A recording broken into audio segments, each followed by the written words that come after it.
everybody. We have a full house tonight. So we have Spin Pixie here, Reagan, Disruptive Girl, It's Gretchen, Heathen Fairy, Hazel Earthflower, Gypsy Step, and Blue Whisper. And we have quite a few more invites out. Unfortunately, there's only 10 open spots that YouTube allows, so it was first come, first served. All the invitations were sent. So, first topic of discussion. It was Reagan's topic. What was that? It was Reagan's topic. Let her. It was Reagan's topic, so I'm going to let her explain the situation so you can more fully get it, because it's not just quite so simple as could you be with an opposite partner. Okay, so I had someone in my pagan naturalist group comment and say that they left their wife because she was hanging out with their non-pagan friends behind his back without him. I guess he's expecting him to not be open about his religious beliefs in front of her friends and things like that. And so I guess the question is yeah, you know, how does it work for you if you're in a relationship where your partner's of a different faith, and could you like hide that if you needed to and continue in a relationship with somebody that expected you to not be open with that? And for me, I couldn't hide it if I tried.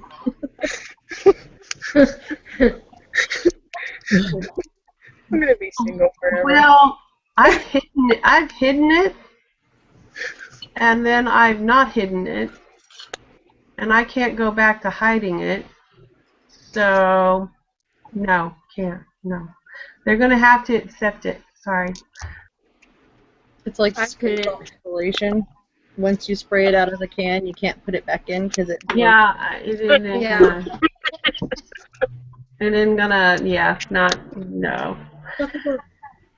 I was with one man who told me, he goes, "Don't call yourself a witch," and I'm like, "But I am." "But don't say it. Don't say it." And I was like, he was Muslim, okay, so he had a whole nother spin on it. And I said, "But I'm a good witch," and he goes, "Oh, okay, well then that's all right." Went on about his business, so. But I'm a good witch, so. I think there's a lot of people that have a hang-up with the word witch. Well, because his Muslim culture would have stoned me to death and hacked my head off. That would be why he had a little problem with it. It was because not he would do it, but some of his relatives would have done it. Yeah. Yeah. It wasn't really his hang-up. It was his culture's hang-up. I couldn't be with somebody who would be like that, because that's like putting part of you on a shelf. Like a major part of you. Like, would he tell you to like go in your room and eat something because you're too fat? Would he tell you to, you know, cover up with a burqa? What's the difference? You know, you're being put on a shelf. And I couldn't be with somebody who would be happy to do that to me. Yeah. So I probably could be with a non-pagan, but not if they obviously had problems with my beliefs. Because then what if children get into the picture? Then how's that going to work? Is what mommy does wrong, and we're not going to talk about it, or you're not going to discuss it with the children? Like, that's a little bit in the no section for me. Actually, it's a lot in the no section for me. Because any person who would hamper me is not somebody I want to be with. I think too, like, being part of the whole being a witch or whatever you want to call it, you have there's a deep purpose of living with a conscious life, okay? So a lot of our spirituality is deeply rooted in living a conscious life and being a conscious being rather than an unconscious being. So I think, one, before you even get into that uncomfortable situation, you really have to be conscious about the people that you're with, because I know there's a lot of people who say that, oh, but he's my true love. Well, I mean, maybe that, I don't know. I have my own belief about that. I don't really believe there is a one true love. And I think that also, like, my husband and I have weird beliefs about marriage, but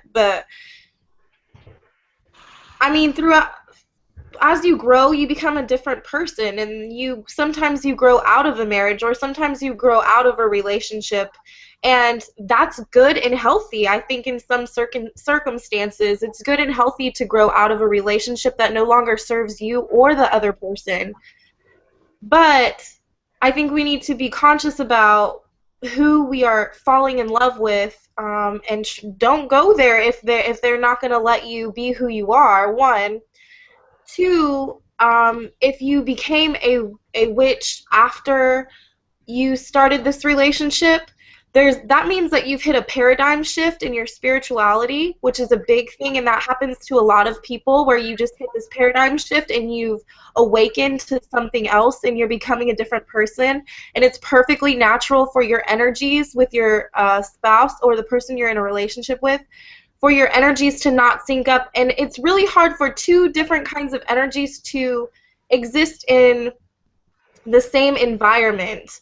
And so you either have to be really committed to figuring out how to make those two energies coexist, or you just have to grow out of that relationship and move on. And I think that's what that person realized, is that this relationship no longer serves them and it's time to move on. And I don't think that's a bad thing. I think Christians view divorce as a bad thing, and I'm not a Christian, so that's not part of my experience. Well, women in general usually view divorce as a bad thing, because it's usually a man leaving for his 20-year-old secretary to go ride around in a red Corvette. So, but how awesome is it that their spouse is becoming spiritually awakened? That's right, but exactly, because I can tell you that I stayed in a 30-year marriage because I thought it was better for my children to have somebody there as a father figure, to help support them, that I didn't think I could support them on my own. I also didn't think that he would leave quietly, because he did have...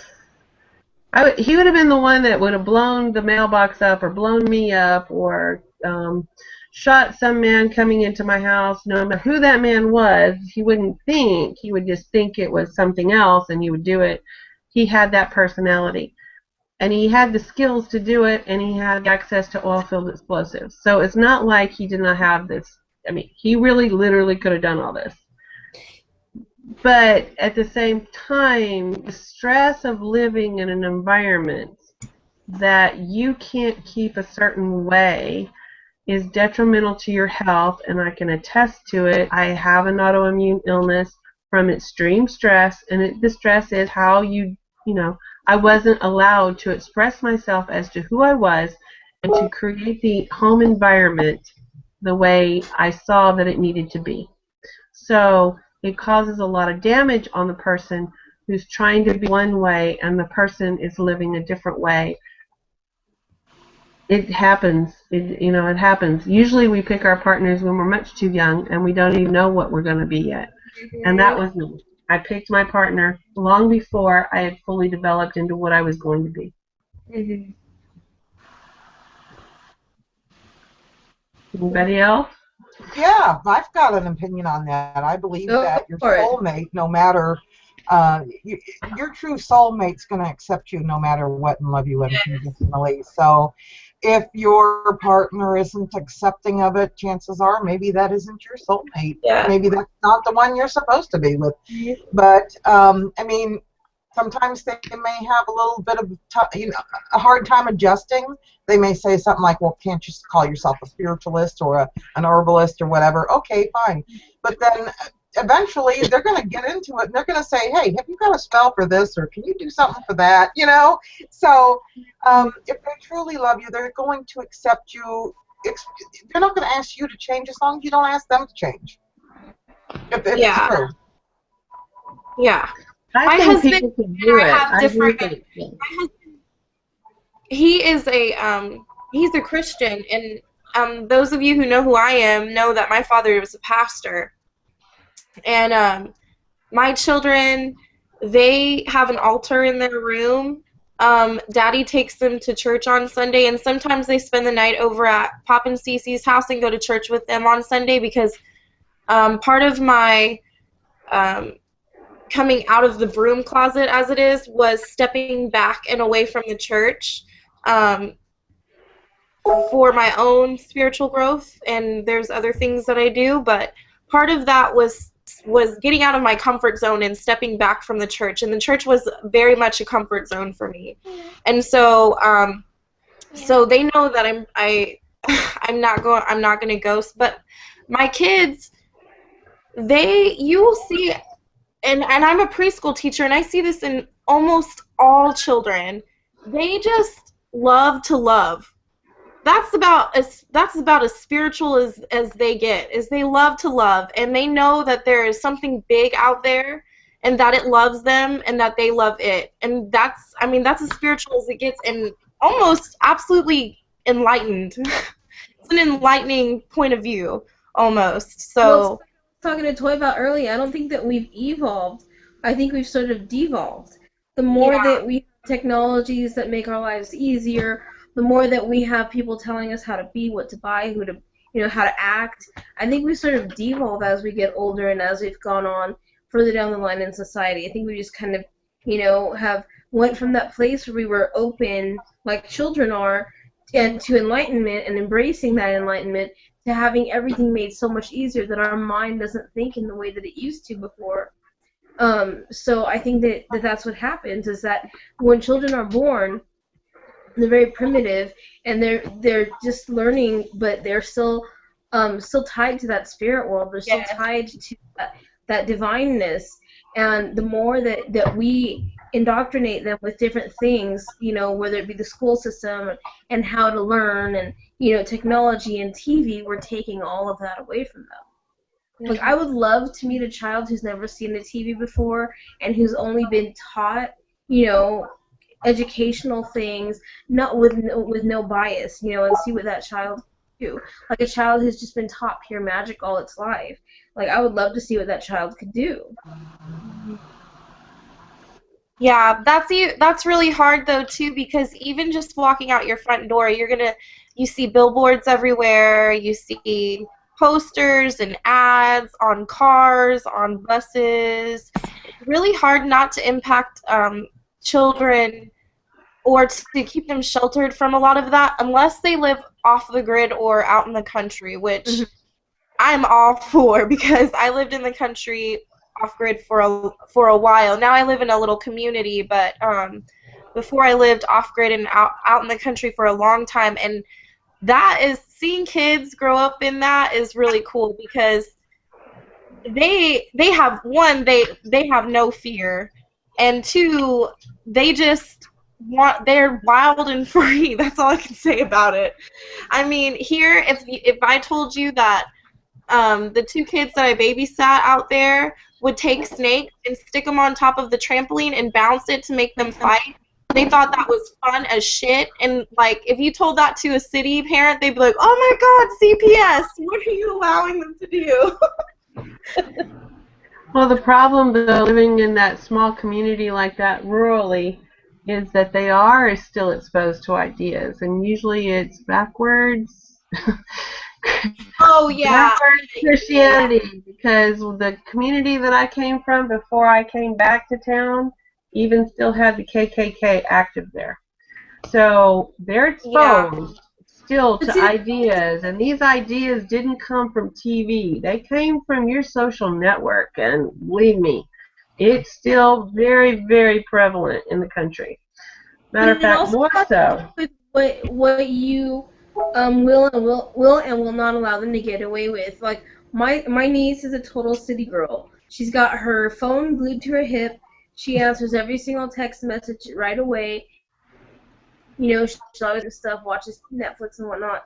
When she comes out here, I have crappy internet at best, so she doesn't get to do all that. you know, we go out to the garden, and the next thing you know, this girl who's never dropped her iPhone loses her iPhone somewhere in my house, goes out to the garden, picks up carrots, washes carrots in the spigot, and eats it. Like, that's what, you know, giving the children. I'm not. Like, Oh, believe me, I'm not again. country. I'm not telling you about the good parts about the country. I'm just saying you were talking about social influence out there, the cultural influence that we have. The problem is Oh yeah, there's always going to be it's that every. social influence, But and it's if going to they're be gotten from to early backwoods enough, and. you can. But like I said, if you can get to that crap early enough, you can fix it. Yeah. Any new people? Hello. Gretchen, you do know you're on mute, right? Okay, I just wanted to make sure. It's loud where she is. I saw children's running about. Okay. I get it. I have my noisy dogs, so I'm trying not to offend anyone with all the noise. But, I'm really enjoying all these topics. I mean, especially this one. Where what do you let your kids get away with? I mean, I live in southeast Wyoming, where there's really, I mean, if you want to go out of town, you go out of town. The nearest town is 50 miles away, and my kids, my son just is still grounded. 18, which is in October, smoking marijuana and having sex. I'm like, hell no. Yeah. Well, hell no when the parent catches you, but I'm sorry, but hell yes if you're a kid in the country, because that's all they got to do.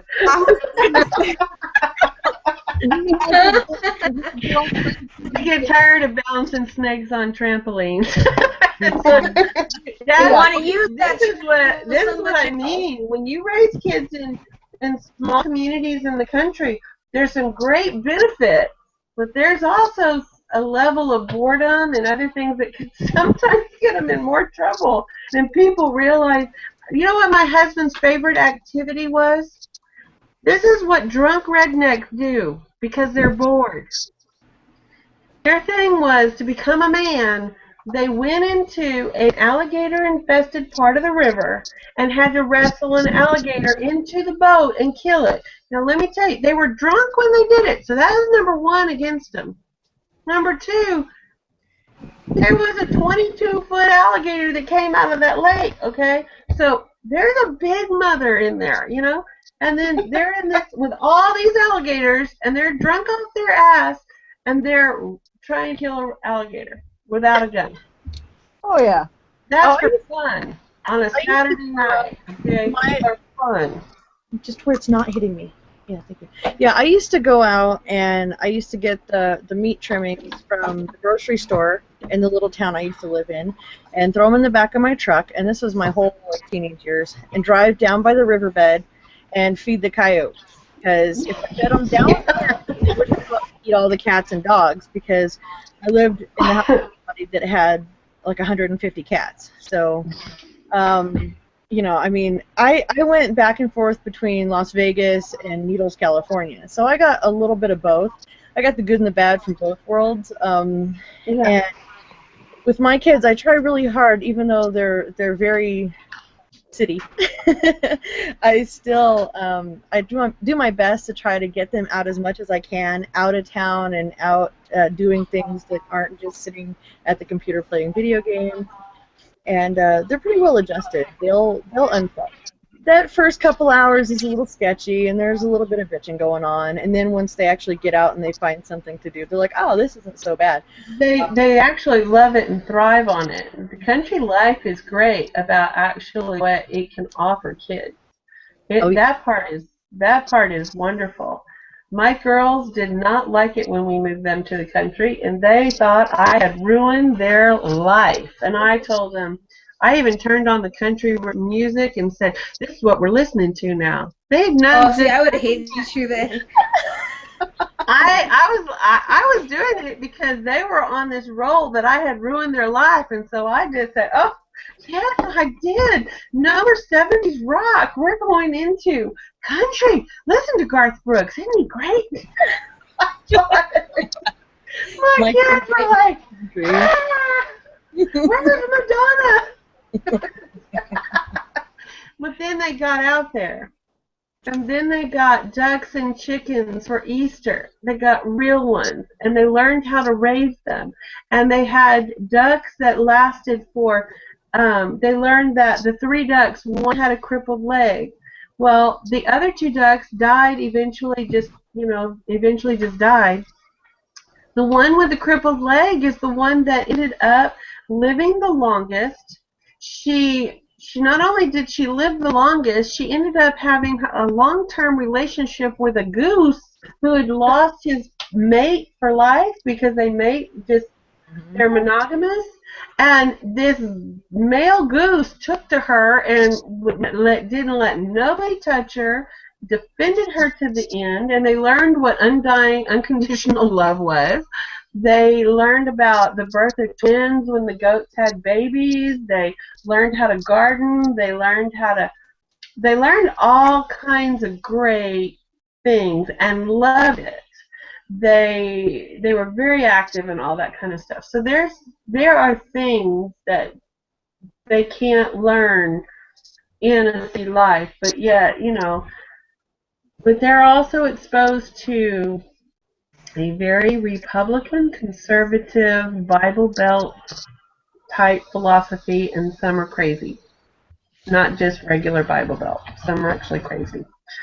They get exposed to a lot of that too. Yeah, and there's always that sacrifice, unfortunately. Yeah. Well, at least that's the way it is in Texas. Yeah.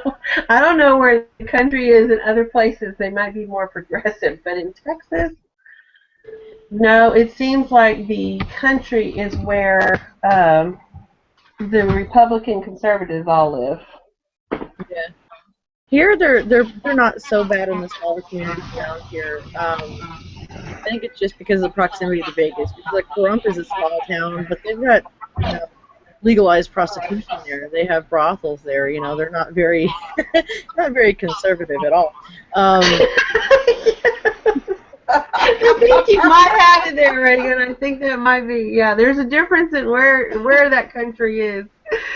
And in Texas, your country in Louisiana, you might have a problem with the alcohol and the other stuff they do in the bayou. Well, I've heard there where Spin is. I've heard that place called the land of fruits and nuts. Exactly. Well, since we're talking about like the Republican conservatives and like the family, we kind of are getting into the family unit a little bit as the magical community goes. And I have an interesting question, and I am not saying there's any right or wrong way because I don't believe there is. I think every individual has their own ideas about things, and that's a great thing. We need individual ideas, but so what do you?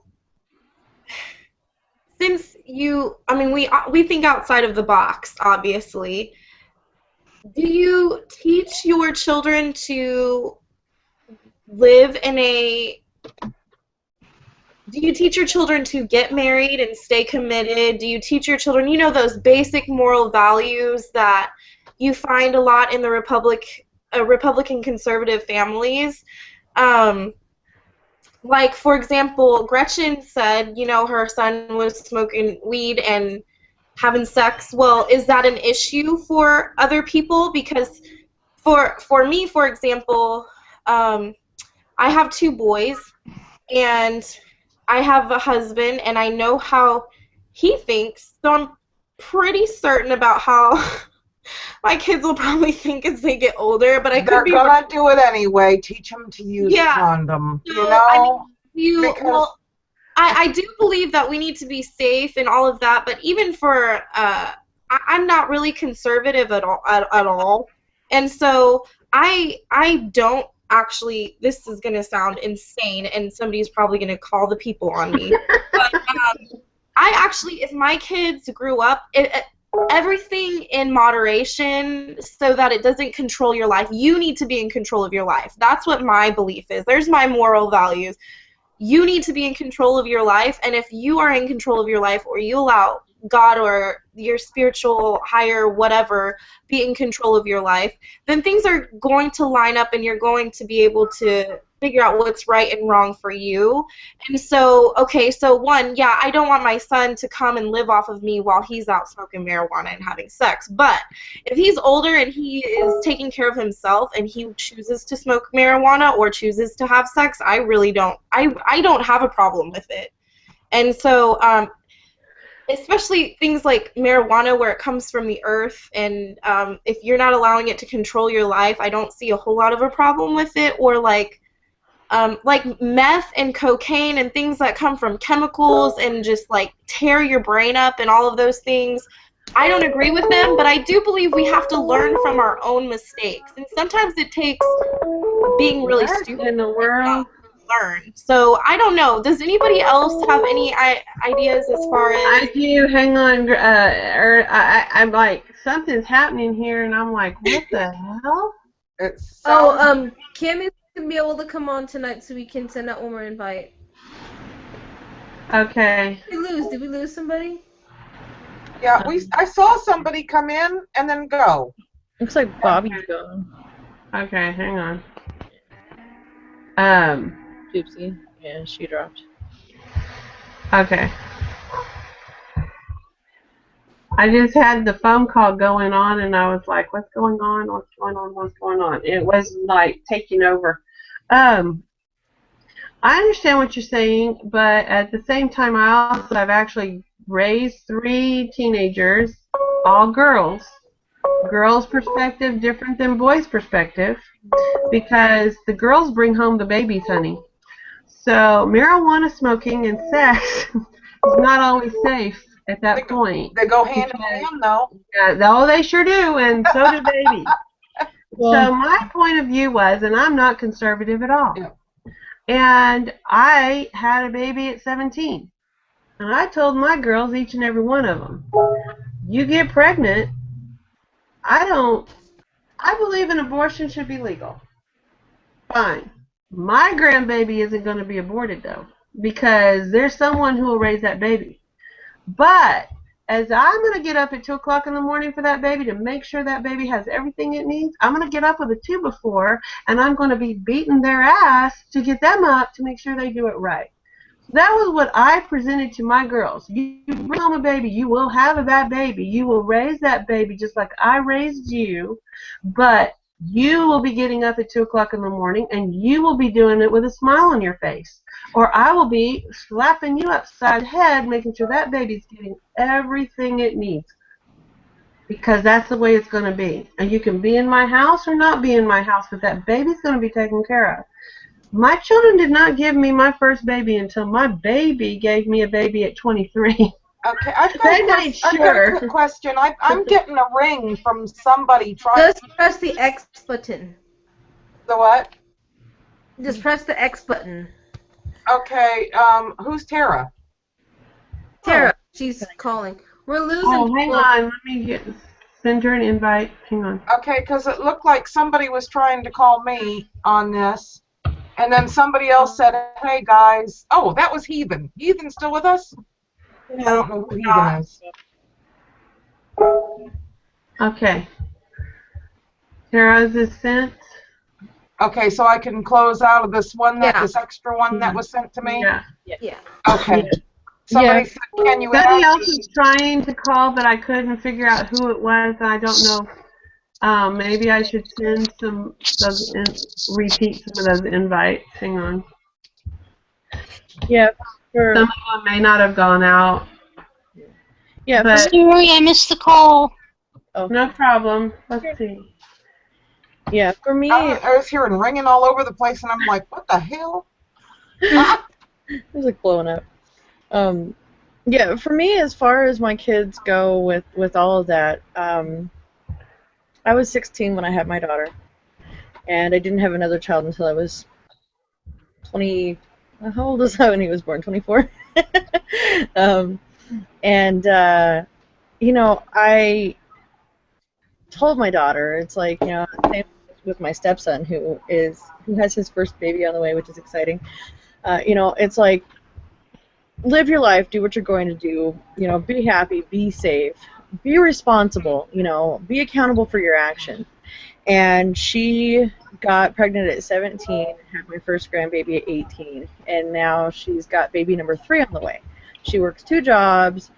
You know, her man helps her out. They work together really well on things, and she's doing well. You know, she asks me for nothing other than the occasional moral support, and she's 8 months pregnant. Sometimes she calls me and freaks out. You know, Mom, I'm having one of those hormonal days, and I just can't function, and you know, cries a little bit. You know, but whatever, the typical. And my stepson, his mom is very Christian, and the family is very Christian, and he got his girlfriend pregnant, and it was a shotgun wedding. They are married now, and she's only like 14 weeks.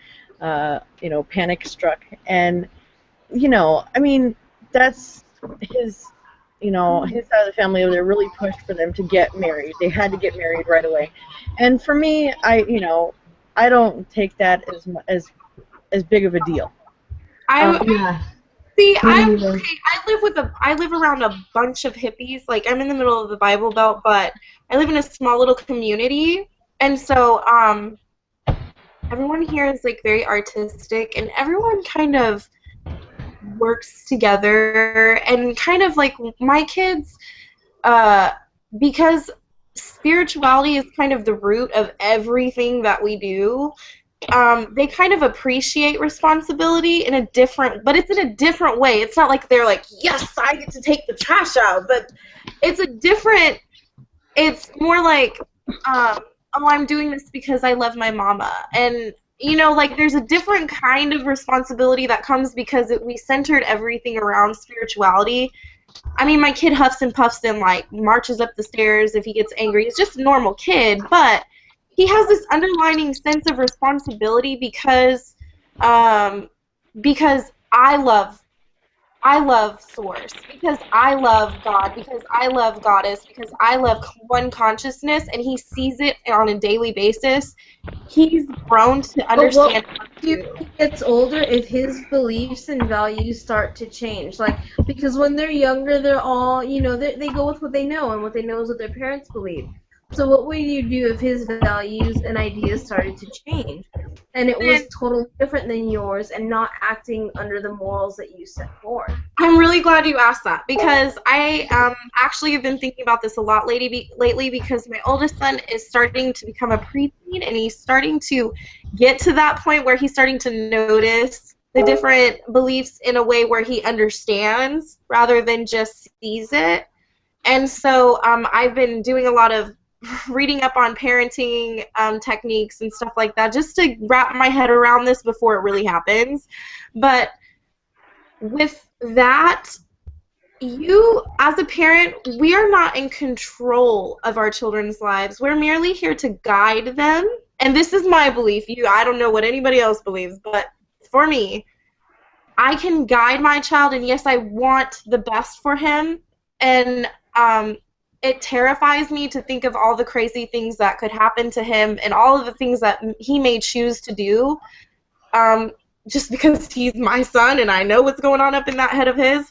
But we can't control them. And so I have made a lot of shit decisions in my younger years, and I'm still very young, but in my teenage years, I made a lot of shit decisions. But if I hadn't have made those shit decisions, I feel like I would be a completely different person. I wouldn't understand the world around me the same way that I do now. And so I almost appreciate my rebellious part of my life, because it opened my eyes to a lot of things. And yes, it caused a lot of pain, and it caused this and that, you know, psychological whatever. But I think everyone comes to a point in their life where they go through a little bit of that anyways.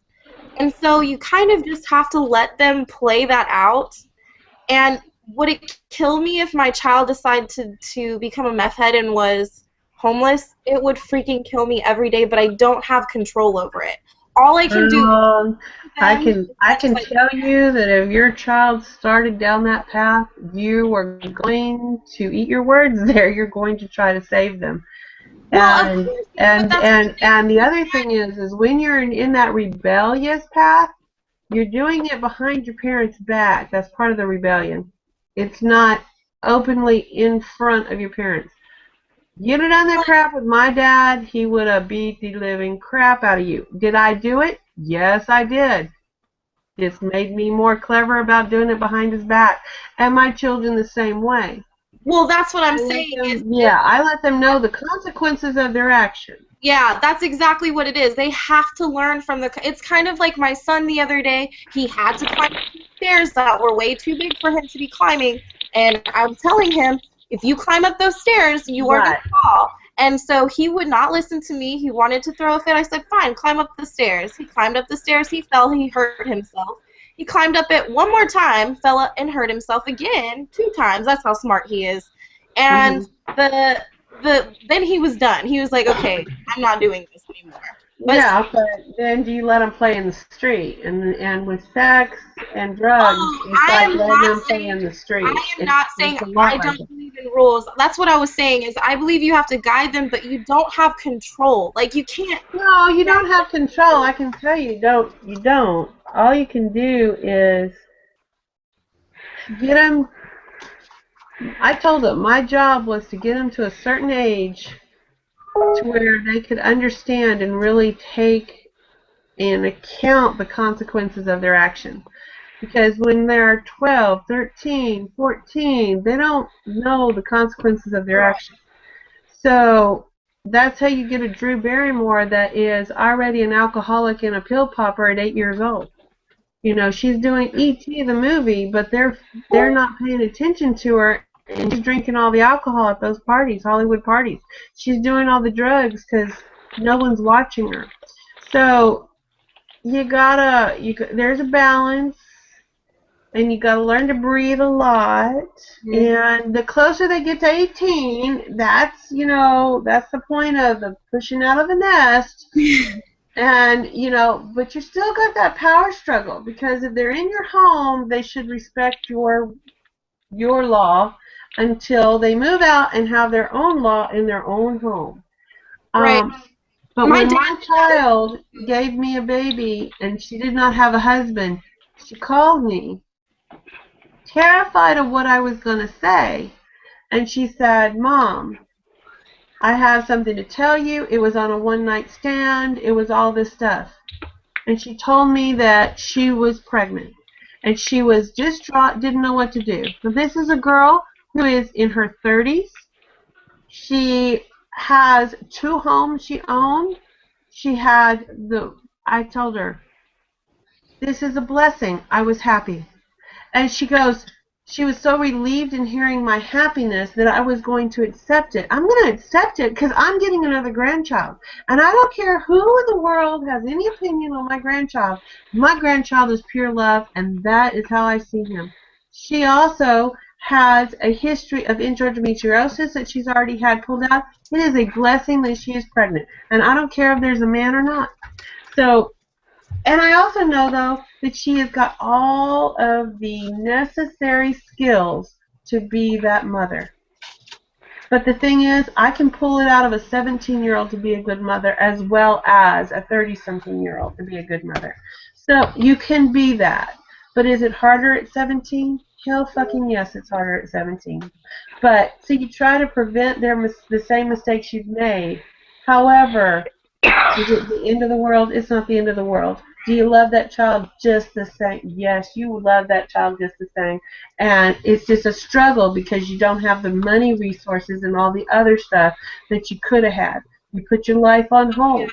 I'm a daughter of teenage parents, and my mom left when I was like 5. I never saw her until I turned 15. So I totally get it. Yeah, exactly. I mean, and you can have a lousy parent. You can have a great parent. It doesn't matter whether they're young or old. It depends on their commitment to their child. And that was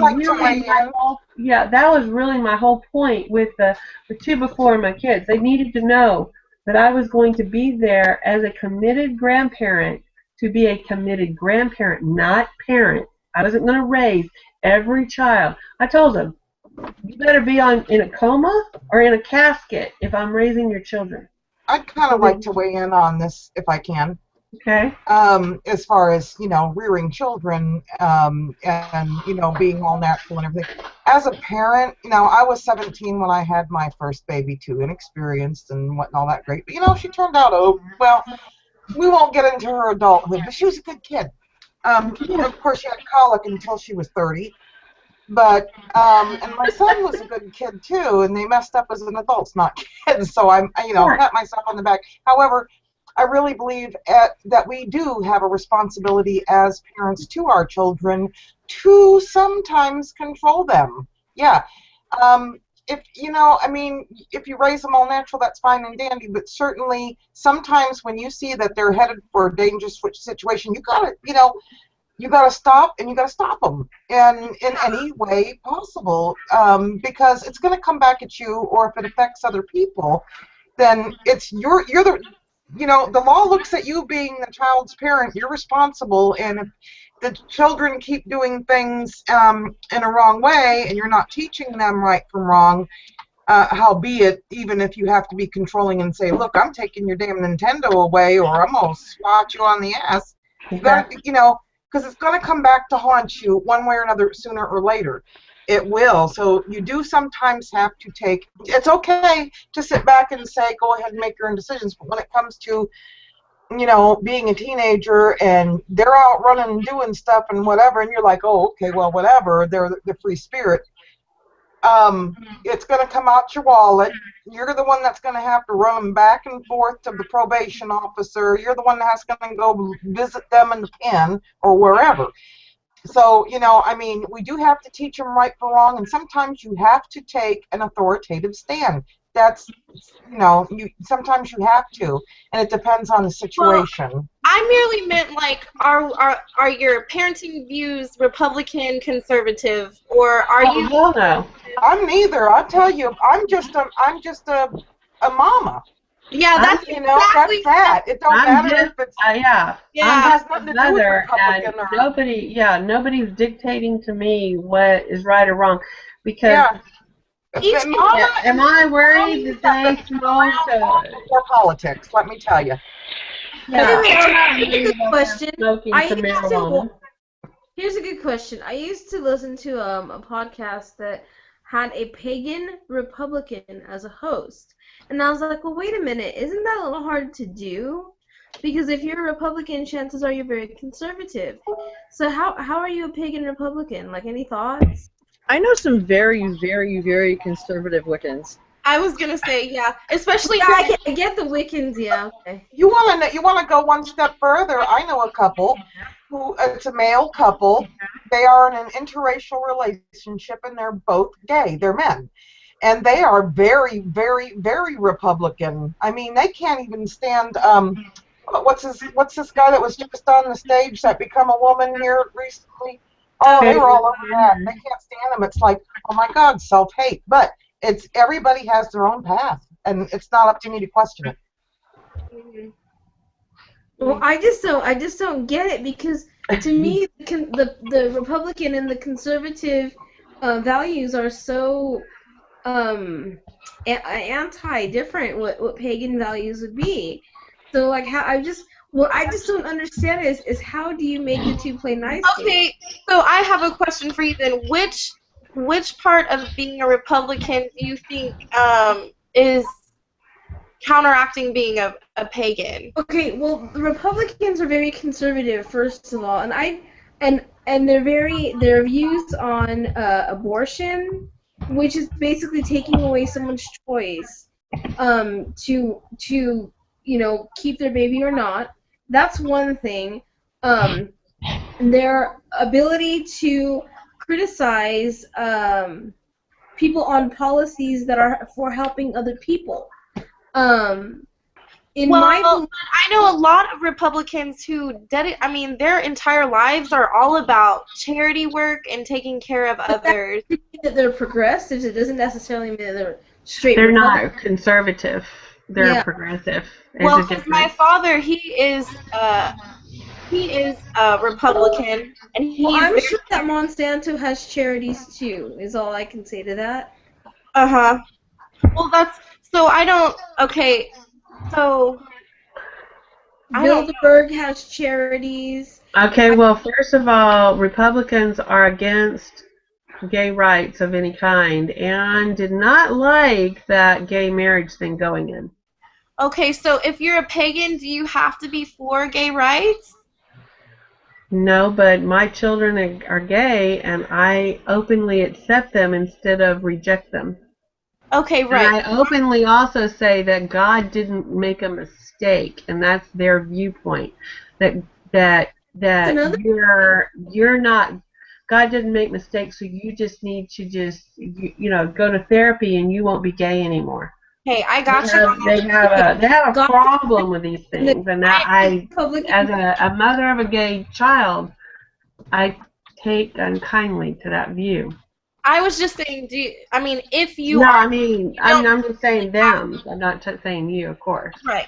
Well, and that's the other thing that God is very prevalent in Republican views, and that's a little different Well, to in the conservative view, yeah, it's conservative views. extremely right-wing Christian. They never put right-wing, not Christian added to that. And they say this country was founded and all this stuff. Well, this country was founded on people who were persecuting people. And then those people came over and started persecuting people too. Salem witch trials, thank you very much. Persecuted people. It's like we don't persecute religion unless it's not our religion. And then we have to persecute you because that's not persecution. That's just not my religion. So, but they kind of do the same thing modernly. They go after groups of people that they say are wrong, and uh, education for poor children is on the agenda there. Also denying medical to poor children. What does a child have to do with medical insurance? Except that is it that child's fault that they're born to poor parents? So they don't get medical treatment. They also don't want their children next to that poor child in school either. They want them away from them. They don't want to look at them, see them, or interaction. That's the view that they come off with the things that they start fighting for as the party itself, not the individual person, because there's lots of individual Republicans that are great people. Not even going to go there about that. Just that is the party view. That is their mainstream line that you go on to the Republican Party platform and they tell you what their agenda is. I got a problem with that. Yeah, their only concern is unborn fetuses. Everybody has been at that point. Once you come out, it's a whole different story. But before they force you to be pregnant and have the baby, and then they say, "Slut, bitch, you have the baby, you feed it. I'm not feeding it." Okay, so it's one thing to let the baby live in the womb, but the next thing, they don't want to help take care of the baby once it's born. So it's okay to slow die after you're born, but it's not okay to kill you in the womb. In me, I want to take care of every child. If you want to ask me about what I feel about feeding a hungry child, I'm going to say feed the hungry child. I don't care if it takes my tax money to feed the hungry. I'm also going to feed the elderly. But they seem to think we're like welfare people getting Medicare. And it's like, I'm sorry, but these people predominantly worked all their lives. And now you're acting like they're on the welfare rolls. No, it's because they want to fund another war. So what is it that they want to do with the money? They want to do it to kill people and not save our own people. So I have a problem with their way of breaking up the money and what they think. Well, it's because it goes to corporations to build the weapons and all that other crap. That's where they want it. They really don't even want war. They just want their corporations to get more money in. It's lobbyists. It's all about who's in the back pocket of these politicians and stuff.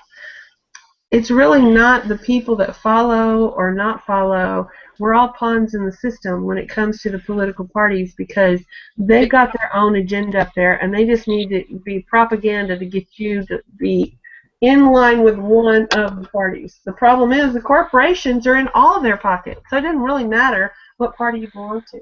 They're going to get their money out of these people. Now that I've been on my soapbox. Yay! I don't like any of the stupid political parties. I don't like any of them. I know they're a necessary evil. I was going to say, because for that matter, is it okay? I mean, pagans being Democrats even, in certain ways, I mean, it really depends on the individual, and I know it's really hard to see a pagan being a Republican, but maybe we just need... It just depends on the individual, really. I was going to say I've yet to meet a pagan Republican. However, I'm sure that they exist somewhere because paganism is a big, big, big, big, big umbrella, and it could be all kinds of different people and views in there. So, you know. That's why you should always protect yourself before you go into a witchy shop, because there's some crazy folks that go in there. I was going to say, there's lots of different, views and thoughts. Well, and I know a lot of people that are gay that are Christian. A lot of them. I know. I was going to say, it just depends on the individual and how they see the big, big world. I knew somebody who was gay, and they were going to church. They had a youth group, and they were in the youth group. And so they were doing fine with their going to the youth group and everything. And so then I asked them, well, what do they say about the fact that you're gay? And they're like, oh, well, they think I'll just grow out of it, or, oh, well, it's they don't seem to care. They don't seem to care as long as I don't bring it up. And I said, well, what if you get up? What if you're talking about? They don't care if they can keep you from having sex. Yeah. Well, they think if you're in the church and you're gay, then they're going to keep you from acting on your gayness. Therefore, you're still okay. You're just confused. If you spend long enough in the church, we'll right that wrong. It'll be okay. Yeah, well, that's right. Because they got really into being at church, and they really liked being there. They really were going religiously, pun intended, I guess. And they were just enjoying being there. But then, when they actually started asking some hard questions, well, what if I wanted to bring my significant other, to a youth group? Then what? What if... That ain't going to happen. What if we sat together... Unless you're... Then it started to change. They started to say, well, perhaps it's better that they don't come, or maybe there's another church they could join, and all this and that, and then they're like, so you're really not okay with it. If they actually take the time to do some investigating and find out what the Christian church really felt, and at the end of the day, they were not going to be accepting of, this person and their significant other. So they stopped going to church. But it also depends on the Christian church. I was going to say, yes. Because the Episcopal have even gay ministers now and everything else. So there are, Christianity is an umbrella term I was going to say, yeah. Well, this was a Pentecostal church. So. Oh, well, Pentecostal freaking know it, but they also can have someone throw rattlesnakes down on the floor and make you handle them, too. Depends on what part of the country you are on that, too. Yeah, Pentecostal's a whole nother story. My biggest thing with religion in general is, I don't have a problem. It always cracked me up because, every time I'm around other people that are different, varying Christian faiths, they always, they automatically expect and assume that I will say grace when we sit down for dinner together. That, I will go to church with them. I've been asked so many times to go to church with people. And I don't find that bothersome or offensive until I ask them to participate in something regarding my faith. Yes, ma'am. Yeah, it's like theirs is acceptable and this isn't right. Yeah, and when they start that superiority thing, well, that's fine. You can do whatever you want to do because you have all the way up until your deathbed to repent. So you go ahead and live your sinful life, and I'll be waiting for you. And it's like, don't belittle me. Don't patronize me. Don't give me Yeah. crap. You know, that's what bothers me is that whole feeling the need to, you know, do this whole pissing contest with religions. Well, my God is better. You know, no. That's the one line that I have. Everything else I can deal with, but I don't go around acting like I'm superior because of what I believe, and I sure as hell ain't gonna put up with somebody else doing it to me. Besides that, whatever, you know, and it's just like we were talking about kids and their beliefs and stuff. My daughter's Christian. My stepson's Christian. You know, good for them. And I don't judge them. I don't get angry because they don't follow the same path as me. My daughter got a little weird with me one time, and I was like, whoa, look, you know, we're not going to talk about you having kids out of wedlock. We're not going to talk about you doing what you do. That's your business. I don't judge you, so just lay the hell off of me, you know. Well, it's like when my niece went Christian, I said, well, if you ever start thinking bad about me, just remember who wiped your ass when you were a baby. Just Right? remember who slept with you when you were sick. Just remember who did all these things. It was a pagan woman. Yeah. And I have an acquaintance that hardcore drug addict for years, total nightmare, just I don't even know where to begin. Has all these health problems due to the extensive, you know, using and abusing of everything and anything she could get her hands on. And she found God, and now she's far, far superior to me and my heathen ways, you know. And I just walk away. It's like, you know, I just can't. Well, they send me to church, and I come back with the priest and convert him to my way. So That's the funny part is yeah, like, I've converted a priest. I'm not. But the thing is, what I told him, I can sit there in the Catholic Church. If tomorrow we went back into an Orwellian society where it went back to the Pilgrim age, where they were going to start Salem all over again, I am very comfortable sitting in the heart of the Catholic Church. I've got my goddess there, Mary. I've got my God there, the Yeah, sacrifice. I agree. There's Jesus. I've got candles. I've got incense. I've got chanting. I've got churches built on ley lines, power centers. I got everything I need. Yeah. It's to control what I'm thinking in my head. I've got a power center there, and I will use all those people praying, and I will do some magic right there in the thing, and they'll never know what hit them. I don't give a crap. That's what it I makes. can do it anywhere I am, and I'm fine. And It I makes can. Lady Grave Dancer actually has a video where she says she goes to these churches or whatever. She says the energy is great, and once the dancing and everything and the sermon's beginning, then she leaves. But she goes and she grabs up all. She sucks in that energy. That's what I would do. Just Yeah. take energy. Yeah, Let me tell you something. That holy water's pretty damn good too. Yeah. I'm not far from the San Juan, Guadalupe, whatever it is in San Juan down there, the Virgin de Guadalupe, whatever. Well, okay, it was a ghost vision of the Mother Mary, and they built a shrine on top of it, and a water comes out of the well. You want to think that that's some powerful holy water? Yeah, damn well. Thousands and thousands and thousands of people pilgrims there to pray at that spot. That is a sacred place. I will Think take about that how much energy. think about how much energy is being put in there by You got that people, right. you know. That's And right. the energy inside of a church, and you have to suck it up. Just like, you know, I mean, just like, why not? It's free. Exactly. Put all the energy, bottle it up, Exactly. put it on your shelf. I'm Ooh, not crazy. hallelujah, hallelujah. Exactly. If they want, you know what? You know, in fairness to those Pentecostals, my grandmother, she they tells this raise up story. energy like no other. Let me tell you, my Yeah. grandmother, she's Southern Baptist through and through, right? But she was an epileptic all her life. She couldn't drive, so she and her husband and my grandpa never went to church. His church was outdoors, nature, gardening, and the like.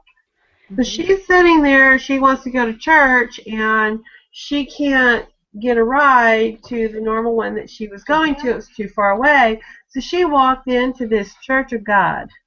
She thought, well, Church of God, that's good. That's, hey. Well, Church of God people are they're what they call the holy rollers, okay? And the reason is they get everything looks normal. My grandmother is there. She's happy. She's got her Bible. She's just sitting there in the church pew. When they get to the part where everybody stand up to praise God, that's when things went awry.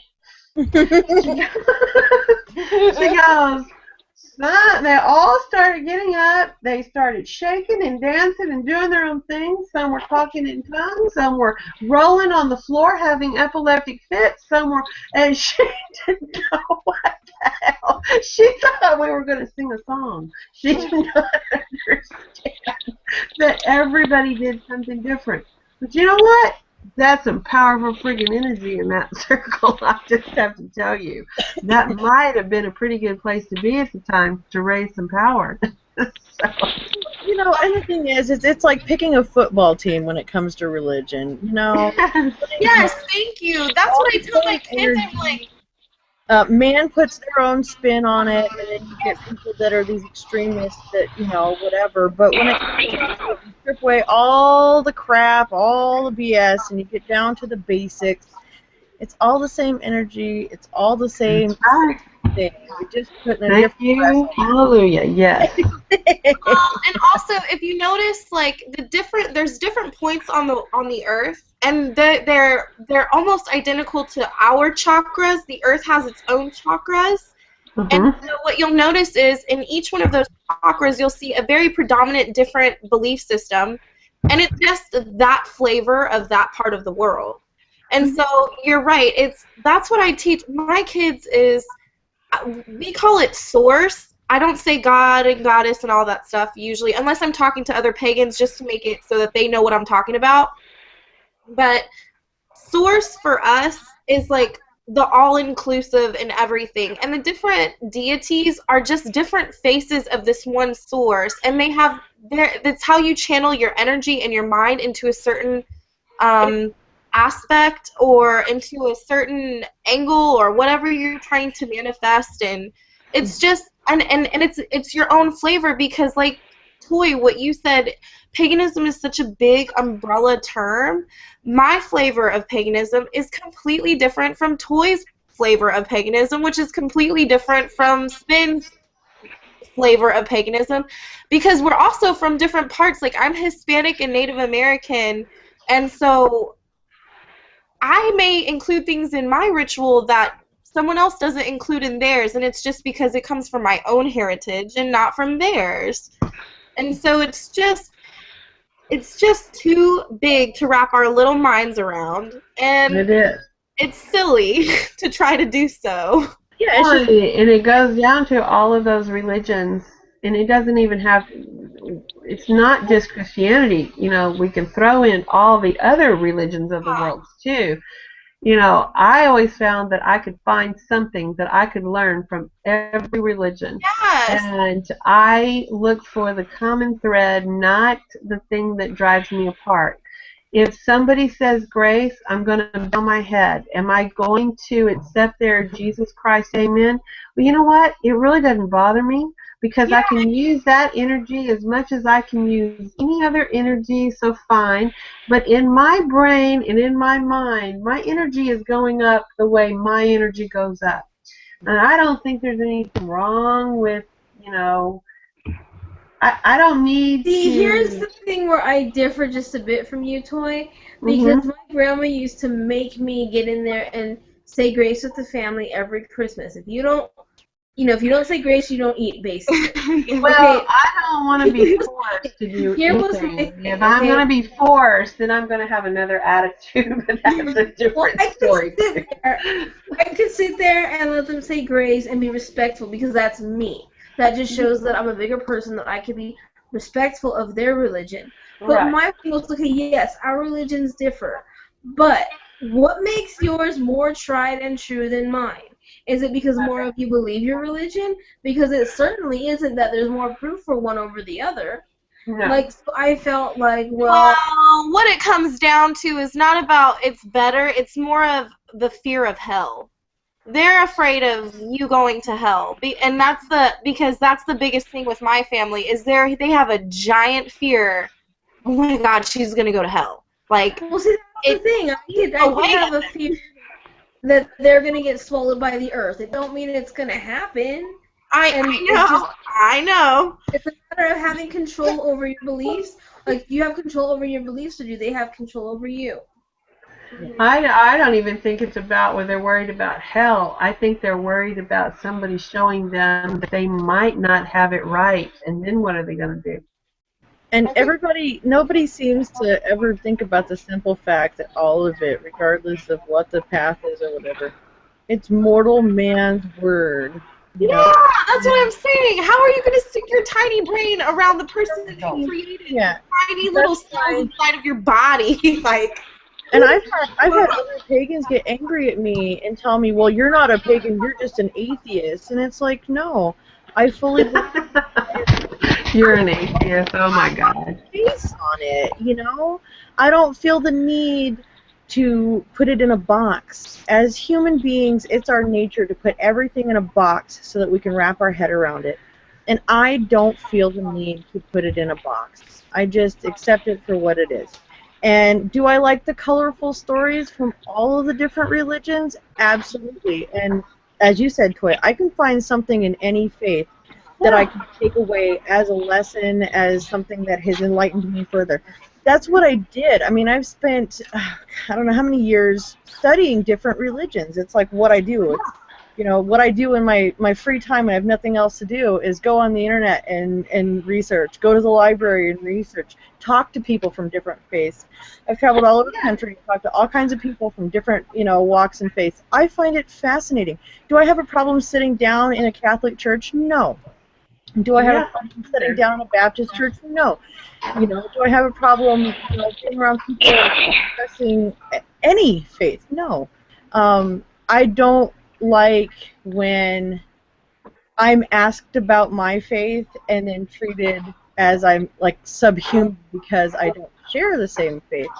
But if you take all the ego and all the bullshit away from it and you just get down to the meat of it, you know, it's all the same thing. It's just different teams for the same game. Well, they don't want to box me in a corner because then I'm not going to be as amenable. But, you know, I will be as polite as possible. You'll never know I'm pagan, but I'm a Pisces. I shapeshift. I will sit and be discontent, and there's no way you can control my mind. And I just sit there with a smirk on my face thinking, you think you got me under control. You have no idea what I'm doing or thinking or saying. And I'm not going to tell you what I'm doing, thinking, or saying. It's one of those things where even if you can win the argument, why make somebody look like an idiot? You know, pick and choose your battles. Exactly. Yeah. I'm not going to, you know, my mother knows what I am, but my mother also knows that she gave birth to a whole litter of us that do weird things. She came from people that did weird things, so she's used to the weird thing part, and she let us develop. I tell her I'm a witch, and she just lets it be, you know, because she knows I'm a good person. So she knows I'm the same person, whether you call me a Christian, whether you call me a witch, I'm the same person. Basically, I'm going to be the same way. Okay, so I don't mean to change the subject, but here's another magical question. What was the last spell that you guys did? A money job spell. Oh, you did one, Tara? Yeah, I did. Oh. And it worked. What did you do? Oh, it worked. Oh, good. I'm so glad. So what did you do? Let's hear about it. Well, here, hold on a second. I'm going to turn my camera around and I'll show you my altar. Okay. Tell me if you can see it. I can't see the camera. You need to move it down a little. There you go. I see it. I see it. Let me click on your picture here so I can see. Okay, I see it. Yes. Oh, cute. Okay, see that cup thing? That mason jar? Yes, I saw the mason jar. Yeah, well, that is that is a cup. It was at the dollar store. It looks like that it was attached to a candle glued to a candle holder, but it's actually one piece. Oh, okay. Well, anyways, what I did is I took two containers, one empty, one with one I put cinnamon and cloves in, and in the empty jar I put in a green aventurine. Is that how you say it, aventurine? Mm-hmm. And then I have, if you saw the orange bowl, that orange bowl is filled with coins. Okay. And then I lit all the candles, and I did my circle and all that. And then you put the coins in the empty container with the green aventurine, and then you sprinkle the herbs over top of the coins, saying a few words. Okay. And out of the 4 people I was helping, 2 of them have jobs. Awesome. Nice. Yeah. That's awesome, Tara. Thanks. Okay. Sorry, What go about ahead. If you see me looking around spastically, it's because I've lost my phone and the sound is turned off to it. And so I'm that cat on YouTube right now going looking for my phone. So that's why I'm like nervously looking around. Just wanted to explain that. So carry on. Who else did a spell? Oh, I did a spell today, but I ain't got to tell nobody exactly what it was. Yes, ma'am. That's my belief. I've been up to some no good stuff, so I can't discuss my spell work lately. That's right. I played the 5th baby. Let's just put it this way. No, I'm not even going to give too much of a hint. Never mind. all I was looking for was a little bit of clarity and a little bit of perspective, and damn, did I get it? So we'll just go with it. I was mean. Good, you should have been. If it's what I think you're talking about, Blue, you should have been. I should have been. If it's what I think you're talking about, then yeah, sure, why the hell not? What was I talking about? Uh-oh. What, my daughter's sort of husband cheating on her? No. She put the poison ivy in his underwear. Oh, yeah, it didn't work, so now she's moving on to fiberglass. I love her. It's the mother's. Oh, I tell you what, this is better than my daughter's wedding day.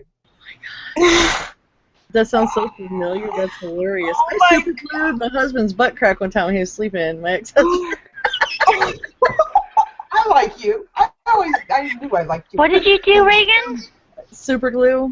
Oh. We also put chewing gum behind him when he was in the car seat. Let me tell you, the best revenge I heard on a cheating husband was she found out he was cheating. She didn't do anything. She waited. She made him a steak dinner. Everything was fine. She didn't let him know anything. He went to sleep, got a hard on in the middle of the night. She super glued it down his leg. And as she called the ambulance, she also called the news. So the news crew was filming as he was going out the door, so everybody knew he was cheating. Second thing was that it had to be surgically removed from his leg because at that time they had nothing to do to take super glue to make it go away. So it had to be surgically removed from his leg. Oh. And let me tell you, Lorena Bobbitt happened probably within 6 months after that. Difference is, Lorena Bobbitt cutting it off went to prison. This lady got nothing. Mm-hmm. Oh, wow. Because it's not, no, it's...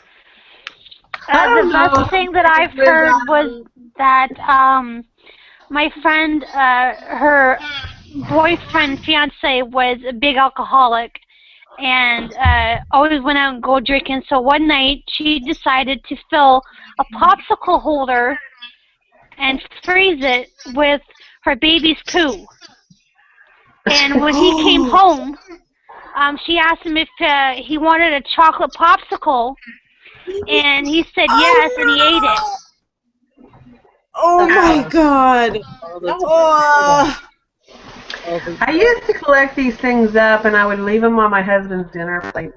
That was how he would come home. He got to read them all. I'm like, let's file the way up right here. Just think about that. Catch you cheating. Think about it. Got it right there. And then I would say, how do you like those mushrooms you're eating in that gravy? Just sit there. Well, the power of suggestion, yeah. Yes. You didn't do that. Y'all ate this too. I said, you weren't home for dinner. How do you know what we ate and when I added those mushrooms? He'd have to choke on every bite of food he had, everything. Yeah, I had a hell of 5 years, let me tell you. I'm guessing and wondering. Yep. Paranoia is a serious thing too. Let me tell you. Well, that is a Pisces response to a narcissist. That's all I can tell you. So there you go. This witch, he knew that I knew crap, so he knew I could find something to put in that food that it would have just been.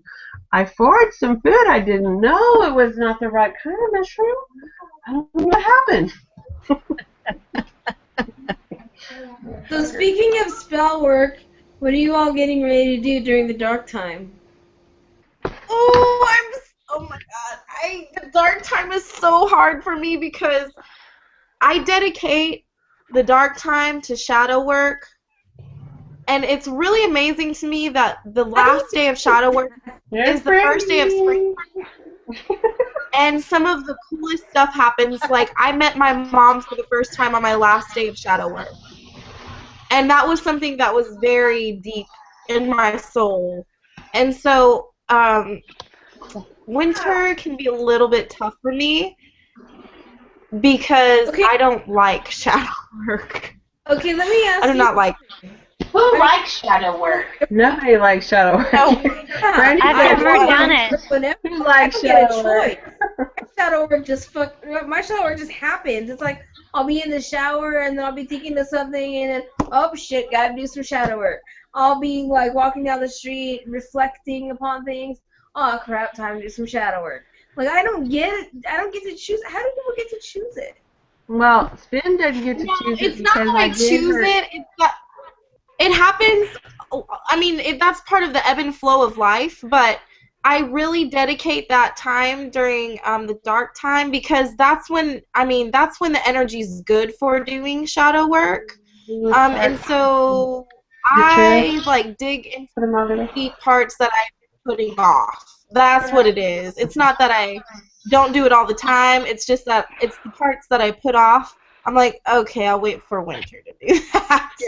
But the winter time is where I put my foot down and say, you're going to face this, you're going to do it, and you're going to get through it. Yeah. So that's what winter is for me. See, for me, because of the whole reverse hibernation, because of the heat, I do just the opposite. I do all my shadow work during the summer, during the heat, because I'm not It's hot as hell, and she's already in hell, so she might as well be in hell more. Yeah, just dump it all on me. That way I can go into my favorite holiday season, totally renewed. And, Ouch, son of a... Well, that's the one thing that I love. Whoa! Whoa! Cat issues. Ouch. I tell you what, I'm not, after what she's been putting me through, I'm not a bit worried about this biopsy coming up. You don't have anything to biopsy. It's like, forget the pain medicine. Oh my God, she got me good. No clue where mine is. It's like tonight she's just really needy. Well, It's I good have decided that my shadow work has already started, and I am trying to go back in time. So I am experimenting with time, not in a linear sense, but in a smear of the now, to where I am going back and retrieving certain things. So that is the experimentation that I am doing right now in my magic and my shadow work. Can I ask you guys a question? Sure. Excuse me. I don't remember much of my childhood, let alone my high school years.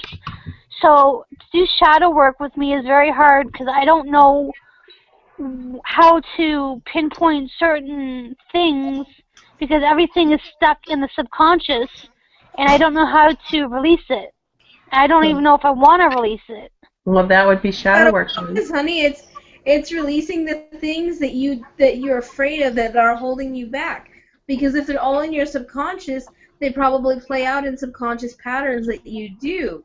You know, where if you stay home all the time because you have social anxiety, if you are angry at your parents and you don't understand why, if you turn away people really easily, that's all things that need to be figured out through shadow work. And the way that I would do it to begin is just to open yourself up to the experience of going into yourself.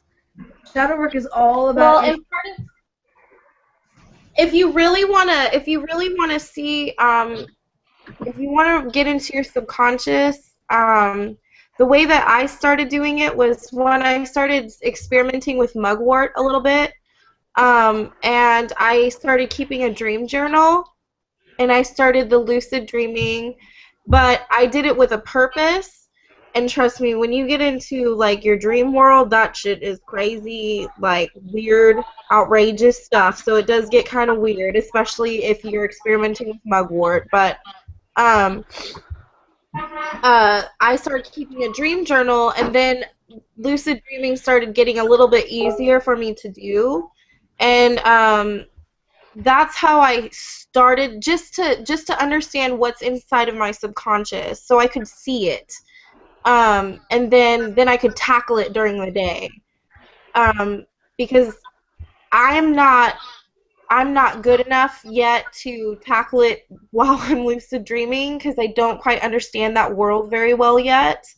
And so what I would do is I would write it down in my journal. And here's the trick that I tried, and a friend gave this tip to me, was instead of, when you write down your dream, instead of saying, I was in a spaceship, you say, I am in a spaceship. So you use present tense instead of past tense. And you let the present tense in your subconscious over so that you can be present in what you were dreaming rather than doing it in the past tense. Okay. And that was one way that I started to see what was in my subconscious. And you can take your time. Like, we have, if you're not, I'm very ebb and flow about things.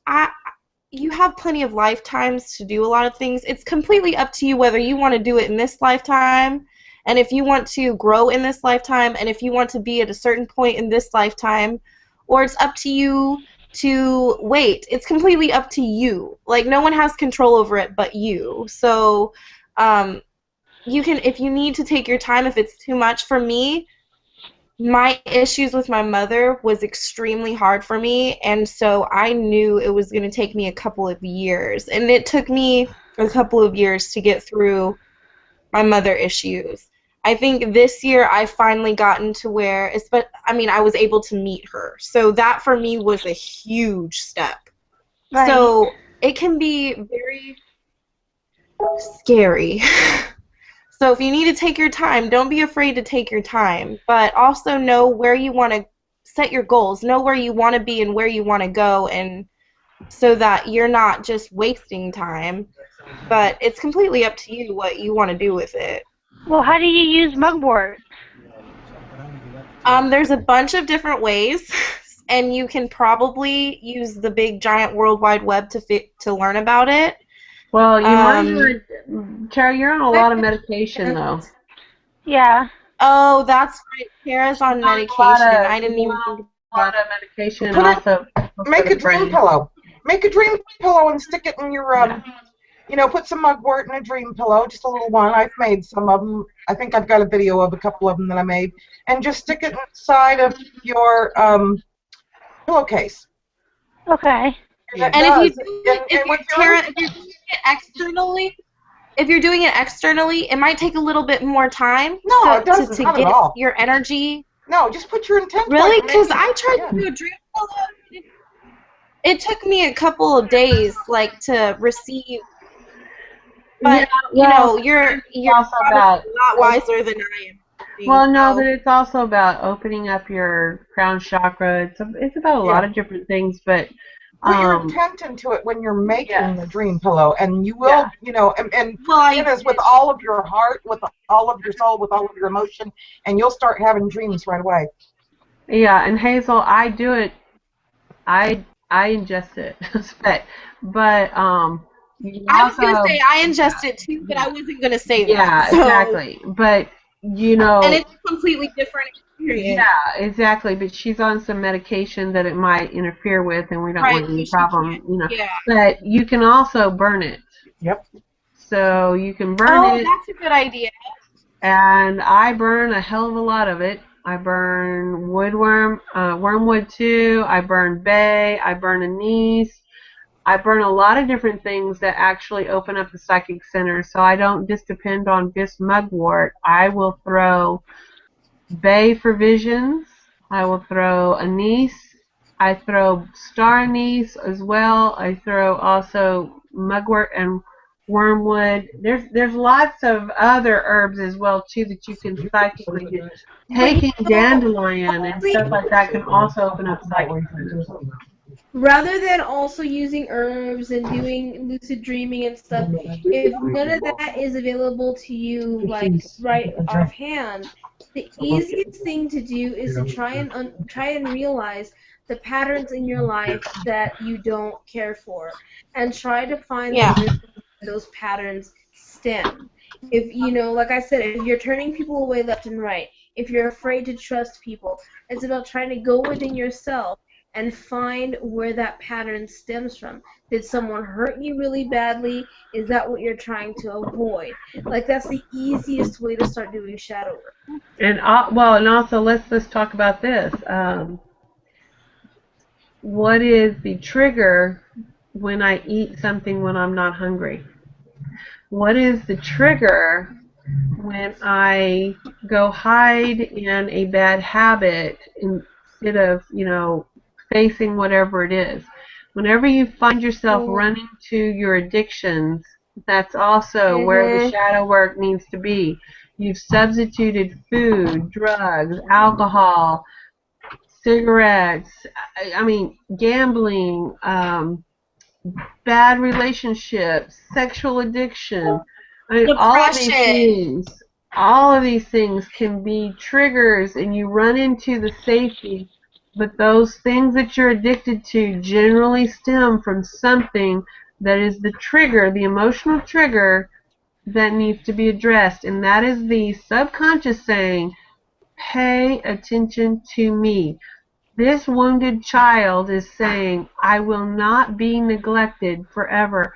I will rear my ugly head, and I will keep rearing my ugly head until I address and solve the issue and understand that you have to learn to love yourself, that inner wounded child. Now, let's say you came home from school and you had a bad day, and to make you feel better, your mom got you like a soda pop. Okay, that might have become what makes you feel better after a bad day, and then it kind of spirals out of control. It just becomes something that makes you feel better when you have it. Let's say um, people who cut themselves, they do it to feel an endorphin rush. They do it for different reasons, but it stems from somewhere within them. It's all just patterns that start with you, with what's happened in your subconscious, and doing that kind of shadow work will most likely take you back to your high school years and take you back to your childhood. There may be something you're really trying to block out.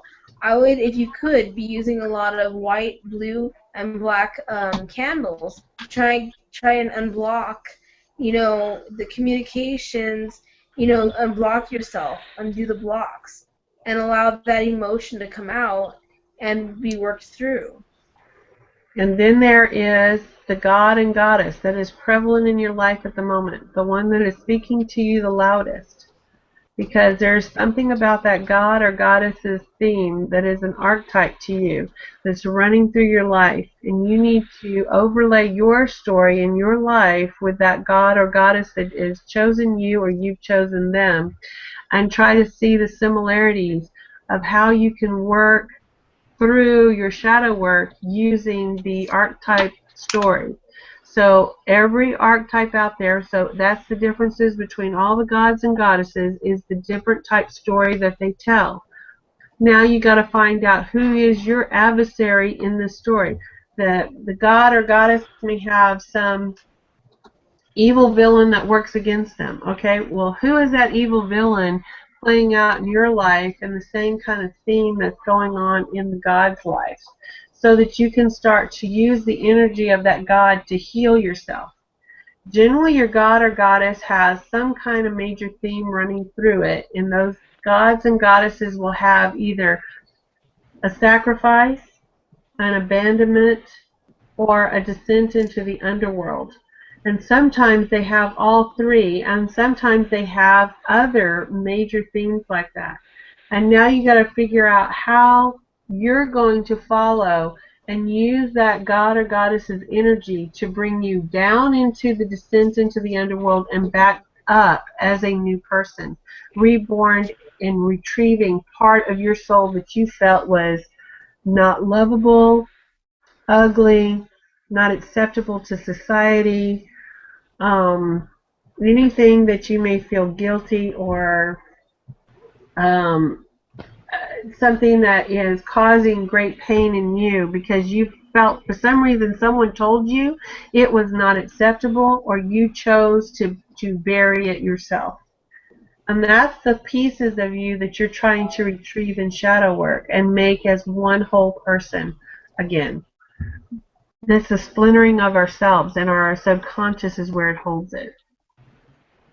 Okay. You know, one of mine, because I grew up Christian, one of my big things that I had to deal with was the fact that my sexuality is I'm bisexual, but what I realized was it's not so much of I'm bisexual as it is that I feel like I could fall in love with anyone, and I don't really have to put a it's not like I'm trying to fall in love with a woman. It's just that if I so happen to fall in love with a woman, that's what it was. I felt a lot of shame because too in the gay community, I mean, even bisexuals are kind of like, oh well, you can't pick the side of the fence that you're on. It was more like that, and I really was hurt by that, and that was something that I had to dig through with shadow work and realize that no, it's not that I can't pick the side of the fence, and I'm not even really trying to. It's just that I have this awesome ability to love whoever. It's not, or like another thing was depression. I dealt with depression after my son was born, and that was a really really hard one to deal with. And a lot of that for me, I had to learn how to control exercise, diet, and meditation, which may not work for somebody else, but I had to dig into who I was to figure that out. And I had to realize that, okay, maybe I'm sitting too much part of the day, or maybe I am eating too much processed food and it's causing a chemical imbalance inside of my brain. And sure enough, those things happen to be true for me, whereas they may not be true for somebody else. And also, maybe your baby reminded you that you were just a baby when your mother walked out the door, because you were a baby. At 5, you were still a baby. And those abandonment issues will come through too. Yes, I had a lot. I still have abandonment issues that I still have to deal with. You will have them till the day you go, because that is a major theme running through your life. No matter how you reconcile, it's something that you've got to deal with. So Tara, that's the kind of shadow work right there, you know. And the thing is, like Hazel, she knows that her situation, it's not like that this was a surprise to her in her life story. My life story turned out to be that I was just me and everybody else was more important. You know, okay, so that is a type of self-neglect that I do myself. Okay, now I know what's wrong. I've known that for a year, what my shadow work of 20 years brought me to. But now how do I change that? How do I fix what went wrong in my brain as a wounded child? How do I fix it? It's been hard. And so now I'm having to experiment my own way to correct those misfiring things that happened to me. Nobody even did anything to me. Yeah. I had something dramatic to blame it on, but it was just a misconception as a child. Mm-hmm. And it's just what happens to us, because most of this stuff happens to us when we're children, and we don't have any adult brain way of dealing with what happened. I'm sure Hazel did not know how to deal with that. Well, and that's I didn't. It was such a huge thing in my life that it was one of the root causes of my rebellion. Yeah. Because I had no trust in adults, and so I wasn't going to listen to an adult because I didn't believe what they said. And so but the thing about shadow work too is also getting rid of the blame game and really looking at, okay, this happened, so how do I fix it? And not worry about who did it to me, but think about how can I become a more positive individual in this area of my life? And how do I nurture it from here? Because my mom she's been gone for so long that she really doesn't have any control. She can't fix it. There's no way she can fix what she did. And so I have to fix it. It's just the cards that I've been dealt. And so there's people with illnesses who are trying to live with illnesses and that's shadow work for them. How do I live with this illness? Because it's a huge roadblock in their life. Sometimes we inflict our illnesses ourselves, and how do we take the blame for that and still love ourselves? Because we have to take responsibility for ourselves too. That's a big part of growing. Yeah. Oh yeah. And for me, it's going back and retrieving a child that was wounded and showing that child love and accepting the dark side of yourself as much as you accept the things that you want to present to the world. I'm this, I'm great, I'm helpful, I'm friendly, I'm loyal, I'm hardworking, I'm a good mother, I'm a this or I'm a that. But then, okay, now you have the dark side that says, I'm greedy, I'm controlling, I'm this and that. All the things that seem to be negatives that we shove away, they're still part of our makeup. There's a reason to Toy, you might be loyal and you might be helpful and you might be this. That's also probably some shadow work to do too, because if you're overly trying to please people, if you're overly trying to prove yourself, prove that you're loyal, prove that you're hardworking, prove that you're this, that, and the other, that might be some shadow. Why do you feel the need to constantly prove that to people? Right. It made you feel so unwanted that you're going to throw that out there. Exactly. That's it. It's not only that, but it's also realizing when you're doing it. Like, for example, like my early shadow work was I was the unwanted child. I was the child that nobody wanted to deal with.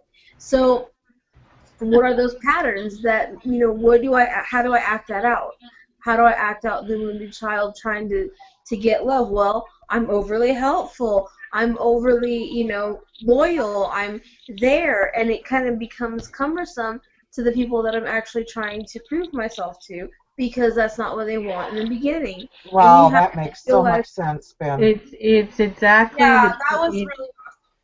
It's the paradox. It's always the paradox that every strength that you have is also your weakness, and every weakness that you have is also your strength. So for every good thing that you can say about yourself, you have to look at the opposite and say, is this the reason that I always am self-sacrificing? Because this is the only reason why I'm worthy of love, because I'm just me. So now I have to be everything to that person. And that means now I have to control you too. Because in controlling you, I get the love I need that I didn't get, that I thought was denied me. It's all. It is a long, ugly process into the descent into hell. Let me tell you. You know what? I almost thank you, Ben, for bringing that up, because I almost feel my guides speaking to me when you say that, because I feel like that's the other side of the things that I was working on last year. Because also with church, I feel like I was always volunteering. I was always up in the Sunday school classroom. I was always helping with the drives. I was always doing everything.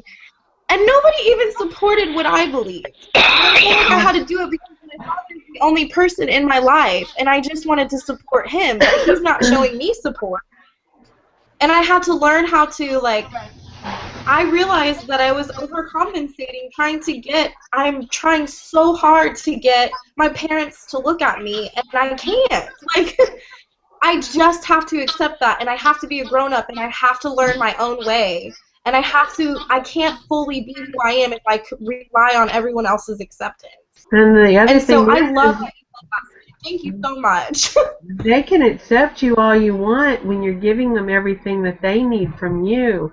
But it's only when you truly are yourself and you get their love that it's really meaningful. Because other than that, it's contrived. So It was like nobody talked to me until it was, hey, do you think, Jeannie couldn't come in to work Sunday school today. Do you think you could come in today? Oh yeah, sure, okay, I'll be there. But it was never, hey, can I take my grandchildren to the park? Hey, can I watch my grandchildren? Hey, can I be a part of your life in any way? No, it was only when it was attached to the church was when I got looked at. It was the only time, and I finally had to put my foot down and be like, I can't do this. That overcompensating and then thinking, well, gosh, did I do good? Did I do good? Are they going to love me now? Yes. And that's something that's always going to be there. That's something that's always going to be there until you've worked it out completely. Mm-hmm. These patterns will repeat themselves and repeat themselves and repeat themselves, and they will scream for your attention, and they're not going to go away. And I can attest to you that it gets uglier and uglier the more you try. When you do shadow work, what you are giving yourself is the ability to recognize the vices, recognize the patterns, recognize what you're doing, so that when you start to fall into them, you can say, no, wait, stop, and think a minute. And that's as good as you can hope for sometimes. Hey,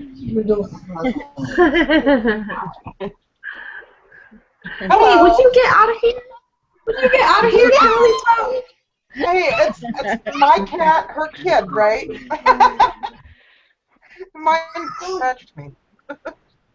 And I think what a lot of people. And you know what? By being me, I have these awesome, by not listening to what other people told me was right and doing what I believe was right, I have these awesome kids.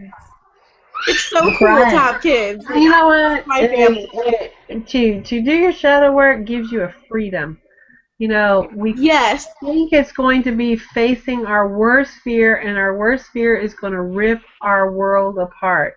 And we get down to the bottom of it, and we're like, why was I afraid of that? Well, if you were 3 years old and dashed it away, it's a huge, big monster in the closet. But when you're an adult and you're looking back at your 3-year-old fear, you're like, crap, what the hell was I afraid of anyway? And then you have this overwhelming sense of freedom, and then a whole new world can blossom inside you because you don't have that damn fear anymore. Yes. Would a type of shadow work be if, say, like in my instance, I've lost every single one of my friends that are physically in my town, like around here. Like, they want nothing to do with me, especially my family. Like, my sisters and my brothers, they want nothing to do with me. And I don't know why. I don't know, like, what I did wrong. And the only time that most people want anything to do with me is if I can give them something. Well, what lets the breakup of the relationship? But you have to. But here's the shadow part of it is that you're gonna have to start telling yourself, I don't know what I'm doing wrong. This is when you get a chance to find out what is it that I'm doing wrong. And or what is it that I'm doing that's destructive? Is there something that I'm doing that's destructive? And you may think that you're not, and then you get into subconscious and you realize, oh wow, there is really something that I'm doing wrong. Yeah, like possibly maybe you train them people to only like you if you're giving them something, and then when you stop, then all of a sudden they're mad. Yeah. You quit. Yeah. Or maybe they feel not taking responsibility for yourself, or they have an opinion on you. It could just be someone's opinion of you. My older brother detests me, and I don't know why, but I don't care. That's his shadow work, not mine. It's like the coyotes I used to feed. I could feed them, feed them, but if I showed up down there and I didn't have a truck bed full of meat, they were going to eat me. So, I mean, get to the point where they expect things from you, and when you come through time and time again, and then you get to that point where you don't, that's when you find out who your true friends are. And trust me, Exactly. I have a very small group of close friends that are still there after everything was gone. And part of the spell work and stuff that I was working on that I was saying I won't talk about on here was to get some clarity. And the path to that clarity I was looking for, a little bit bumpier than I had planned, but yeah, it set things real straight for me. I was gonna say I got the same shit going on. Oh, it's like when you do a spell, you have to be prepared because it may happen, but not the way you think. Yeah. So, Yes. I got reminded Yes. that I had some other work to do, but it worked out quite well. So yeah. I can even show you in the 30-year marriage that I had to understand that if I felt my back up against the wall and I felt threatened or I felt something of mine was threatened, I was a master chess player and I could maneuver it and seize control of it. But when I was trying to leave my husband, I had to keep in mind my triggers. And so when this woman comes in as the one who thinks that he's got money, funny if you thought that was. Anyway, I had to keep reminding myself, I asked the universe for this slap in the face. I asked the universe which way to go. Within the week, the universe slapped me in the face with it, and I had to keep telling myself because my initial reaction was going to jump in and save my marriage. It was mine, not hers. How could she? I asked for a girlfriend to keep him occupied. I asked for this in the universe. So I had to keep in mind, be careful what you ask for. You might friggin' get it. exactly. So I had to shut my mouth and let her have him, and that killed me. That was like daggers, not because of him, but because she thought she could take him from me. And I'm thinking, bitch, I'm letting you have him. He's like, shit. I'm the one paying rent. I'm the one paying his phone bill. I'm the one paying it. I'm the one that has the insurance. And she really wanted him for his pain pills because he'd had back surgery. And guess what? It was my friggin' insurance paying for the pain pills. Was So it his I'm out the midlife door. crisis? Click. It's cut off. So, yes. But in the short term, it looked like she won. That was really a hard blow for my ego. Let me tell you, that was a No big returns. shadow work. No returns. No returns. Exactly, as my brother Oh, final bitch. his first divorce, his wife came up. I want a divorce, and he goes. His first response was, "No backs, no backs." Like, you asked for the divorce, no backs. I'm out of here. Yeah. And he couldn't run fast enough. Oh my. But now I understand that my brother also has some of the same issues I have. Could it be our bringing up? Common denominator, but the way it is. Yeah. And shadow Yeah, work I've noticed. is not fun. Shadow work is very painful and emotional, and it can bring up a lot of things that you may not think you're ready for.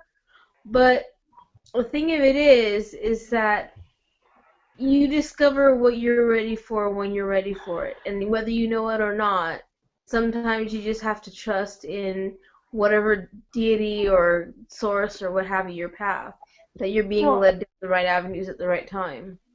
I went to a psychologist or whatever, a shrink, and because I was depressed, and it was he said my depression was because of my diseases, and I'm like, that's not. I was like, if somebody gave you a degree, it's like I didn't even know why I'm depressed, but I was trying to get help to overcome the problems in my like I was trying to get help with doing. I didn't. This was before I learned the shadow work, right? And I was trying to get help with him, you know, because of my growing up, the little bits and pieces that I do remember, Not too loud, I'm sorry. and everything. And he said, "Oh, well, no, you're just depressed because of your arthritis and your fibromyalgia. You know, just get over it and you'll be fine." And then that was the last time I saw him. A lot of people He said, don't "Get realize the over last it." one too. Yeah. Well, Tara, you're going to notice something because I suffer also from fibromyalgia. I've got IBS. I mean, you wouldn't believe how much shit I've got going on physically with me right now. I've got arthritis in my spine. I'm healing myself. I actually healed myself of high blood pressure. If I could do it, you can do it. I'm healing myself of all this stuff. You're going to find out that you are empowered. When you have magic, Yes. you are empowered, and you can take control over everything. It may not happen like Bewitched, or wiggle your nose and it happens, but it will happen. And you start studying your herbs, make yourself some tinctures, do the everything, anything that has anything to do with herbals, even if it's not a witchy herbal or whatever. Read up on it. Let me tell you, apple cider vinegar is my friend. Yes. You can heal yourself of absolutely anything there, and I don't ever want to hear a witch ever saying I can't do that or that can't be done, because that's bullshit. You are a witch. Yes, we can control other people. We can control anything in our immediate space. We can do anything we set our minds to. So I don't ever want to ever hear anybody say can't, won't, don't, shouldn't. If you And don't have, let anybody tell you different. if you Sorry, go have ahead. ever felt and it's come true, if it's come to fruition, then there's power within you. And if you don't believe that there is, if that spell worked, then there you go. There's your proof. Every time you step into that circle or in front of that cauldron to cast that spell or do that ritual, you should be feeling your power build. That cone of energy build and then you need to stop, take a deep breath, and try again. Because I think that when a witch casts her spells, and there's more than just connection to her power, but at the very least, connection to your power and what you're getting ready to do. Then as you get further on, there's connection to the energies and the planets and the spirits and what have you, whatever you choose to work with. But if you can cast a spell and make it come to fruition, then you should feel empowered. Yeah, I'm still convinced this thing in my breast, they're not going to find any place to put the needle by the time I'm going for my consult on the 4th. I thought it was the actual biopsy, but now I'm understanding it's just a consult before the biopsy. By the time they get that ultrasound looking for a place to put that needle, it's not going to be there. It will not be there. I am convinced of that. I know this diabetes is going to be gone. And that's exactly how you have to have, and you have to have that utter faith first, right there. Yep. Speaking from conviction, because the second you throw doubt in it, Exactly. you ruined your own spell. That's the problem, is that people don't understand. It is hardcore intent, and it's not, I have faith, God will take care of it. No, I know it's already taken. Exactly. And let me tell you something else, too. You have to want to be healed. You have to absolutely want to be healed without a doubt. And there are sometimes people will say, well, it doesn't work for me. I've tried that. It doesn't work for me. Oh, bullshit. You haven't tried. You've got something that's holding you back. You got shadow work to do. That's right. Well, I know one lady who, she's afraid she's going to lose her Social Security. So she doesn't want to get better, but she wants to bitch about all her problems all the time. Constantly bitching about, oh, this just ain't working right, and you don't understand how sick I am, and blah, blah, blah. Well, that's exactly what you're going to be, is what you speak. But also she's found that being sick gets her sympathy. Right, exactly. She likes, and that's one of the reasons she's sick. People, hey, why am I fat? I'm fat because I have shadow work still to do. Just because it took me and I got to this one part of my shadow work doesn't mean my shadow work is over. I got lots of other issues to work on. This just happened to be a long-term issue that I got to the bottom of, but I haven't fixed the problem yet. I just got to the bottom of it. And now it took me 2.5 years to be completely cured of depression. It took 2.5 me years, and I'm not saying I'd had depression for 2.5 years. That's the 2.5 years started when I realized that I wanted to get better. I had depression longer than 2.5 years, but Yeah. I realized I wanted to get better. And one day I was starting to do shadow work, and I started to look within myself, and I just asked my guides, and I said, I don't know where to start. Like, I don't know what to believe. I don't know where to start. Please help me. And that's how I started. A week after that, I was in Walmart, and I was walking around, and I got a message for a man in Walmart. And so I went to him, and I told him, and he said to me, "Oh my God, are you a sidekick or something?" And I'm really not a sidekick all the time. Everyone really is, to be honest, but I don't listen well enough, so I'm probably not all the time. But I really got this vivid message, and I told him that, and he said, "Are you a psychic?" And I was like, "No, but sometimes I just get these things, and I just need to tell someone." And he said, "Wow, well, what can I do for you?" I was like, "Oh, no, I'm fine, I'm nothing." He goes, "Really? I'm a nutritionist. And if you want to come in, this is how big this was. This was when I really started to believe my spirit guides were really helping me, was when this happened." And he said, "Well, I'm a nutritionist." And I was like, "Well," we started talking, and I talked to him. I said, "Well, I've been suffering from depression, and, I've been to the doctor, and they're giving me these pills, but the pills make me dizzy and tired." And he said, "Well, a lot of depression comes from low levels of niacin. So one way you can do that is by eating a handful to 2 handfuls of cashews every day. I don't recommend that for you, because you should really talk to a doctor or a nutritionist yourself, because everyone is different. But I thought, hey, what the heck, I'll try it." I really didn't think that a handful of cashews was going to change anything. It changed my life because it was the first stepping stone. It opened my mind and opened my understanding of health and wellness, and it gave me a place to start. And so it helped balance out my niacin levels, which helped me have enough energy to go outside and walk around the block, which then turned into 2 handfuls of cashews, which then turned into walking about 2 miles a day, which then turned into me becoming eventually a vegetarian. And now I'm so healthy. Like, I have no. I used to have ADD. All growing up, I had ADD. I have trained myself completely out of ADD, and my vegetarianism has been a huge part of that. It's because of the chemical imbalances that I'm very susceptible to if I'm not careful what I put into my body.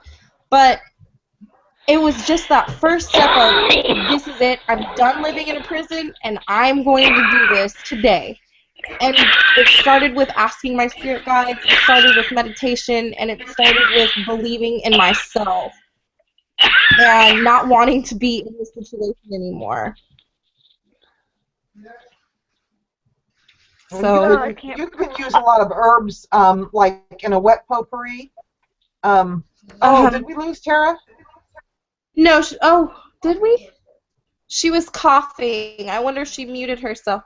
Oh, okay. Well, Tara, if you can hear, yeah. the coughing too. I've actually, I've been diagnosed with COPD too, and I haven't had a flare-up in over 2 years, because of herbs and stuff. I would suggest eucalyptus in a wet potpourri and just have it burning in the background with your intent. If you have like a potpourri burner, the kind you plug into the wall, like a little crock pot or whatever. To me, that's my electric cauldron. I love it. It make oil burn somebody else.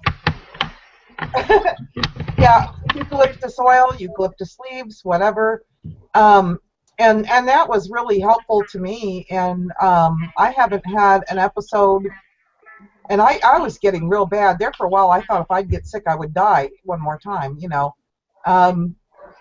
Check out things like that. If you can't take things internally, vinegar, apple cider vinegar, rub it on your arthritis pain. It does help after a while. It soaks through the skin. It really does help. I mean, there's a lot of things that we can do. If you can't take it internally, you can certainly take it topically or breathing. I just want to do a little disclaimer for myself right now. No, we did. I'm sorry, I'm a little bit, I'm a little bit scattered at the Who's moment. calling? I don't It know. might be Tara. Tara's calling. We lost Tara. We lost Reagan. It sounds like Tara's trying to call me. Okay, hang on. Hang on, let me send her a direct invite again. Because I'm not sure how to answer this because it looks like it's It's trying to not take us on somewhere our. else. It's Yeah, not on don't our. answer because you'll get sucked into another room. Yeah, exactly. Okay, Yeah. Tara's here. Let me do Reagan again, just in case she needs another one. Okay, well, excuse me for a moment. I'll be right back. Reagan. There she is. Hey, Tara. Sorry. No problem. I'm giving y'all a disclaimer because I'm going through a little bit of shadow work at the moment myself. Spin knows what's going on. Yeah. You see me acting strange over here. After living by myself for the last several years, I've got a friend in crisis who is leaving her husband tonight, a major narcissist and drug dealer who has not told him yet, and she's moving out, coming in, going to bring me a 4-year-old shortly, and things in my house are getting disheveled as we speak. That's why I keep putting it on mute, is when they're coming in with things.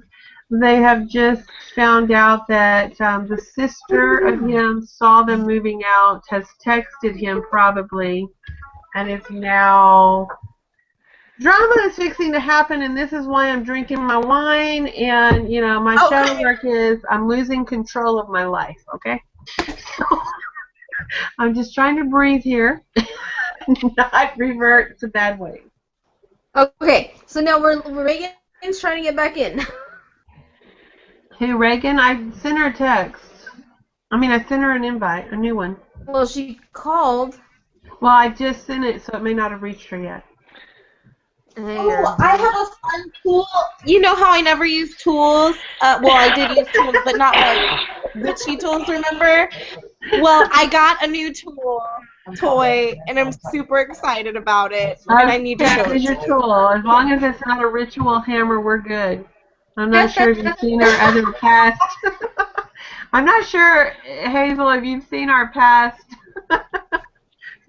Witchy Chat. Look at this. Oh, it's that's hammered metal, pretty. and it has That's 3 pretty. legs, which I was super excited about, and I use it as a womb for my spells to go in. Yes. To be the womb. Yes, and I love it. Where'd you get it? Where'd you find it? That's beautiful. I got it from the thrift store. There you go, my favorite place.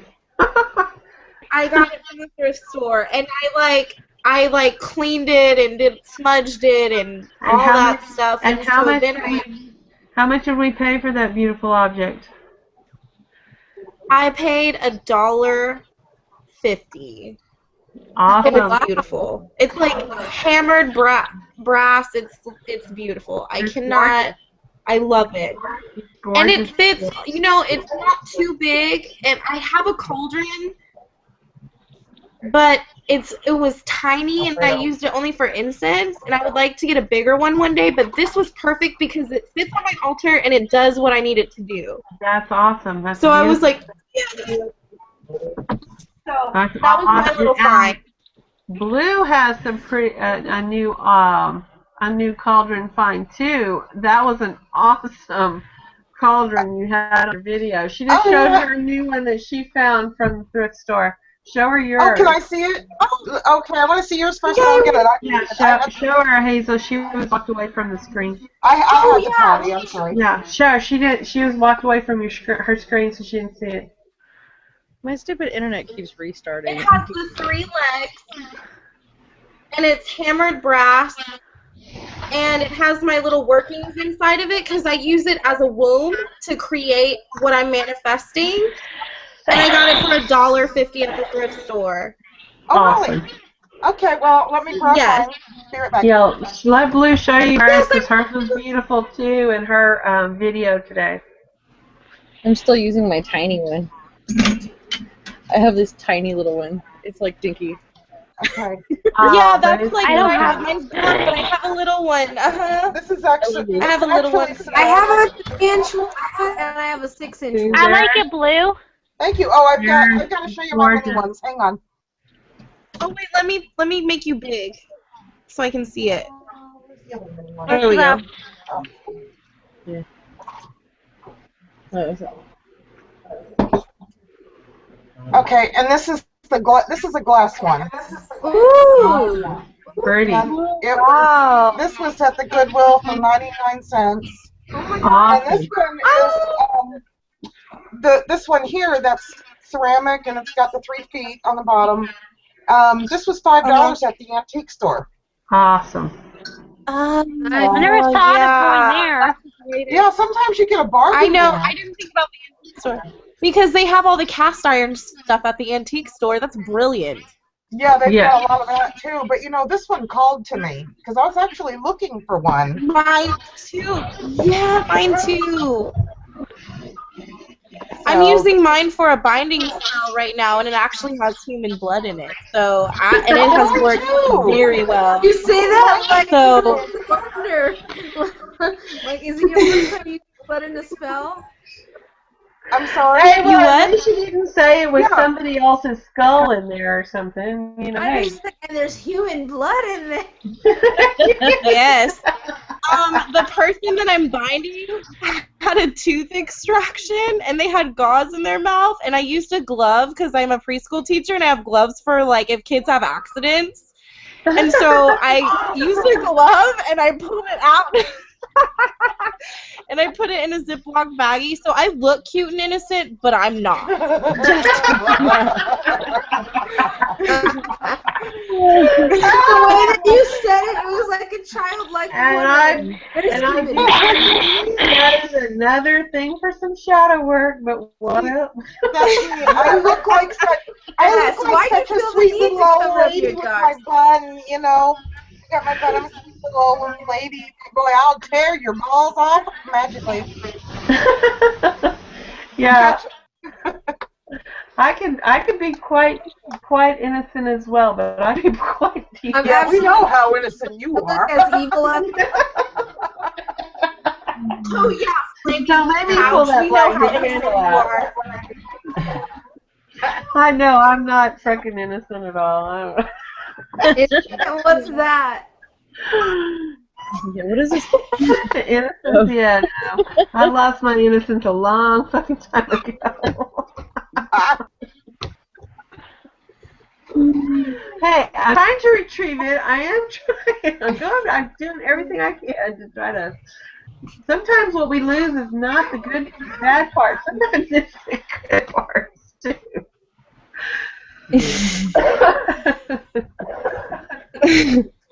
Well, right now, like I said, I just wanted to know too. I've got some drama going on in the background. I've got a lady leaving her husband. She's moving into my house. He's just found out that his sister spotted him moving pieces out of the house. So when I'm muted, it's because I've got someone coming in the house bringing furniture and stuff going that way. And I'm trying all I can do to remain calm while my house is being filled with stuff. So Well, I'm proud of you.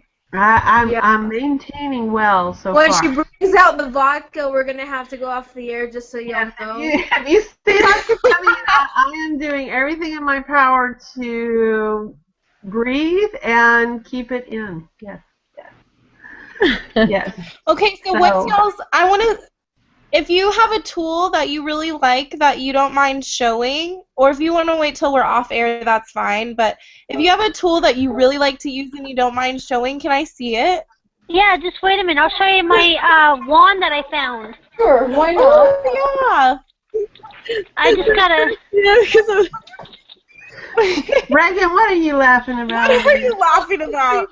I was digging through one of my boxes. It's got a bunch of my sewing stuff and a bunch of my like witchy stuff. Pull out a tool you And I found something, and it just made me laugh so hard because of the whole claw hammer thing. I need The pipe wrench. Do you guys want to see that You guys want to see that mason jar candle holder thing? Yeah, let's see it.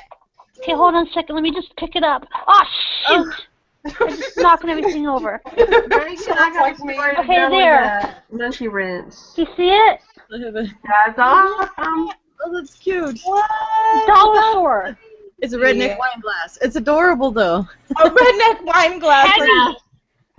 But anyways, this is what I was going to show you. Your wand. Let me click on Hang on, I you. can't see. Hang You on. mean we can click on the lower pictures to see? Yes. Yes. Okay. Sorry. That's okay. All right. Awesome. Tara, all I see is the top of your head. Oh, there it goes. Yeah, I see but it. Oh, wow. okay. Thank It's you. white? Yeah. Or is that the Look, I light? can see Tara's face. You're very pretty. All I ever see is the top of your head. See, it's beautiful. Yeah, I can't see my face. I know. Hold on a second. It's There you go. It's the position of her iPad when she's talking on it. She sees her whole face on screen, but we don't. So it's an top of the illusion. head. That's the only part that matters in the Christian religion, you know, when they dunk in and sprinkle water. This is my fairy wand. This is the one for my fairy Oh, altar. let me see. Hang on, I gotta click on you. Hang on. I like that. It's just a lily stem. Hang- I gave it to one of my fairies as a gift, so I have to run it back real quick. But I thought I would show you guys. It's just a stem from a lily. It's cute. Oh, I like it. I like the top of it. Oh, that is cute. Oh, that's pretty. All my stuff's on the other side of the house.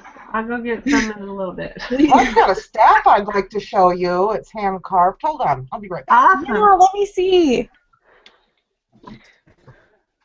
Oh my goodness. Ugh. Has anybody heard of Amber Honey Honey Raven? Raven? Yes. Yes. You know how she's doing that Witchiversity Wait a minute. on Facebook? Wait a minute. You broke Well, up. I joined it. Oh, wait, let me click on Wait you. a Let me click on you. Okay, Wait a well, minute. You This is broke up and we didn't hear what you said about Ember. okay, Pardon? You This broke up and we didn't hear exactly what you said about Ember. Oh, I joined her Witchyversity thing on Facebook, Okay. and we're on the week 4, and right now we're studying sun, moon, and celestials, and their powers and stuff. Cool. Reminds me I have to put out the video for the supermoon in Pisces. I thought I would show you guys. Oh, I love this bottom part. Oh my god. I don't know. Oh, You that's can't, cute. you can't What really is it? see it's a snake, and you can't really see the pink eyes, can you? No, that's a little Wait, wait, blurry. About it. Oh, I see Yeah. it. Oh I my see gosh, that's snake. I so recognize the snake. Oh, that's Oh, beautiful. that's beautiful. that is so cool. I love my staff.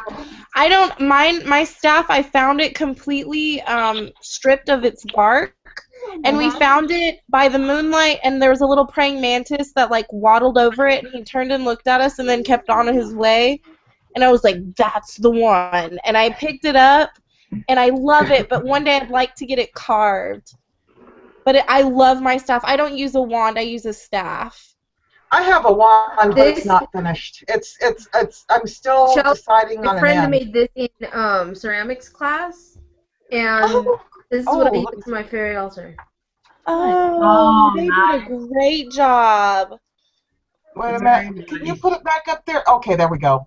Wait a minute. Let me make my picture big so I can see what I'm showing you. There we go. I had to click on your picture. Yeah. Let me see the little symbol on the sides. What is it? I can't see this. Oh, I see it. Oh, they did a great job. That is You nice. froze. Oh, there we go. That is nice. Yeah, she froze for me too, but right in the perfect spot. She's now frozen on me, but it's on her face. Yeah. Spin or Frozen still? There she goes. My friend did that in ceramics class, and she always does Celtic stuff. So I used to steal all her stuff. She also had a plate But as I explained in one of my videos, the fairies ate it, and then again. The fairies ate it? Yeah. I can't get my brownie to eat anything. I think he's waiting for me to break out the vodka. Well, the fairies got pissed because I didn't offer stuff like I should do right now. They got pissed because I'd be like, okay, I'll get to you, okay, and I just didn't, so they ate my plate. I don't. I've tried to give my brownie stuff, but he doesn't. He doesn't want one I've offered so far, but I think he's waiting for the hard. You know what? The fairies would never take stuff from me. Well, not always, but the past year they've been like really standoffish and have not accepted any of my gifts. But sure enough, they sure did accept my shot glass of what is it? Pina colada. I was like, this is all I have. I'm sure they'll be fine with it. Sure enough, it was completely gone the next day. I was like, really? It was on Midsummer's Eve. I was like, really? That's what you wanted? Was pina colada? You should have just said something. We've got somebody just said evening, everybody, on the YouTube. Our Haven 50. Oh no! I tried to. This Mystic Moon doesn't want to get in because there's so many people. We've got plenty of room. There's our Haven 50. Oh yeah, does she want to come in? I don't know, but I'm sending them an invite. Hang on. Hello, our Haven 50. What I was gonna discuss is, you know how I've been doing videos on YouTube? Oh, you have. You need to send me the link, dear. Okay, I'll do that when we get off. Okay. Did I accept you as a friend request? Did I do that? I don't know. I get a few of them. I had a troll yesterday. I saw that. He tried to friend me with like Blue 6 is all more about feeding his immediately. trolls. What? Oh, yeah. What did the troll do? You I didn't missed see that. it? Oh, I took No, I screenshots didn't. of the conversation. Oh, I'm sorry. What I'm been yelled at. I'm too loud. What did they say to you? I put it up on my Facebook. What was the video they did it on? Oh, I didn't do a video. It's just I Friend requested her, and then they started sending her messages. Oh my goodness. I scared the hell out of missed him. that. I haven't had a chance to get. I've had this background stuff going on for several weeks about helping her leave her husband and stuff. So it's happening tonight. So this is kind of what's thrown me off between a crazy work schedule and all this extra stuff. So I've been missing a lot of activity on Facebook. Normally I am much more active on Facebook, and I am getting very behind on my YouTube watching because YouTube has changed the way they do how I primarily watch it, which is on my TV. But instead of allowing me to put up my current subscription list that's coming up in order, what they have done is decided to tell me what they want me to watch instead. And I'm like, seriously? I can't watch what I'm subscribed to, but you can give me some Christian guy shouting at me? I'm like, seriously? I'm like, y'all need to shit together. One minute it's alien hunters, and the next minute it's the Christian guy, and I'm like, and I'm not subscribed to either of these people, and I'm like, really? And I'm searching for my videos because that's how I would end my day and how I would begin. Every day is on my TV, in my bed, watching YouTube videos till I fell asleep.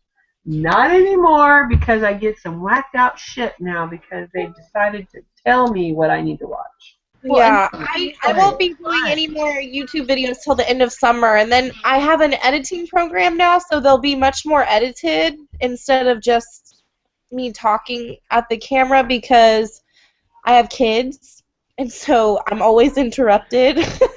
So I need an editing program. Am I subscribed to you? I don't think so. My name on YouTube is literally Hazel Earthflower.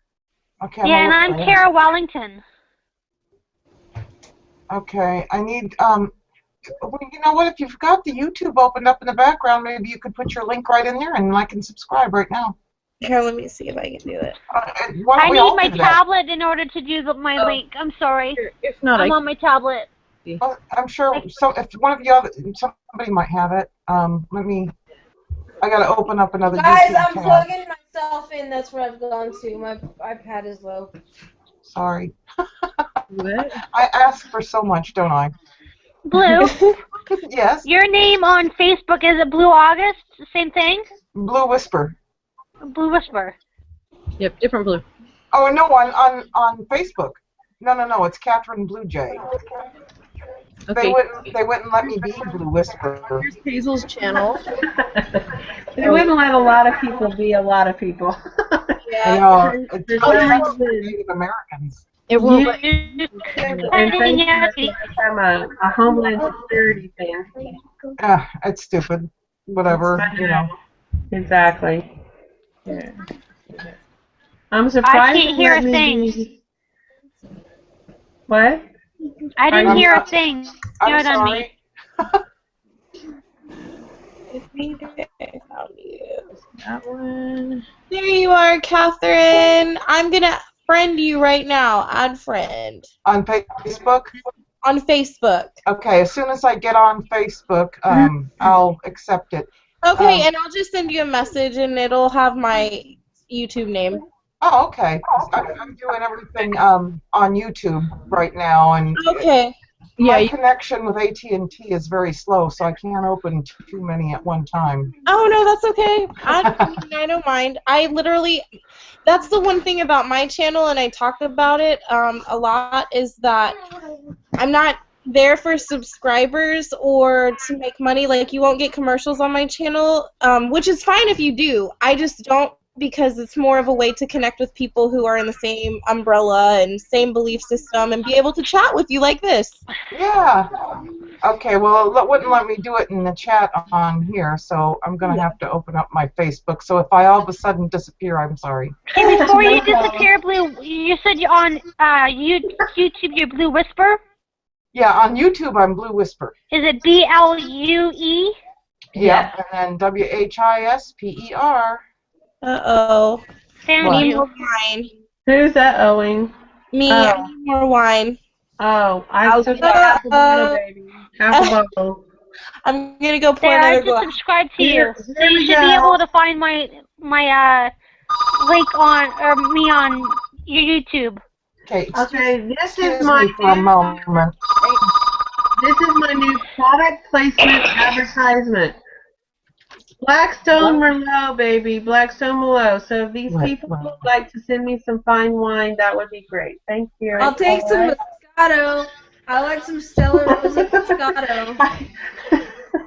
I have no wine, as you can see. So I'll take some Moscato. I just want to say this is wonderful wine. Thank you. Or some Yellowtail.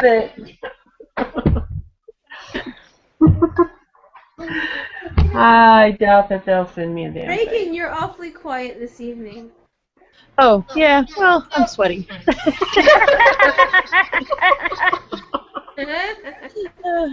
You're sweating in my shed. It's really cold here tonight. It's like down to 13 tonight. What? Oh, wow. What? 13 Celsius. 13 Celsius. Well, Reagan is probably 113 right now. she loves I me know. being We live in Texas. It's really hot. It's 95 degrees inside and out.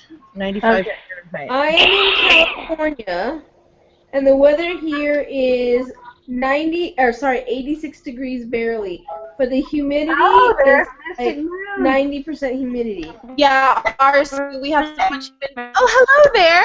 Hello, Mystic Moon. Glad you could join us. Hi, Mystic Moon. We're gonna eventually get our Haven to join us. Come on, Raven, join. We want you to join. You're in the chat, so join. Hello. Hello. Glad you made it. How's the move coming?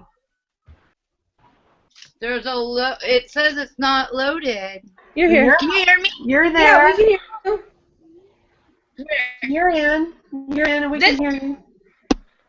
Can you see the picture of boxes everywhere? I can't even walk around my place. Well, we did see the boxes for a second. Well, I'm listening.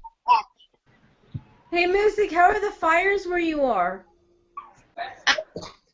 I don't have any. I'm in a small town of Turlock here, but I know when I hit the road on Friday, I have to watch Highway 5, and I guess like all through Oregon, there's really bad. So we'll see. See what I hit. My screen says that it's not loading, or it's not working. I see you. Yeah, I see you. How I weird. see you. You might have to go out. I can't see anybody. Oh no. No, we can see you. We can see you, and we can hear you. So you're good. Sometimes if you click your camera Okay. off, and Well, back I'll just guys down Yeah, there. you're good. We see you. We can hear you. So you're good. So you can join in anytime. All right. Thank you for inviting. Of course. Always. So, what were we doing? Okay, Reagan was saying Quiet. She was sweating. She is now yawning. What is up with that? I don't know what you're talking about. I've only been sleeping since Sunday. It's okay. I'm hibernating. I've been sitting here this whole time. I've got my lens, like part of my lens cleaning kit for my camera, and I've been sitting here cooling myself. Because when I turn the fan this way, then all you'll hear is into the microphone. So. Well, that is also what a good can of compressed air is good for, too, is where you can scorch yourself instead of your computer keyboard. Yeah, but they put the bittering agent because people huff that now, so when you spray yourself with it. Well, okay, you can get high at the same time, you can stay cool. And that's just dangerous. You won't care. It won't matter. Oh, I have a question for you guys. This was brought up last week in the Witchyversity, but what kind of tarot do you guys use? Or not tarot? What kind of divination? What type of divination do you guys use? Tarot. Tarot. And I'm still using my same old Rider-Waite deck. I have a bunch of other ones, but tarot. My favorite is the Fairy Oracle deck by Brian Froud. I love that one. Say that again? I love that one. Love That's that good. I love that deck. Isn't it awesome? Yeah, That's my favorite deck. It's not for beginners, though. No. It takes a lot. No. I have the Mythic Tarot and the Goddess Tarot and the Hidden Path. I have all these other tarot decks, but the Fairy Oracle deck is my favorite. Yeah, they're so pretty. To me, right now, mine is just using my mind. I'm actually receiving things right now, so it is just one-on-one. So it's not actually a tool that I'm using, but for the same kind of purpose. Well, your mind's still a tool. I know, but I'm just saying that it's more one-on-one communication and meditations and dreams right now that I'm not using an actual tool for the divination itself. I like runes, but even still, I would say my Fairy Oracle deck is my favorite. I tried internet. I've been using my pendulum. Again. I love to use the pendulum. I like working with my runes. I like the Lenormand. I like the Lenormand deck.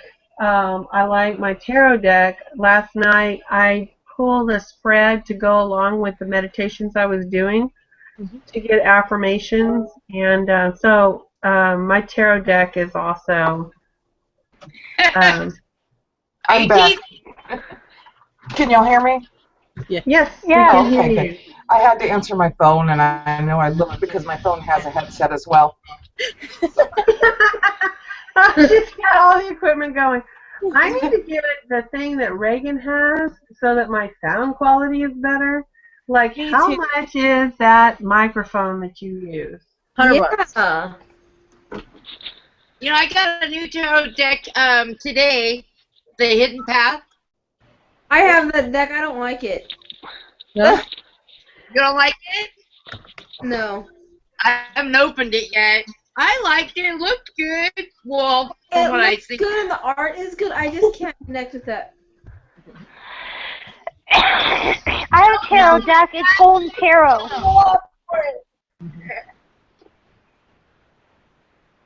Hopefully I'll go it's get mine. good. Damn it. Okay, I have no idea what we're talking about. Will somebody fill me in, please? Oh, I asked, what type of divination do you use? Oh, I use all sorts. I love reading flames. I like reading the end of the candle.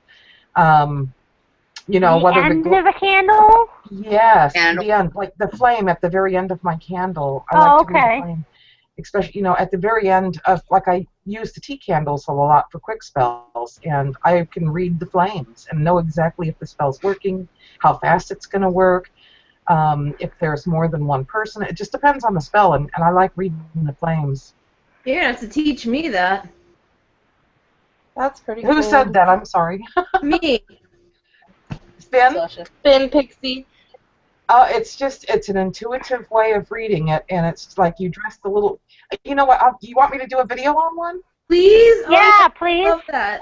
Yes. Okay, I'll do a video tomorrow. How's that? Great, thank you. Okay. Yay! I'm doing This another is my video. tarot deck.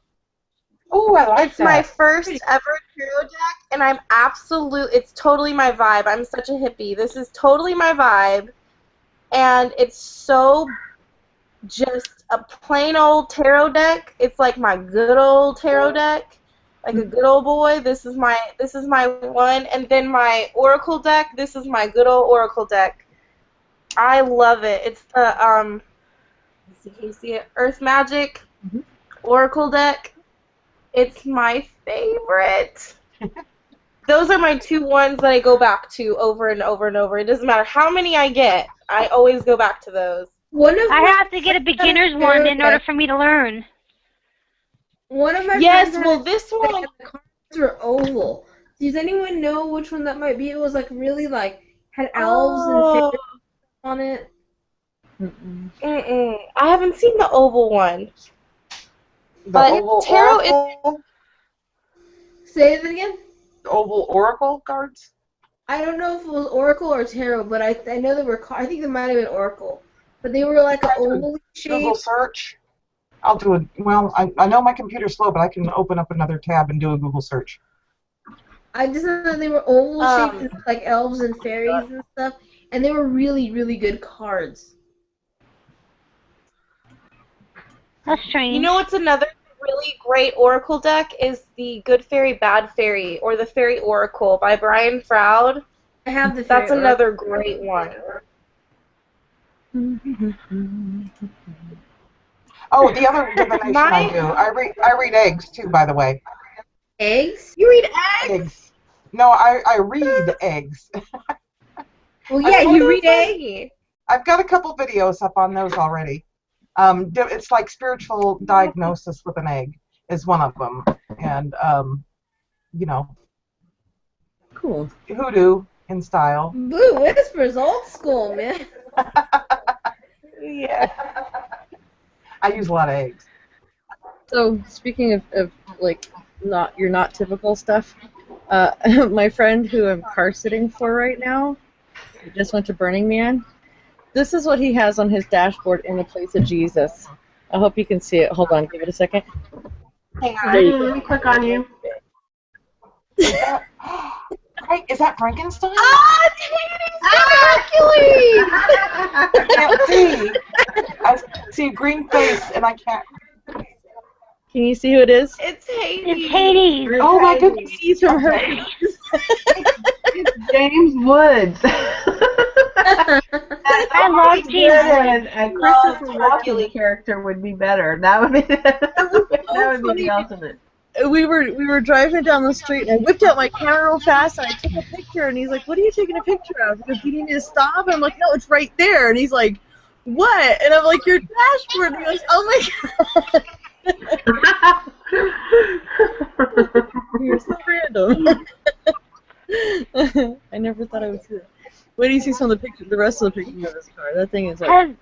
Has anybody seen the movie Into the Woods with Meryl Streep? Yeah.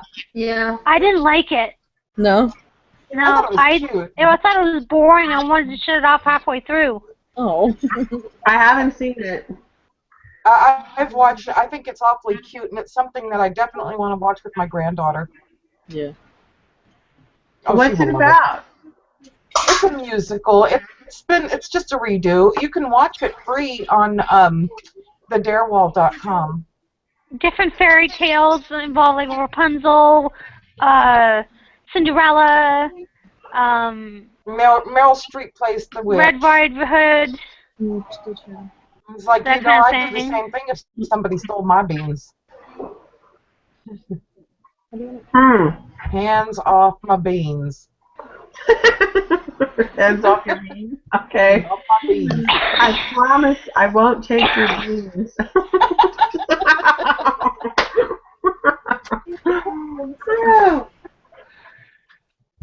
As long as your hands off my wine, we're fine. Okay, sir, that's what I'm saying. Don't make me fish your blood out the trash.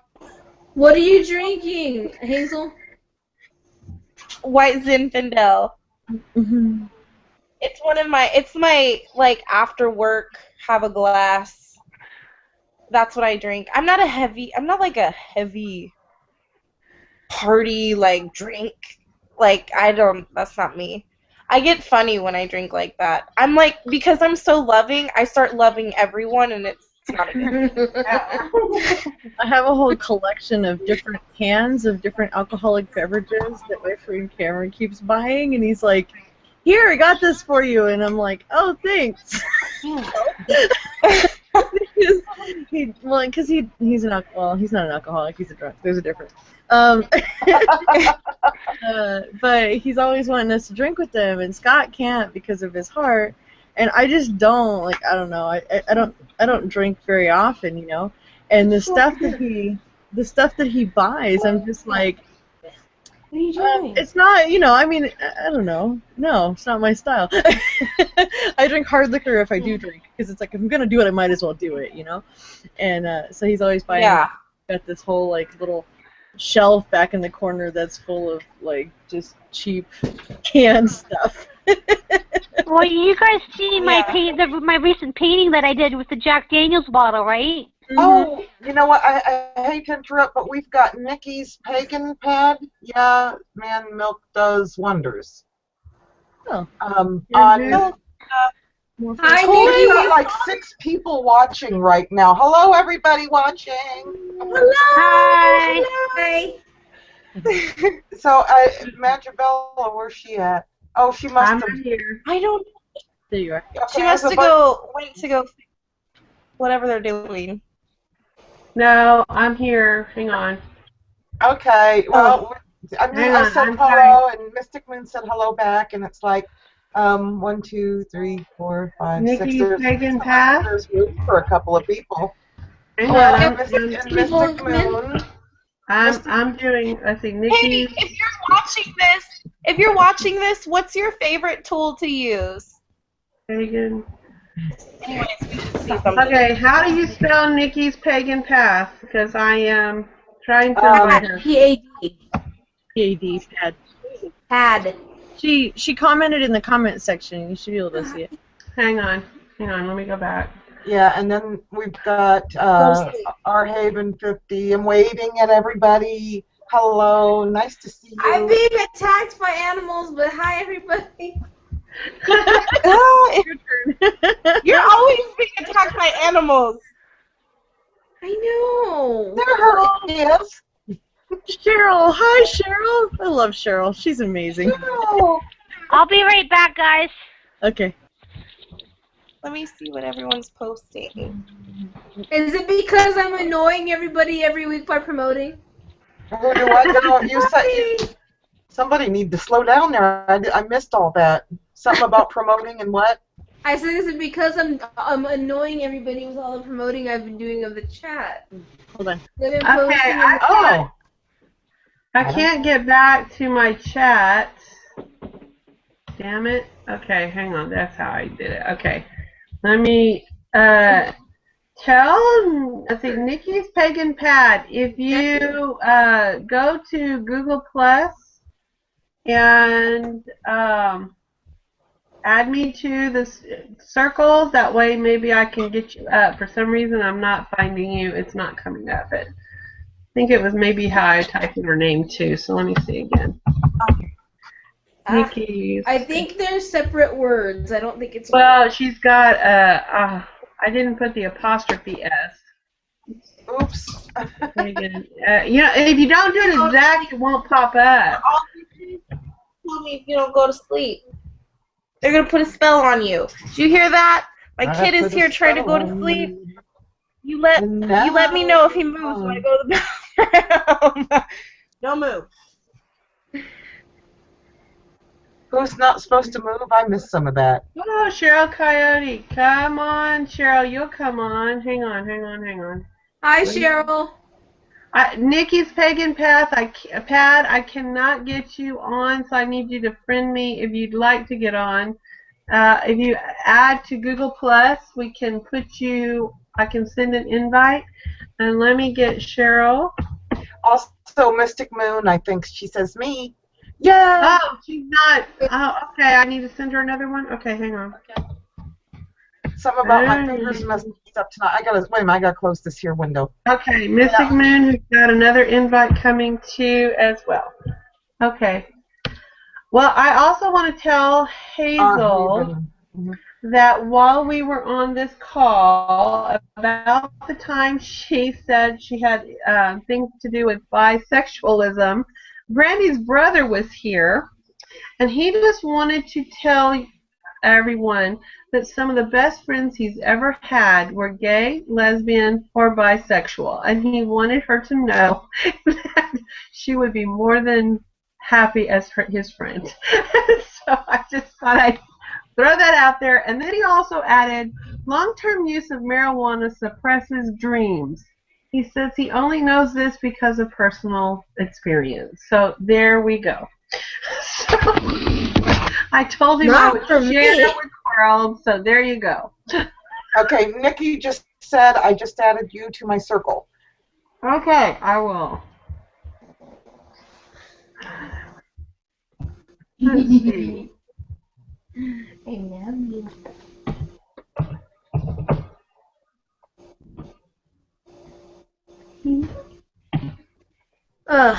I'm at a petting zoo right now. Who you are? Yes, I am. I have a kitty in my oh, I see. puppy right here. I was going to say, I want what you're drinking. Puppy. I want what you're drinking. Hey, sorry, did she step on you? Go beat her up. I've been attacked by my... Well, you all saw how Pip was with me tonight.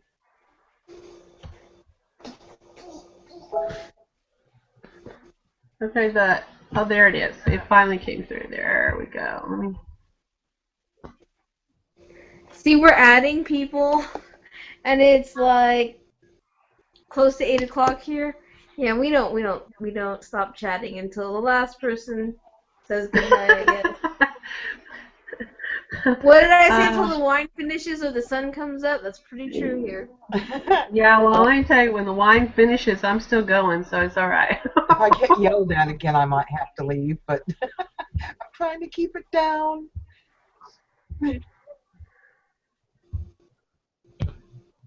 Okay. I am adding Nikki. Okay, Mystic Moon says it keeps dropping her connection's not good, apparently. Sorry. My microphone keeps... What'd I do? I don't know what I did. I can't be trusted with technology some days, like today. Well, right now it sounds like we have the element of air on your side. Yeah. Oh, yes. Where'd Hazel go? What the hell are you doing under those blankets, Hazel? What are you doing under those blankets? Is that her child? I think that's her child. I don't know. Something's moving. It looks creepy, though, really. It's cool. Yeah, I hope that's her child. Maybe we should Okay, sing it Nikki's lullaby taking so it goes to sleep. It says that Nikki's Pagan Pad is restricted and I can't add her back, so she's not popping up on my thing to invite her. Oh. So I am, apparently I'm restricted in some way, so I can't add you back. Okay, then she'll have to change her settings then on Google Plus. Yeah. Yeah, I'm under one of her restricted things or something, so. Just go up to the little thingy, the little wheel-looking thing. Click on it. Go to settings. I hope that helps. If you can hear me, Nikki, I hope that helps. But on your Google Plus, look at the restrictions thing. I mean, the little wheel thing. That's where your settings are. Yeah, because it says, well, good evening, Cheryl. I'm glad you could join us. Hi, Cheryl. Oh, I can't hear you, Cheryl.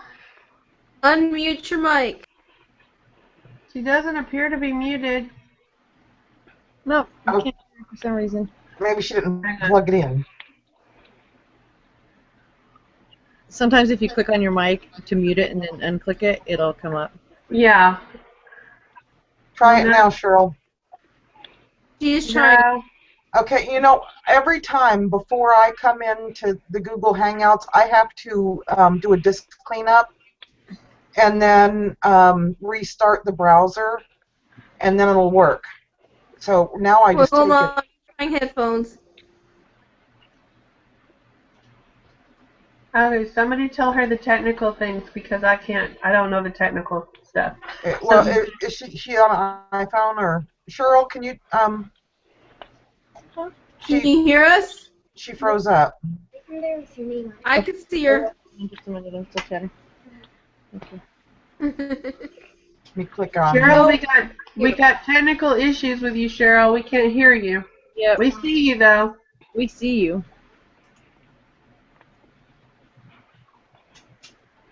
Okay, Cheryl, if you can hear me, if unplug your headset and plug it back in, make sure it's all the way in. And if that doesn't work, you might have to go out, do a quick disk cleanup, you know, clean your cache, and then restart the browser, and then come back in that way. Yeah, because I have to do it every time. Right. Yeah, we can't hear you. Can you hear us? Yay! Us. I want to know how she's making that pop up. I can't make that pop up. What the heck? I think well, if you put your cursor over to the side or whatever, it'll open up a sidebar, and you can put in the text in there. Yeah. It'll open up a text window inside this window. Yep. At the very take your mouse and put it to the left, and then at the top. Y'all just must be a bunch of witches because I can't do. I don't know. No, wait a minute now. I'm clicking on everything. I don't see that. Now I was told maybe your volume is on low. It's all the way low, maybe. Look, guys, this is my elemental. This is Rocky. Hi, Rocky. Hello. Oh, he's so old. We only have a few left, but I had we adopted him before I even had any kids, and so he's super old. And I used to carry him everywhere. So when I started carrying kids around, he was really upset about it. He would snuff at me when he doesn't like something. He goes like that. He's like, whatever. I disapprove of this. I'll be right back, guys. I'm gonna go grab the rice in the house with my name on it. And Nikki's ready for it to be invited again. Nikki, okay, great. Well, hang on, Yeah, she said she thinks she has it. I think. Okay, let me get her up. Okay. I got your back, Nikki. We're trying. Oh my God. It's just so nice because a lot of the people showing up are people who are subscribed to us, like on YouTube. So it's cool that you guys are just showing up and we can actually connect to the people who are watching the videos. Yeah, and the ones that I've seen, I've seen their some of their videos, and then I see their names and their comments, and it's just automatically they come in here, and it's just like, oh hey. And well, like when you showed up, I was like, oh my gosh, it's Blue Whisper. And I seen you, and I was like, I think Okay. Let's of see. all, of all the witches, it's just like, and I mean, forgive me, Go ahead. Where I can hear you. What happened? Hello? What happened? no, I froze up. There you are. I hear you. Man. Okay, Nikki is still not showing up, and it hasn't hit my thing yet, so I'm just trying to send her another one. Can we send her maybe the link that's just above here? That's what I used to do with the Hangout friend of mine that I used to talk to. Yeah, try it. Let me see if I can send this to her. Nikki, are you on my Facebook page? Hello, you kitty. Yeah, because I can't send her one because I'm still restricted, it says. Yeah, I'm gonna try to send her the link the way I used to on Facebook with the friend I used to play a game with, and we used to talk. Several of us would talk on this while playing a game. Which game? Wizard 101. Don't even I start used it. to love that game, but I was too cheap. I wouldn't pay for the extra. Oh, I ended up, and I tell you, it's been worth it, but it's like it is addictive. Okay, if you are, let me send it to you. Okay. I gotta find. Oh, and Hazel, I got your message. It's just I'll have to look for you on YouTube after this because. Oh, that's fine, girl. So did you find me? But I won't have any more until the end of summer because I'm a teacher, and so I like to spend the summer like chilling with the family. And then so once everyone gets back in their routine, that's when I'll start putting everything back up again. Oh, she's under Nikki Davis. Let me look at that. Oh, okay. Well, that's why I couldn't find her. I found Nikki Davis. Let me see. Hang on, Nikki. I'm still trying. Okay, I'm gonna send you the invite on. Nikki Davis. See if you can get in with this one, with this link I'm sending you. I'm gonna sneeze. Aries, you're gonna need to move. Here, while y'all are doing that, I'm gonna pull a card. Who wants me to pull a card for them from my Oracle deck? Okay, Nikki, I sent you one under Nikki Davis. I think that was the picture because I have been watching your videos for a while now, so I believe I got the right picture. I may be wrong, but I Can you hear me, Hazel? Yes, I got Cave Sanctuary. Oh, wait, let me see. This is Cave, and the other word for it is Sanctuary. Okay. So let me see. Oh, who's this? Oh, I'm Missing Moon. Hey, it's Nikki Davis. Wow. Go under Nikki Davis. Hello. Friend I used to play. We used to talk. There she is. Where? I hear a puppet. Sister Cheryl, did she come back? She's trying. I'm going to send her another invite just in case she needs it. So. Okay, if you are. Megabella. Yes. Megabella. Go for Nikki Davis. I did send it already. It is Okay. sent. But let me make sure I sent her to the right Nikki Davis because there was more than one. I thought I picked the right picture. I only have one Nikki Davis on mine. Let's see if she gets in through that link. Yeah, she left a text and on the YouTube there that under Nikki Davis. So I don't know. Yeah. Maybe that'll help. I got her. I got her covered. Let's see if she can get in with that.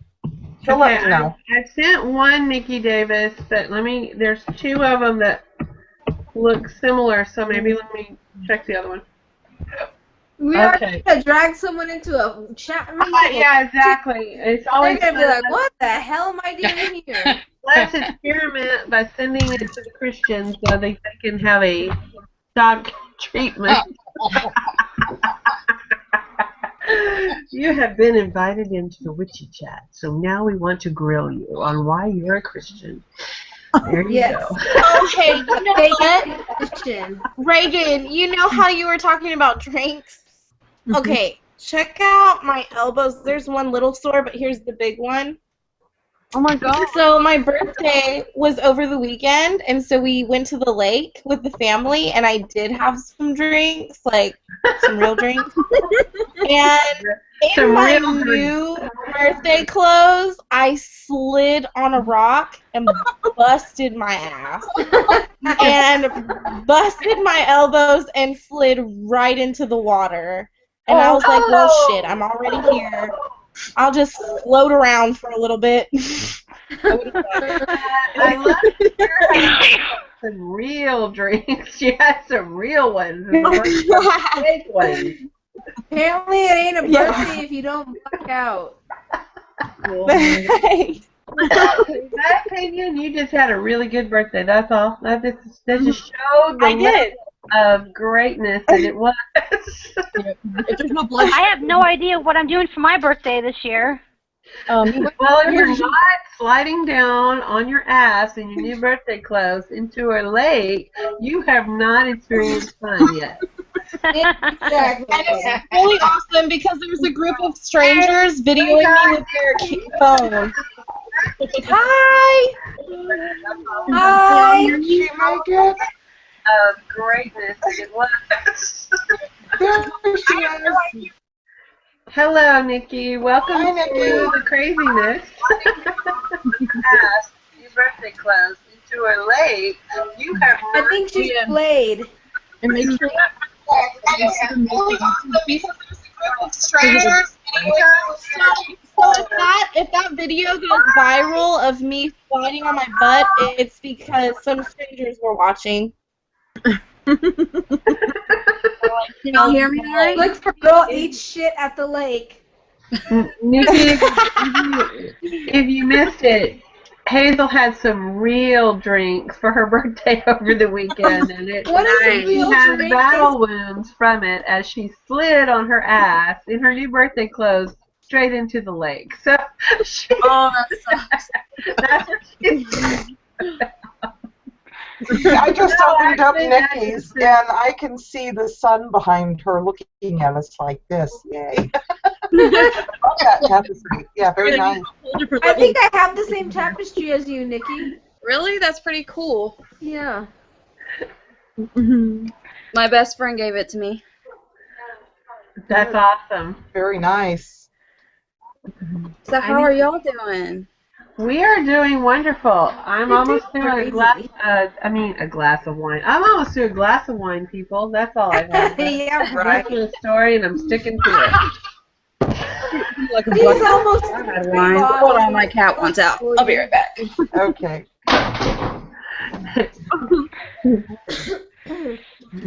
At least my cat's finally calmed down. Pippi, anyway. Yay. The only time I When enjoy Cheryl comes back, I think I'm losing my voice. I enjoy the warm days because my cats are off sleeping. Of course, that means that they've got me up all damn night, all night. Raw talks to me and gives me butthole kisses while I'm trying to sleep.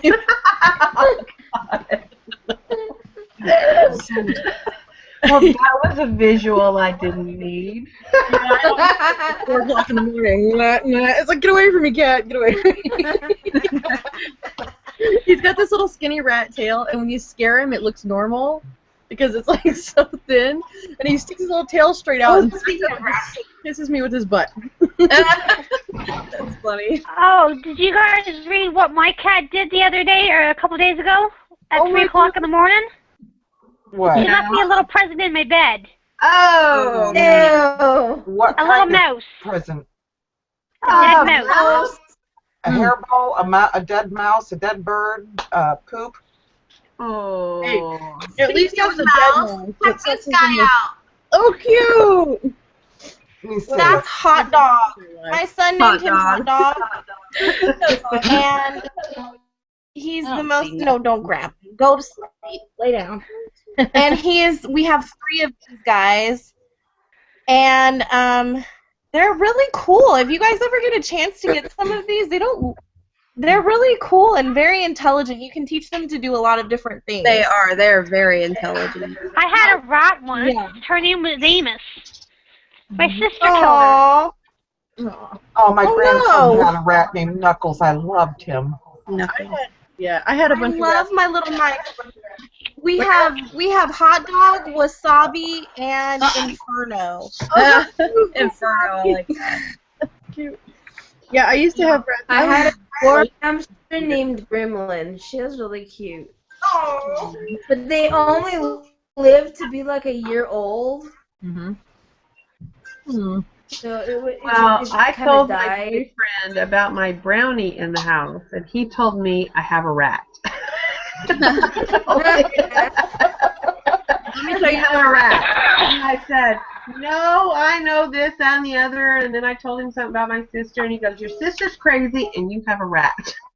Let me tell you, when I was in Victoria visiting my grandmother the year before she passed away, my grandma on my dad's side, we were in the kitchen, and she taught me how to cook everything. I spent like 2 years with her, and she taught me how to cook everything. Tamales, any kind of Mexican food, I know how to do that shit authentic, right? Okay. And one day we're in there, we're making breakfast, and she goes, hey, reach up in that cabinet and grab me a potato. And she had like these overhead cabinets over her bar, and I reached up and I opened the cabinet and went to grab a potato, and what I grabbed was not a goddamn potato, it was a sewer rat. The thing was nasty. Nasty. I'm not scared of rats, but when you grab a wild one out of a cabinet, Yeah, that would scare me. Oh yeah, there's a difference between a domesticated rat and a sewer rat. I saw one swimming in the Trinity River one time, and I was like, oh my god, that thing is huge. He'd probably been sitting for rats. Those things are massive. Oh my god. I saw a rat one time. I don't know what kind of rat it was, but it was almost as big as you know those curly dogs, but a poodle, a miniature poodle. It was almost as big as a miniature poodle. That's a big ass rat. It was walking downtown. Yeah, new. Are you sure it wasn't a possum? New York. You could No, have put it a was a leash rat on because it it had a and huge tail. start walking it. Yep. We had a rat in one of our stores in the mall, and we named it Godzilla Rat. Godzilla Rat. Godzilla Rat. We had the glue traps, the whole 9 yards. Godzilla Rat managed to land on the glue trap and pull herself off by using a. Okay, when a rat can take himself off a glue trap, and then my crew and I got a new store, and we left the old crew to Godzilla Rat because they had every kind of what do you call those people that kill bugs? But whatever. Anyway, we had those people, the exterminators, and they could not catch this Godzilla Rat. And what it was doing was coming up through the wall and coming through, and it was getting our protein bars. So she had a healthy supply of bullets. Bulked up. Oh my god. Terminator rat. Oh my god. So she was eating good food, and she was getting stronger and stronger. Well, when we left the crew there and we went to our own store, we left her with Godzilla Rat. Well, Godzilla Rat was a mama because she started giving birth in the back room.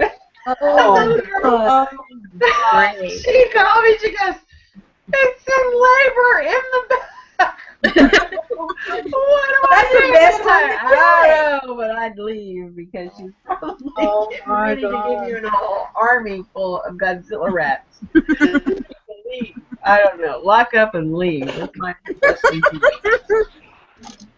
Flamethrower, kill a fire away. I'm going to ask us, anybody's decorating? Here's the situation. What? Here's the situation with our mice. We have 3 male mice in the cage because you have to have them all the same unless they're neutered, and ours are not neutered. Oh, yeah, and Wasabi has these like gigantic balls, okay? And it's like a prison in there because every morning he goes around and rapes each one of them. And I'm like, what is... I had no idea this was an issue when I bought them, that they would rape each other for dominance, right? Yes. And like, this is a real thing, and you hear the rats go wee, wee, wee, like this, and you have to like take the top of the cage and rattle it a little bit so they're like, you're training them to, when they hear that sound, to stop raping each other. It's really ridiculous. Yeah. I'm disturbed and Okay. traumatized now. And this is how we destroy our children's psyche when they're very young. Prison poison rats. Yes, because Hayden will constantly, my oldest would- son, he'll be like, Mommy, Wasabi's humping Inferno and I can't make him stop. And I'm like, I was oh, gonna God. say, I can just picture it now. Your son's about 45 years of age, having trouble with a relationship, and they're going to have to do their shadow work, and it's going to come back to these rats. When I was little, I used to say rats raping each other. Every time he would come down, he would just cower and crumble. That's some like shadow work. And I'm like, this is why you never want to go to jail. She straight made that shit a teachable This moment. is your version of scared straight. Yeah, I was thinking the same thing. Ow. You know what? Wouldn't work. Rats. Terrible. You know, if anybody asked y'all, like, what y'all talked about, you'd be like, just raping rats. Trying to figure out how to make handcuffs small enough. Okay. Nikki, just to be clear, we have no rules on what is covered in our talk. So No boundaries. Just none. there are no boundaries and no things. No rules, no limited. boundaries, no bullshit. We just talk about it. We're all, highly eclectic. I currently have my ceremonial pipe wrench on my desk. Yeah. Oh my gosh, my cat. You're like Mario if he was a witch. Hey, who said Mario's not a witch? I mean, he gets high on mushrooms. It's my piece. Oh, baby kitty. Look, Pippi, there's another kitty. Here. She This is my doesn't old want- man. She wants to mash He's my about boobs. like 18 or 19. Oh, no. Aw. He's really old. She's like, I just want to. She wants to smash my boob. What can I say? And the cats come out. Oh, babies. So cute. I'm sending another invite. That's good.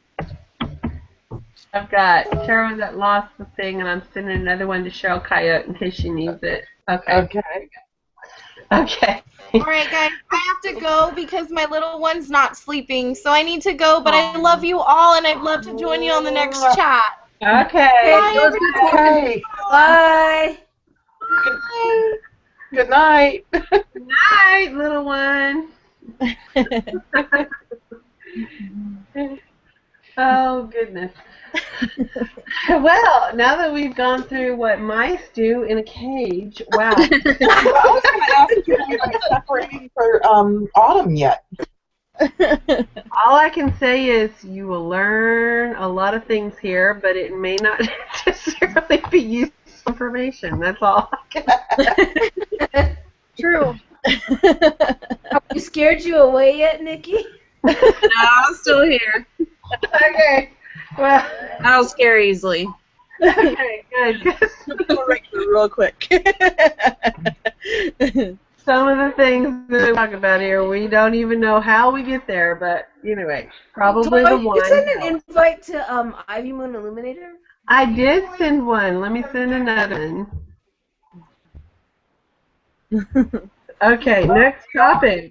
Because we are die hard when it comes to topics, right? Yes.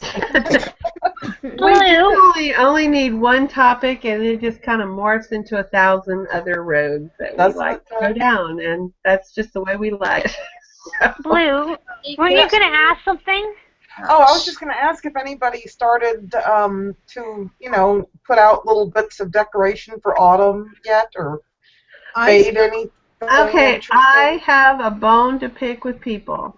Everybody else's dollar store. Yes! Okay, go on. No! What the hell? And I can't find crap. And I'm like, really? Yeah, All I get is flip-flops, noodles, and school supplies. And get this, Thanksgiving. They skipped over to Thanksgiving. And I'm like, Seriously? They've How got do you do Christmas that? out in mind. Christmas. Well, I know that Christmas in July. Okay, I get that, but I'm talking the Dollar Tree, babe. I'm talking the Dollar Tree. And Dollar I'm seeing these people getting some great shit already at the Dollar Tree, and I'm like, Yeah, those cool little skeleton labels, decorations. Well, those That's skeleton about labels, $5. I got those in another county. I wasn't even, the one here where I live doesn't have anything like that yet either, but it was in another county. And they said it was left over from last We have to year. go to another damn county?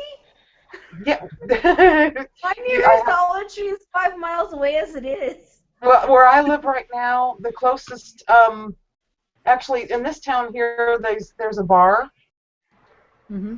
there's a bar. Yeah, We have to have the importance covered. Okay, the bar, all right. that's That's it. good. Oh, okay. Let me tell you, okay, there's as many Dollar Trees here as there are goddamn 7-Elevens, okay? And none of them have any Halloween stuff out yet. Every single one Yeah, same here. full supplies and like tiki torches and lays and all Yeah. this little crap. And don't And party forget the material. freaking turkey with a happy Thanksgiving. Nobody's he got to be happy about on Thanksgiving when they're going to feed him that. Okay, give I'm me a break. sorry. I started some shit, didn't I? I've been looking for them labels. God, I'm jealous. I want some, and I'm like, Yeah. Luckily, I have 9 tubs worth of Halloween in my shit. Well, I'm waiting for Walmart to get it. Now, Walmart did have the earrings and the necklace and stuff. Well, I showed you them today, I think, on my video. In the jewelry department at our Walmart, they're already starting to put out a little bit of Halloween stuff in the jewelry. But I'm like, Oh yeah, I saw those earrings. They were so cute. oh, aren't they there? I tell you, and I got a pair that were long bats, but I gave them as a gift to somebody already. And I need to get me some more now because, like, I really wanted to keep those. So I gave them away. And I'm like, okay, well, that's okay. I'll get me some more. And I also went to Tuesday morning, and they had these friggin' awesome witches. Different. I mean, they stood maybe 2 foot tall, and they were very intricately done. And the one I wanted was the witch that had the apple to give to Snow White. Oh yeah. And they only had one. It sold before I could go back and get it. I'm like, ah! And of course, they're not going to get that back in, and I don't want the other witches. I wanted that one. Crap. Oh, I was When is your watching. Thanksgiving? Go ahead. When is your Thanksgiving? The third. This year, Third Thursday. Thursday in November. Because our Thanksgiving is before Halloween. It's on October 12th. Well, apparently then they are gearing up for Canadian Thanksgiving in the United States. I know, They right? need to stop that crap now. That But, cat. Vicky, you didn't know this, but in Canada they cannot buy a candle or Oh. tissue paper. So They don't even have Tissue Thanksgiving. paper. yeah, no, she cannot find a candle. And then even Spin tried to help her out by getting on Google, and every candle shop she Closed. Googled in Canada was closed. They're out of business. Yes. BFE out there, ain't it? So apparently they've all gone to Corpus now. I mean, the United States for the Canadian Thanksgiving. 450. Who's that handsome dude? Oh, that's Xavier. He's asking me for my Steam pin so he can go play games. Ask him how old he is if he's ready to get married to an old lady. No.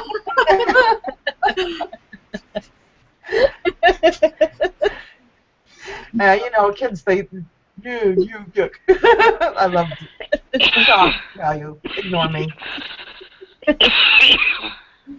He went scooting off. It's so cute. They always come in here when I'm talking and they'll stick their head in the door. What are you doing? Everything from them, too. Hey, Mom, what's the pin? Hey, Mom, what's this? Hey, Mom. Bo came in here earlier and he's like, hey, Mom, can you cut my hair? Honey, I've been asking you to cut your hair for months. And, you know, he's got this whole, like, Beatles mop thing going on. Can you shave my head? Not right this second. But after I'm Funny, they wait till done, you're busy. They wait till you're busy. yeah, once I'm finished and I'm not doing anything else, I walk in there. You ready for a haircut? No. Of course. That's the way of things. Yes. To be a kid again. Oh. No. I don't ever want to be a kid again. I don't want to live through my childhood again. By It's golly, I horrible. would. I used to do some awesome shit. It depends on what age you're talking about, really. I was driving at 12, so I don't have a problem. You know, when I was a kid, though, I mean, I guess, I don't know if our parents were ignorant or whatever. It's just like we'd go out and play, and they had no idea where we were. And, you know, when the lights came on outside, the street lights, that's when we were due home. And Yeah, I was due home when it was starting to get dark. Just be home yeah, before dark. yeah, and, you know, I mean, we'd ride bikes, no helmets, no knee pads, no Yep. crap like that, you know. Yep. And we did all kinds of things that are considered dangerous now. Oh, I know. Well, so much. you know, yeah, and now it's like you can't trust your I kids never to go rode a outside. bike. Well, now kids don't go outside because they got Xbox. I remember. My parents' rule was that we had to be close enough to hear my dad whistle. If my dad whistled and we didn't come home, we were in trouble. And my dad could whistle pretty loud, so like we could go around the block or we could go down the street or, you know, riding bikes at the school. And my dad whistled pretty loud, so when we heard him, we just came home. I was due home at 10 o'clock. Yeah. See, I remember when I was like 10, 11 years old, we were living in Deadwood, South Dakota, and I used to ride my bike everywhere. And I used to, there was like a fourplex next to our house, and I used to go over there and hustle money out of the people that lived there because I would get a note from them and go buy them cigarettes down at the corner store, and they would give me to go You get them. can't trust those people that come from Las Vegas and Texas all rolled into one, okay? Yeah, I was born in Texas. Hustling people already. Dangerous, man. Well, I remember as a kid when Halloween came around, we didn't have our parents go with us trick-or-treating, and we trick-or-treat all night long. Yeah. And now it's not, well, around here they have different days, and I know some kids will go trick-or-treating 3 days in a row, or around here they call it Beggar's Night. And, well, yeah, they beg. Yeah, and now it's gotten to the point where the kids they don't even dress up like we used to. And they get 1 hour during the day. Well, trick or treat here, like no kids trick or treat here. And when I lived downtown, we would get like 2 or 3 families maybe that would come roll through the neighborhood, and they wouldn't even be dressed up, and they'd be like carrying like a plastic grocery bag and be like, "Hey, give me some candy." Now they're starting something around here, and they call it trunk or treat, and that's where people who want to give out candy will drive down to the middle of Main Street in town and park there, and they give candy out of the trunk of their car. Yeah. You know. Wow. Oh, well, that sounds very special. They do that in the casino parking lots here, and some of the schools do it too, where they have an organized thing. They do Safe Street at like some of the malls here, and like all the shops will give out candy and stuff. But yeah, trick-or-treating really isn't a thing in Vegas anymore, and like every year there's some kid getting hit, even though it's like it's always some crazy. Oh, and speaking of crazies, you've seen the news today about that guy shot those 2 reporters. Yeah, yeah. I don't watch the news. You're lucky. I don't either. I see it on Facebook. Somebody posted the actual video that the shooter took. Oh, wow. I am really upset with those people on Facebook that determined to show me news when I am determined not to watch it. Damn it. I posted the Young Turks. Okay, the Young Turks is good news. They talk about good shit. And they do it As long as it's not someone blowing somebody up and somebody shooting people and all, I don't want to see that. I know bad things happen. I just don't need it in my face. But this is why the kids can't go trick-or-treating anymore. In and out, in and out. I know exactly why the kids can't go trick-or-treating. See, in my day, it was my generation that ruined it for all of y'all. I'm sorry. I grew up in the 60s, okay? So there you go. So there happened to be it was in Texas that this happened, and it was 2 boys and a little girl. And the 2 boys and a little girl, one was brother and sister, and one was the friend that lived next door. And they had each gotten a giant pixie stick. And it was filled with strychnine, I believe, or cyanide. I can't remember which poison it was, because I was only around 12 years old at the time when it happened. So this would be 1974. And the one little boy died, and the two of the children died, and one lived. The one that lived is because she did not eat the candy. And it was the father who did it because he was doing it for the insurance money. Oh my God, that's fucking horrible. Right. So she knew who gave them the giant pixie sticks. He was banking on that all 3 children would die, so it would look like random drug addicts just wanting to do this for Halloween, because, you know, all of us drug users of the 60s and 70s were trying to kill kids. They also said that these people would do is they would take the candy and they would lace it with LSD. Or they would put pins in stuff also so that you ate down on razor blades and stuff like that. That's why all candy has to be x-rayed before you eat it. If it's suspicious candy that looks like it's melted in any kind of way, which what chocolate candy is not melted a little bit when you get back from trick-or-treating. That's just the parents' way of eating all the good shit. Just don't buy that. I just throw that out there. That's the parents' way of eating. Oh, this looks bad. Oh, yeah, that was what my husband did. Quality control, I have to eat it all. Okay, but what drug addict do you know is going to give away his drugs to get I know, right? high? He doesn't even get to see like the kid's fucked up. It's like it was a total myth, but they used that to destroy Halloween for people. They did. They used it. The severe case was a parent trying to kill their own children for insurance. It was a murder case, basically. It had nothing to do with drug addicts, Halloween, and Satan worship. And that's what the churches went after to get rid of Halloween, basically, and all the fun stuff to do with it. There's a documentary on YouTube that talks about that, look up the history of Halloween. Also, real quick, I just wanted to throw out there that our Haven wanted to know where in Canada Tara was from. Ontario. Oh. Okay. But yeah, there's a video on that. You're right. I remember that story. I remember it very vividly. My aunt showed me this video. It was called Halloween Trick or Treat. And thank goodness I could already think for myself at the time. Because if I hadn't, I would have been scared like to death of Halloween or any kind of paganism or any, because this thing was propaganda by the Christian church. And it talked about how trick or treat was all about Satan, and how on Halloween night, religious, satanic cults sacrificed people, and it was all a ruse. It was a pagan tradition, so to cover up the fact that there were sacrifices. And the reason that they wanted you to go out trick or treating is so that they could nab a little kid. So that they could use their ritualized hammer. Don't forget the ritualized hammer. It's got to come in there somewhere. And the ritualized gun, yes. Yeah, the ritualized gun too. I forgot. The gun, knife, and hammer. Yes, all 3. Yes. Yes. Yes.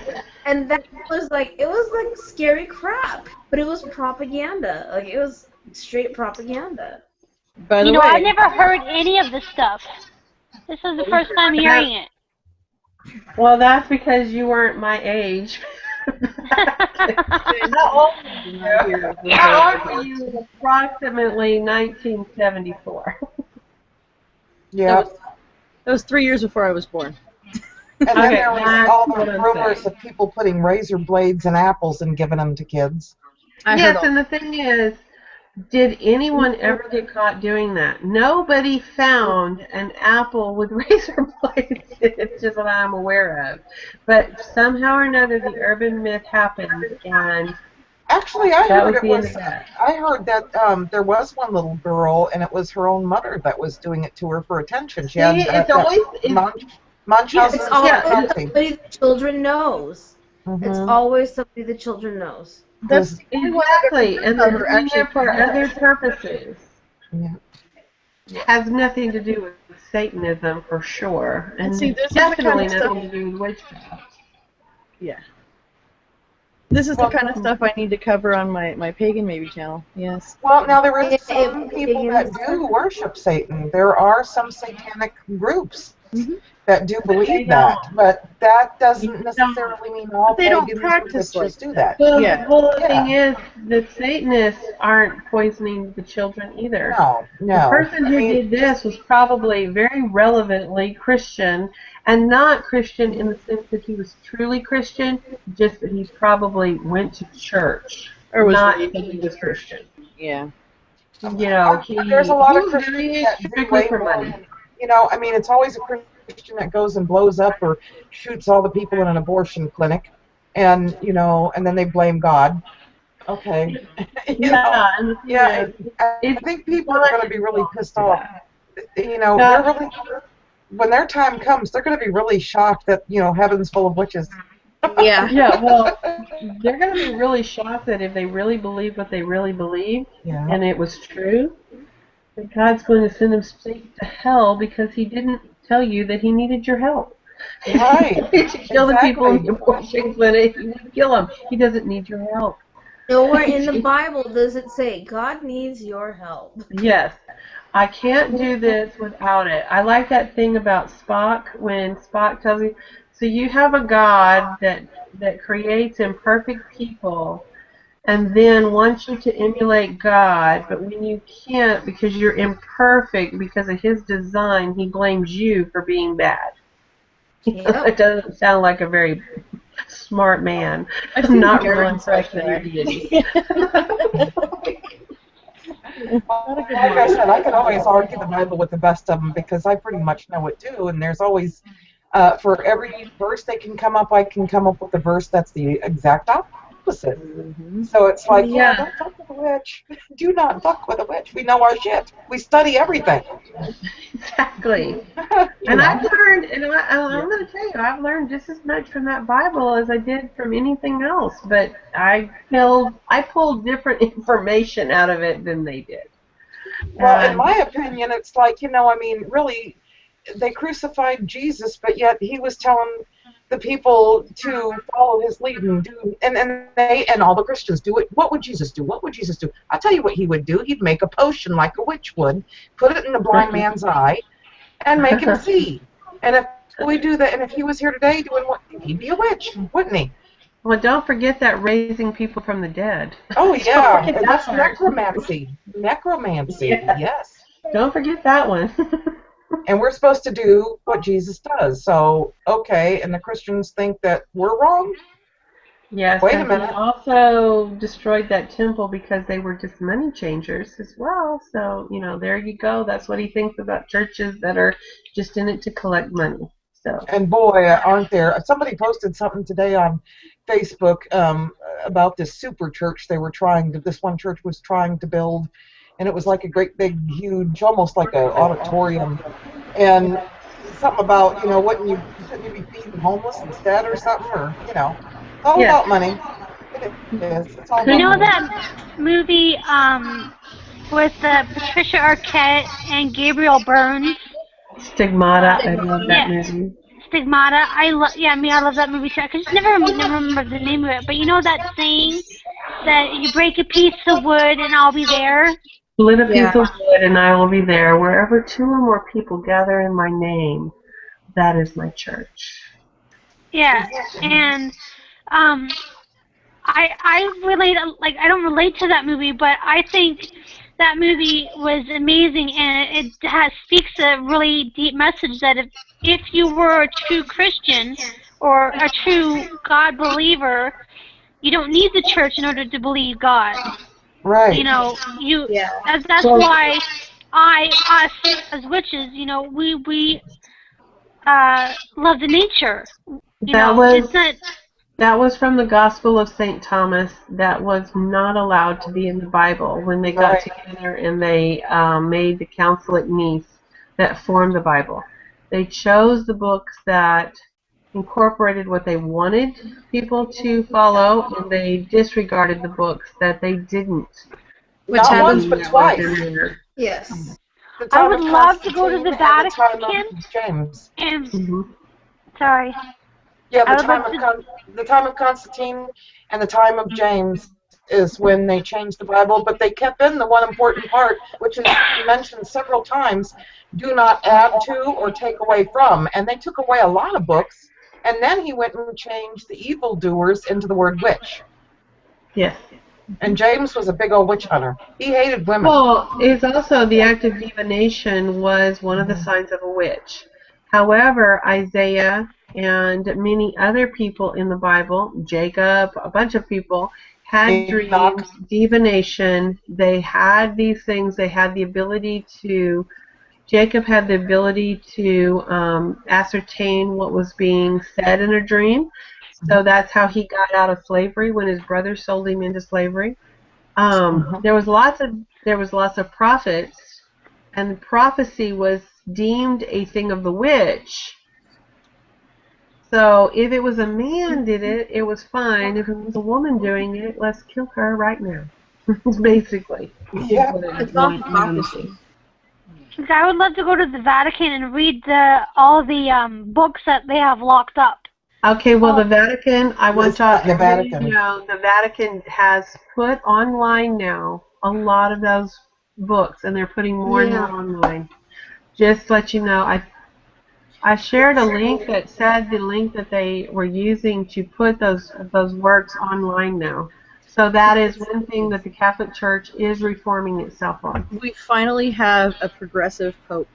Yes. Yes, ma'am. Yeah. I understand the original books are not even at the Vatican, but in a vault somewhere, and I can't remember what I read. Well, you know what I mean? Yeah, they're not a very protected.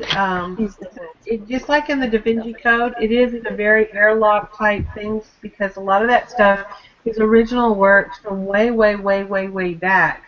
So they have to have it completely sealed off with a lot of oxygen deprivation in it most of the time so it doesn't deteriorate. Yeah, and so they've got a lot of it. But what they really, the big thing is the scrolls, the Dead Sea Scrolls that they found in that cave, that because of the certain conditions and the fact that they were put in clay pots, this desert has kept them, and they are the oldest translations of the original books. And that almost started a complete religious war between the three major religions because these were the books, the first books of the Bible. So that is the Torah, that is the Talmud, and that is the Old Testament. And so the Jews owned the area that they were found in, and they had control of them. And so now they have to stop the war, basically, between the three of them, because what the translations from that ancient Aramaic has everything to do with whether those three religions survive or not, the way they translate them.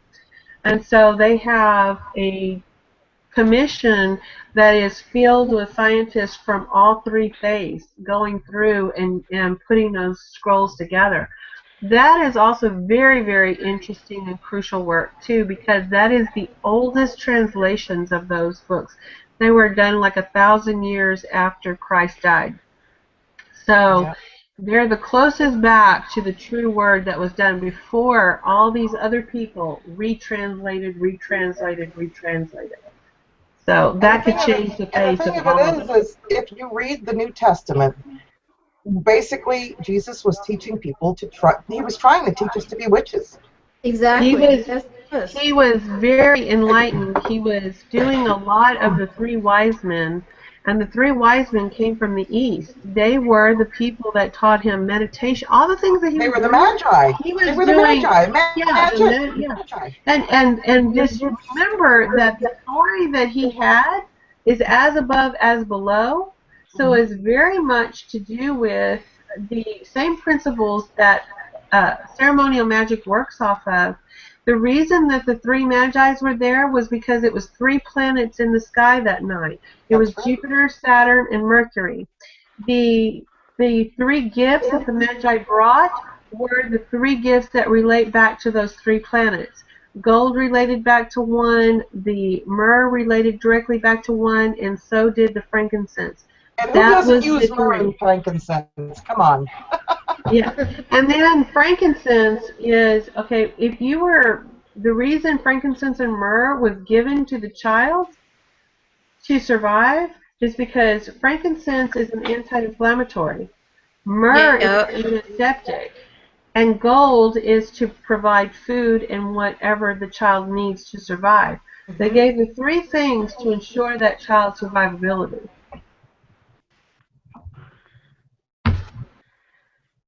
It's very interesting. And I'm not Christian, no. I don't believe in religion, and I don't even believe in the title of Christianity anymore because of what it stands for today. It's not, I mean, because you've got all these Christians running around saying, oh, I love Jesus and I respect him and everything, but they don't do anything that he told them to. They don't practice.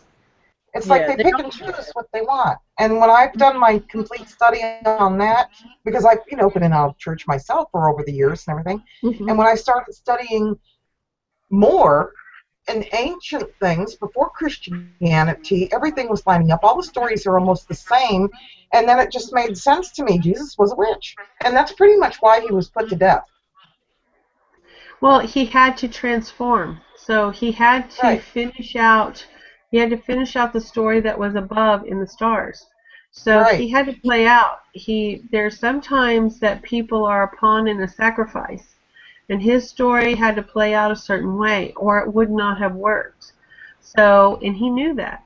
But that's how he was opening people up. It was an alchemical move on his part. So it was a transformation. And not only that, but he believed what he believed. So he knew that he wasn't going to die when he went. He knew it. He also knew that they weren't going to accept what his word was in his own home.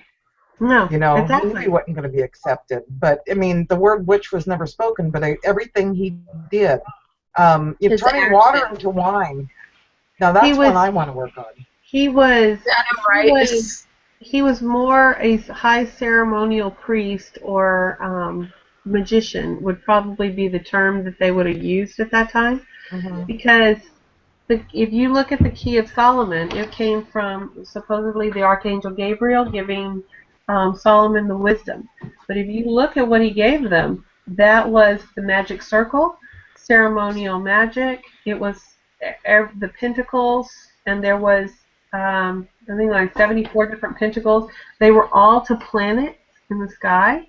He brought in the angels. His magic was he had ritualized ware. He had ritualized tools. The tools that we use on the witch's altar today are still described at that point in the Key of Solomon, the Lesser Key of Solomon. All of that was, and what the Christians are celebrating and worshiping is the fact that it's the old religion. They just don't know it, and they'll argue it with you. But that's what they're celebrating. Okay, so Jesus had to also be born. To be the king of Israel, he had to be born under the sign of Leo, which meant, and they know now that that's exactly when the taxes were levied against them, and they had to travel back to Bethlehem. On Sky Globe, which is a astrological movement of the stars that you can use a program, and you take it back to the days of Jesus, about the time when he was born. There was a major conjunction between two major planets. It was Saturn and Jupiter. It was in the sky for 7 months. It went away for 2 months and came back 2 weeks into the night sky under the sign of Leo. all kings of Israel have to be born under the sign of Leo. That's why even the kings of Europe have all these lions on their coat of arms. It stands for the astrological sign of Leo. And then they say, well, the birthday, and this is where pagans attack the Christians and say, well, if he was a Leo, then why are they celebrating? They just stole our return of the sun. They stole our winter solstice. They didn't steal our winter solstice in that regard. He was always there to fulfill the story, and the story was at the baptismal, that was his rebirth. And that happened in December with John the Baptist. And it happened deliberately. They chose the date deliberately because that was the returning of the sun. He was the sun. So that also played into the story of why he was trying to tell them exactly what the pagan beliefs are. He was trying to tell the story. But they weren't listening. They only got the part that they wanted to get. And that's what they did. They pick and choose what they want. They pick and choose what they want because of the power and the money that comes along with that power. And then, of course, a lot of these higher-ups don't want people to know about this power.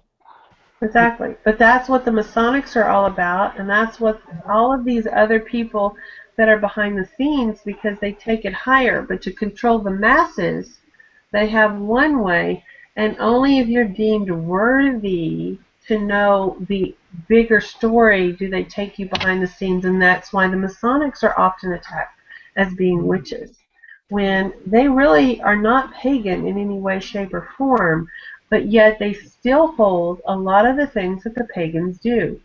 It's because there's more common things that we have than separates us. Well, that's with every religion. You've got so much common ground everywhere, and that's what cracks me up because, like I said, it's like, you know, two sides of the same damn coin. Just, you know. Different ways of telling the same. Well, what I used to think about is why are people so adamantly hateful of witches? Why are people so? They just say, oh, it's against God, because that's what God says in the Bible, blah blah blah. Because King James had it changed in the Bible. It actually, the original text read to suffer the evil one, not to live. It didn't say witches, but he was a woman hater. What I used to think is that you know, it has to do with people being afraid of their own personal power. But and no, it's a bit just to make sure. Be afraid of everyone coming in to their own personal power. Because if you got a country, a nation, or a world of people empowered by their own personal power, you're gonna have a bunch of people you cannot control. So that's exactly. That's there. They use God as, you know, in the church or in government money and this, that, and the other, because God is money. They've made God money, and if you go against God, you know, you're not gonna be able to get anywhere, do anything, you know, have anything, and that's what it is. They've made people afraid of their own personal power. Like, when do you ever hear a Christian say, I feel empowered by my own power? It's always by God's power, by the Holy Spirit, but it's never their own power. Mm-hmm. Well, if you think about it, how many of these people really need to know about their power? So it's probably perfect just the way it is, even if there is a problem with it. I mean, really, think about this. I mean, we've got these, you know, born-again Christians, and they're very judgmental. Yeah, they do everything. Yeah, they have no business with power. Some people have no business. Yeah, it's politics, it's control. It's the same, you know, I mean, how do you get people to, you know, fall in line and do what's expected of them? I mean, what? Free thinking? Self-control? Right. There's always going to be somebody wanting to control other people. Oh, yeah. And there's a time and a place for that, and only when you piss me off or hurt my daughter. And I can sit here and I can tell you all day long, do it this way because I say so, and you're going to go, who the hell are you? But if I go, do it this way because God said so, you know, I better not question God. That's a higher power, and I hear all these wonderful tales of all, you know, this you know. Well, don't forget the way they got that power was they were burning us at the stake. Okay, they were getting rid of any person who defied them, Yeah. because and so we put fear, and we put, okay, I am smart. You have no schooling. You can't read for yourself. The first thing to control a society is not let them have education. Yes. Okay, these priests were the only ones that could actually read, first of all. Their interpretation was personal. Well, of course they're not going to want to give you power. So they're not going to empower the people to say that servitude is wrong, or all this other crap that they were doing to people too. And then they're going to say, oh, this woman does herbs. She needs to be burned at the stake. This one helped a woman not have pain in childbirth.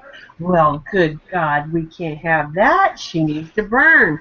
Everybody who, and then it was anybody who had any brains to question anything they said, burned at the stake. Yep. Yeah. So now they're telling you what you're going to do. Well, hell yeah, you're going to shut up and let them tell you what to do, because you'll be burned at the stake if you don't. Or That's tortured, the good torture way, chambers. Yeah. Or drowned, or tortured. Oh yeah, I love the thing that people say you're a witch. Okay, if you float, you're a witch. If you drown, well then you get to die knowing that you were not a witch. What? You get to go to God. Wow, thank you. And the crap that women have gone through ever since the start of that whole patriarchal takeover. I mean, and it goes all the way up. When you started talking about, the first thing that popped into my mind was hysteria. Women suffering from hysteria. That was the Victorian thing, you know. Oh yeah. Oh well, yeah, Well, but you know why a hysterectomy is called a hysterectomy? It's to cut the hysteria out of the woman. That's why we call it a hysterectomy, even. Yeah. you know, when they were doing the trials, and the women would have like they would act psychotic, or have seizures or whatever, and later on it was proved that it was the parasite in the wheat that in the bread that made them have these have them act the way they act. Yeah, you're talking about They thought they Salem's. were possessed. Well, now some of them were not. The one girl actually admitted that it was, put on. The one, I'm trying to think of her name. The one preacher's daughter, she admitted she felt bad for what she did, because it was all, mass hysteria. She and somebody else just started this. They were bored. Get enough people talking, and they lived in a time where they didn't have all the. Okay, whoa, let me back myself up there. Oh my God, I almost said that out loud. I almost said, well, they didn't have all the technology and all the information and the ability to. Whoa, we have some of the most backward-ass people that have taken all the information that we have now and twisted that shit in some ways that make me sometimes embarrassed to be human. So yeah. I can't even say that it was a lack of information or lack of knowledge, because sometimes people just learn just enough to be dangerous. Yes, that's true. Sometimes they don't get what they even know, and they just twist it. And you're like, does your brain work? So I'm like, I don't understand how you got that from that, but okay. You are some kind of special. Yeah, I mean, and I think, I know I remember what she was talking about, though, about she just creating the mass hysteria. And people are so dangerous in groups, and it's so easy to get something started and have it just run through like wildfire and create these, I mean. Oh yeah, hell, there was something even in the Witchy community recently. I don't even know what that was about, but I remember seeing all these videos, and I don't even want to know what's going on, but it was a big deal, I guess. Yeah, sometimes I get on social media and I read a couple of posts and I just go, oh, never mind. Let me go play some Warcraft. Just turn the show. Exactly. And then also that I seen that video, and I did a video on you know, where, and I did see it on Facebook. They just changed the name of it and switched them around a little bit, where somebody's wanting to start this witches council, and I'm like, what are they going to do? Strip us of our powers? Do you? And what's funny is they did that back in the 70s. They tried to put together something like that loosely, but it still wasn't what they're doing now. Like it was finding different spiritual leaders. And that whole thing, like that whole concept, irritates the living crap out of me. Well, that's just the people on power tripping. They're power tripping. Yeah. Because they're not going to control my spirituality because I really don't fit in a box. Mm-hmm. You can't label me. I'm not under one of those labels. I know. I morph and shift and shape to what I'm. I don't even know who I'm gonna be tomorrow morning. How in the hell? That's not right. Yes, I'm gonna practice because I'm not even sure what the fuck I'm gonna believe hour to hour. Like, right. I'm constantly adapting to more knowledge that I've received and different. I mean, there's things that I might have in my 20s been steadfast. This is the way it is. And now I'm almost 40, and I'm like, oh my god, is that me? That's embarrassing, I mean, but I'm allowing myself to admit, oh, I was wrong, or that wasn't the best view to have, or whatever. And I'm not afraid of that. I'm not ashamed of that. And I'm not one of these people. I don't just path of least resistance and whatever's the popular vote, because a lot of my ideals and my personal beliefs and system aren't really well taken by many, but it's what works for me based on the knowledge that I have. And yeah, that's called growth and evolution and growing up. Yeah, and so many people are afraid to do that.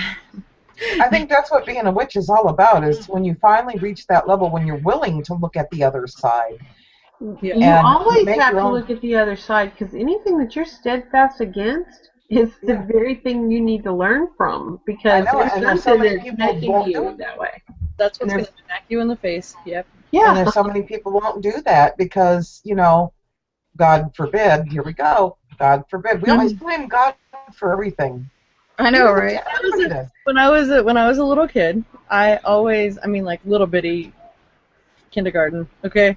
I'm never going to have any kids. I'm never going to get married. I'm just, going to go off and be my own person, do my own thing. Yeah, I've got 4 children, 1 stepchild. I've been married legally twice. Still legally married. I've probably been... Reagan's got that checkered past. We won't talk about it. That's what makes Reagan, and that's right. We love you. All the things that I was so against when I was really, really young, every single thing that I looked down on other people for, I have done and done well and repeatedly. Hey, you know what? That's how we learn, damn it. Oh, I thought those girls with mohawks were just insane, and who in the hell gets piercings on their face?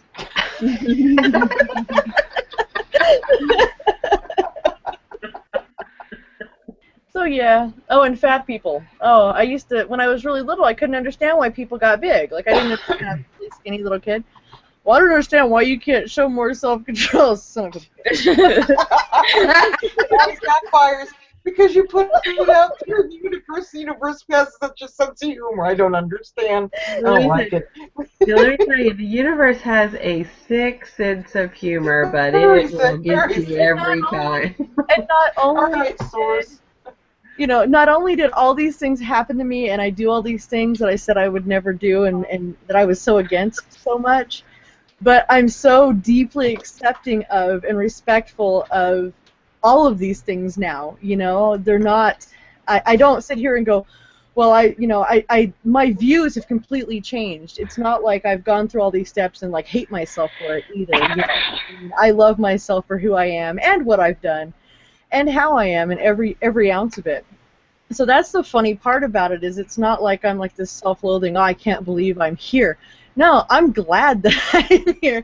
I enjoy me. I enjoy where I'm at. And, it's really funny how your perspective can shift and change. And I tell you, and people that are afraid of that, I feel sorry for people that are afraid to just get out there and live, And I don't know any of them. It's such a shame. That's why Christianity never really worked for me, because I just never could. I'm not one to conform well. Yeah. I like learning. I think that's what did it for me. I mean, it's always been, witchiness has always been there for me. But, you know, I had my great aunt, my great grandmother, and recently finding out that my grandmother and mother both dabbled a little bit in it, but they never did call themselves witches. And they never really, you know, stuck to it because there was always somebody else there telling them you have to go to church and you have to do that. I'll never forget Mr. Russell. He actually tried to exorcise me because I had a Kiss album. Oh my god. Oh my God. Mr. Russell was the guy, the neighborhood born again Christian. He painted his car red and painted words all over it like Jesus saves, Jesus loves you and stuff. And then he befriended my mother, and then, you know, pointed right at me and said, "She got the devil in her." Okay. I was a kid, you know. That's what my doctor called me. My doctor called me a devil worshiper. Well, then go find another doctor. I can't. Yeah. There's no way. Yes, there is.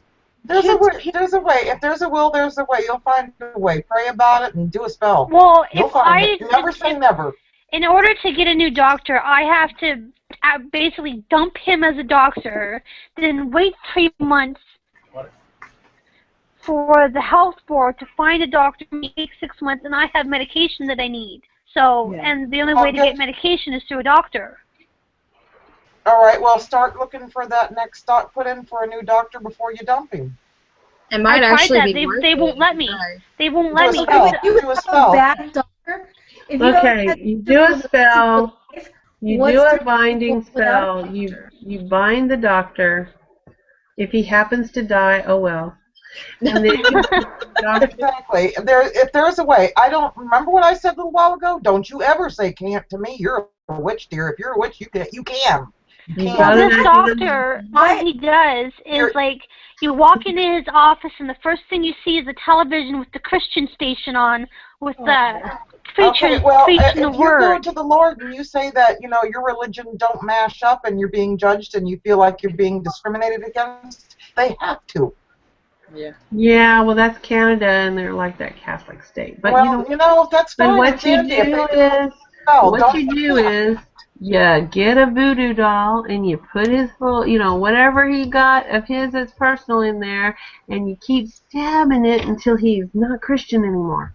And remember, out of him. Okay, wait, guys. Okay, yes, Ben, I said it. No, shush. Okay, we're gonna do this white light and all nice like. You're gonna hope that he gets a better job somewhere else. No karma on you. Let's do something better. Let's let him fall in love with somebody in Australia. And don't have hope, because hope is charity. Have faith that this is going to happen. Have faith. Yes. It is going to happen. It is going to happen. Don't say can't, won't, cannot. Don't say the negative. And listen to me. Don't say don't. And if that isn't going to work for you, you get a voodoo doll, you put some good personal shit in there, and you stab it a bunch of times. Don't listen to Toy. She worships the devil. And she's had a bottle of wine. And you know what I do when I had a bottle of wine? I get angry and I pull out the black dick candle. So there's always that option. Don't get her on that black dick candle. Oh my God. I can do some damage. She'll never have sex again, okay? I've got damage for you to do, dear. Okay. If you're really into doing that, I can give you a name. Do that. I can do that. Bottle of wine and an angry temper. I can do that. Who wants a name? Do I need a name? Okay. What do you need? What do you need? I'm working on it. Let's I need a personal. Someone blew off. Wait a minute. What do you I have a feeling I know who pissed her off. I remember I have not had so much wine. I do not remember who pissed her off. I remember who pissed her off. Okay. The last person who did it gave me shavings off of a razor. He had an electric razor. Mm. The little whiskers in there. It's really good. Oh yeah, I always make sure because I'm always cutting people's hair. Yes, that's a really Okay, good. so I need my daughter to. Well, she's going to take care of some stuff anyway with the because she's just wanting to learn her path, but she's not ready to do spells. So she's doing stuff like poison ivy and Let me tell you, she's got the anger in her. yeah. She needs is a Needs to do bottle of it. wine, a full moon, a black big candle, Well, something if to she's not carve that son of a bitch up with, and then let it burn. And we'll if she's never. angry enough, she doesn't even need that damn bottle of wine. That bottle of wine keeps you in that relaxed state to keep you I don't focused. know if she has a bottle of wine, she's liable to just screw him or something. No, she'll be carving it all. You put all the intent in that candle. Well, you could do a lot of damn things. She put the Picture. fiberglass in his underwear, and then she'll be. Hey, she's already doing a really good job. I'm not saying anything. Hey. Oh my god. But my way, there's no link back to me. None. Except what I tell on the air to all the public. If he ever sees these videos, he will know what happened. I am in trouble. Well, my daughter's already told him. She says, "You realize Mom's going to put a curse on you now." And he said, "I don't believe in that shit." I said, "Okay." Well, then that's whether when he you believes or not. Now that's when you get the chicken foot. Okay, get the chicken foot. I can't and get leave chicken it on feet his. around here. I get What are turkey you feet talking once a about? year. You get chicken foot, and You then can get them on eBay. chicken foot, and you go put it on his front porch, and he will know he's been got, even if you didn't do a damn thing, and it'll be all on his brain that does it to you. Oh damn! I gotta get up there to West Virginia. And see, and then what you do is you take that chicken foot and you get some red paint. Red fingernail polish will work, and then it looks like blood. Is he going to examine it close enough to know whether it's blood or not? No, but his brain's going to go No, he probably right there. would. He's the chief of police. He will have a He's the chief of police. He'll check out the blood. Then go ahead. And then it'll come back. Unknown origin. And that'll kill him even more. Oh my goodness! I think I'm probably gonna scare him a little bit, but then all of a sudden, I mean, he's doing This some. is what I did to my daughter. Okay, I hated the Austin Police Department because of what they did to my daughter, my one daughter, and I hated them. These people told me that it couldn't be rape because she didn't remember, and that I couldn't do anything because I was just the mother, okay? What? These are the things that they said to me in that police department. But don't worry, they stunk so bad, I couldn't have them in my office, but that's all right because I got their email address if I need it. Okay, this is what Austin PD said to me. Okay, so when my other daughter decided she was going to date an Austin police officer, was I happy? Oh no. So they were going to New Orleans together for the weekend. So I said, my daughter calls me and she says, "Mom, I'm going to New Orleans. Is there anything that you would like me to get you?" I said, "Yes. I need you to go to this voodoo shop. Here is the address. And I need you to get me one High John the Conqueror's root." So she took him in there into that deep, dark voodoo place because I had connections in New Orleans. And I knew which voodoo shop to send them to because Cheryl Ebert, my friend and fellow employee, told me which shop to send them into.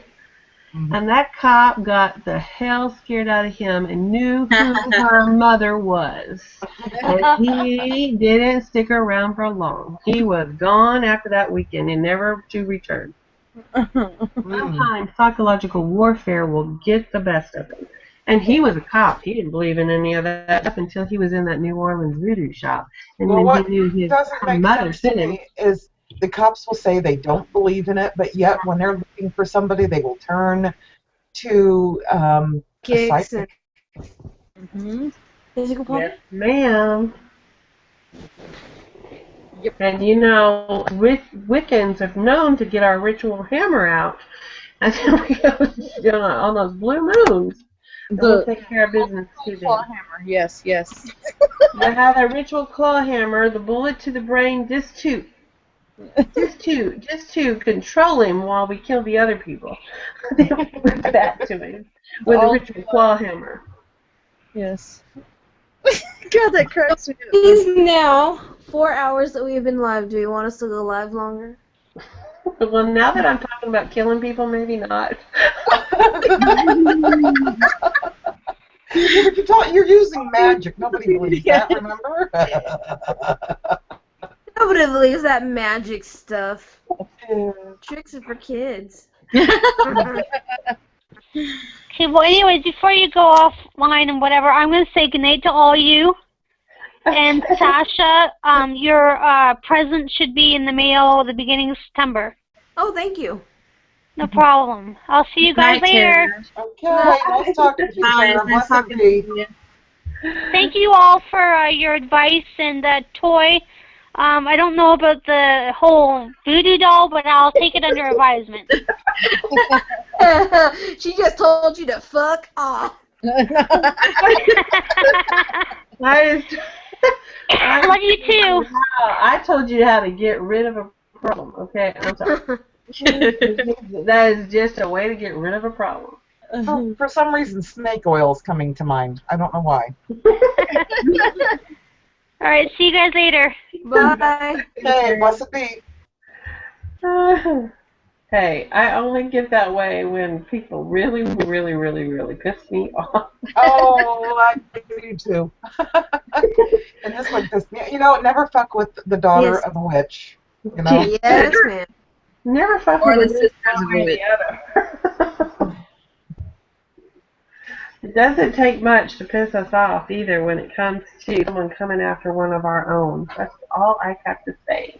Well, I tell you what, I still have a lot of people I still have to jar up and just end up putting them on hold for other stuff. You know.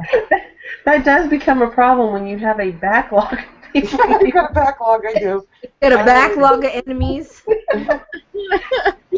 Just, I have to put, because I've let myself, I brought it on myself. I've allowed myself to be a doormat to a lot of people. I've allowed myself, but I've allowed myself to get into the situation where now I have to get even with these bastards. Sometimes that's the only way to make them leave you alone. Well, it's because they think that they know how to push your buttons, and they'll continue to push the buttons over and over and over and over and over again. It's not like I do these things because I just go after people. No, most of the people don't bother me at all. But when someone after buttons, that's a different story. Yeah. I'll just keep coming back, and you know what? You have the right to defend yourself. You have the right to protect yourself. It's not evil when they started it. As Rambo said, they drew first blood. That's right. They draw first blood. That's right. It's like everybody's kitty has been coming to visit. Magibel, where's yours? Outside. Outside, because everybody showed their pussy except you. Well, goodness, I haven't had any wine for that yet, but okay. No. We're still live. We're still live. I don't have enough wine for that. No, mine is extremely skittish because she was a wild kitty outside. And she would come up and say, feed me, feed me, feed me. Don't touch me, don't touch me, don't touch me. I did not tell you you could touch me. But she lets me touch her now, but I have people coming in and moving into the house right now. She's not in the house right now because she does not want to be anywhere near. Yeah. She is like saying, I don't know what the hell is happening around here, but it needs to stop. So she's out there. Oh, it's a bipedal takeover. I had this bitch trained, and I don't know who these people are. I'm just like, She would feed me, and she would not try to pick me up. What is the hell is going on now? So yes, mine is called Little Diva. And Little Diva is solid black and does not. She is a lot like her owner. Does not play She's a well with little others. bit. She's a little bit cantankerous. That's all I can say. She follows a different beat. She's never going to be jumping in my lap to claw me. Okay, she's not her style. I'm getting hit in the face with a tail here. I'm getting stared at from the floor. I keep trying to put her down, and she'll jump right back up. Well, I have frequently wanted a friendly kitty, but my kitties are not friendly. There's Ra behind me. My kids have abandoned me. I'm going to have to go get a kitty that actually lets me pet it. Aww. Batman. The Batman. Oh. There he is. He hates me. He can't stand me. Out of all my cats, I've never had a cat dislike me as much as this one does. And you know what? I used to bottle feed this cat every 2 hours because he was just this little naked rat. Well, that's because he's acting that way because he didn't want to be bottle fed. Yeah, and he lost all of his fur. When we first got him, we thought he was a girl, so we called him Persephone. And now he's Batman. He is tonight. He comes and goes as he pleases and does cat things. He is true alley cat. Huh, Batman? You're so cute. Beautiful. You have the cutest eyes. And he just looks at me like, kill me now. Why are you touching me? Okay, our Haven 50 says she has to get here. You crazy gals, have a great night. Have a great night, our Haven. Bye. Yeah, I'm going to tell people how to kill people. I probably am. I need to be quiet. Why? Y'all talking about yourself. Y'all need to go. We're gonna put Toy in timeout, ladies and gentlemen. Shira would be very proud of me. I've gone to the dark side, okay, and I stay there frequently. So there you go. The Shira Star Goddess had a thing called going to the dark side. It's the better way to be. I'm like, honey, I'm already there. I stay on the dark side. So now you said Night, that. everybody. You said dark side. Now I'm gonna have to listen to some Pink Floyd later. Right? You know, I was brought up on Moody Blues, Don't Fear the Reaper, and, Pink Floyd. So there you go. There you go. Oh, I've been trying to listen to all of those old songs over again. I have Evil all Woman. of those on vinyl. Well, see, Well, right now, I was Imagine around Bella, the when way she's been talking about killing people, I'm thinking Evil Woman. Black magic woman. Yeah. Black Magic Or Woman. how about Marie Laveau, Another Man Done Gone by Bobby Oh, I Bear? like that one. Yeah, Bobby Bear. Snip, snip. Yes, I grew up on all of those songs, and yes, Reagan, you may have them on vinyl, but I was around when they were actually first put on the I inherited my vinyl. Yeah. She was around when they were being carved in the stone.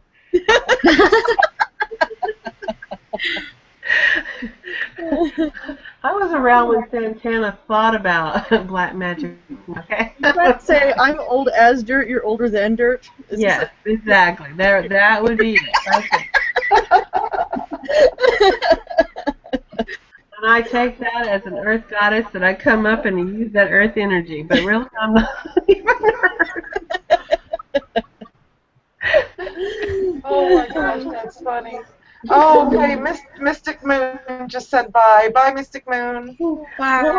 Everybody's going to bed. Blessed be. Blessed be everybody.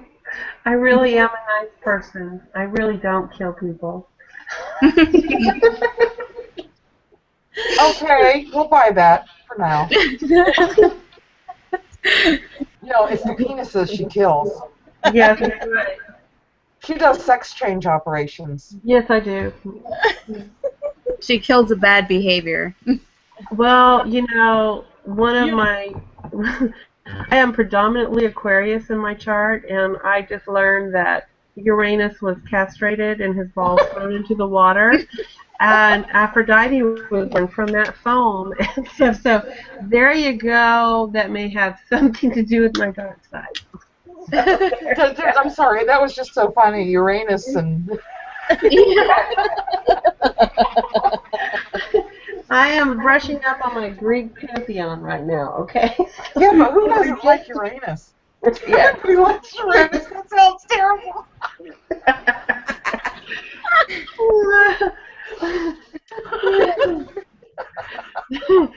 So I'm that sounded bad. I'm like, these mythologies that I'm reading right now, I'm like, this is not what they taught me in school. This is not what they taught me in elementary school about the Greek and Roman pantheon. No, I'm pretty sure I never heard the name hermaphrodite or castrated balls. I'm pretty sure they never taught me that. No. Oh my gosh.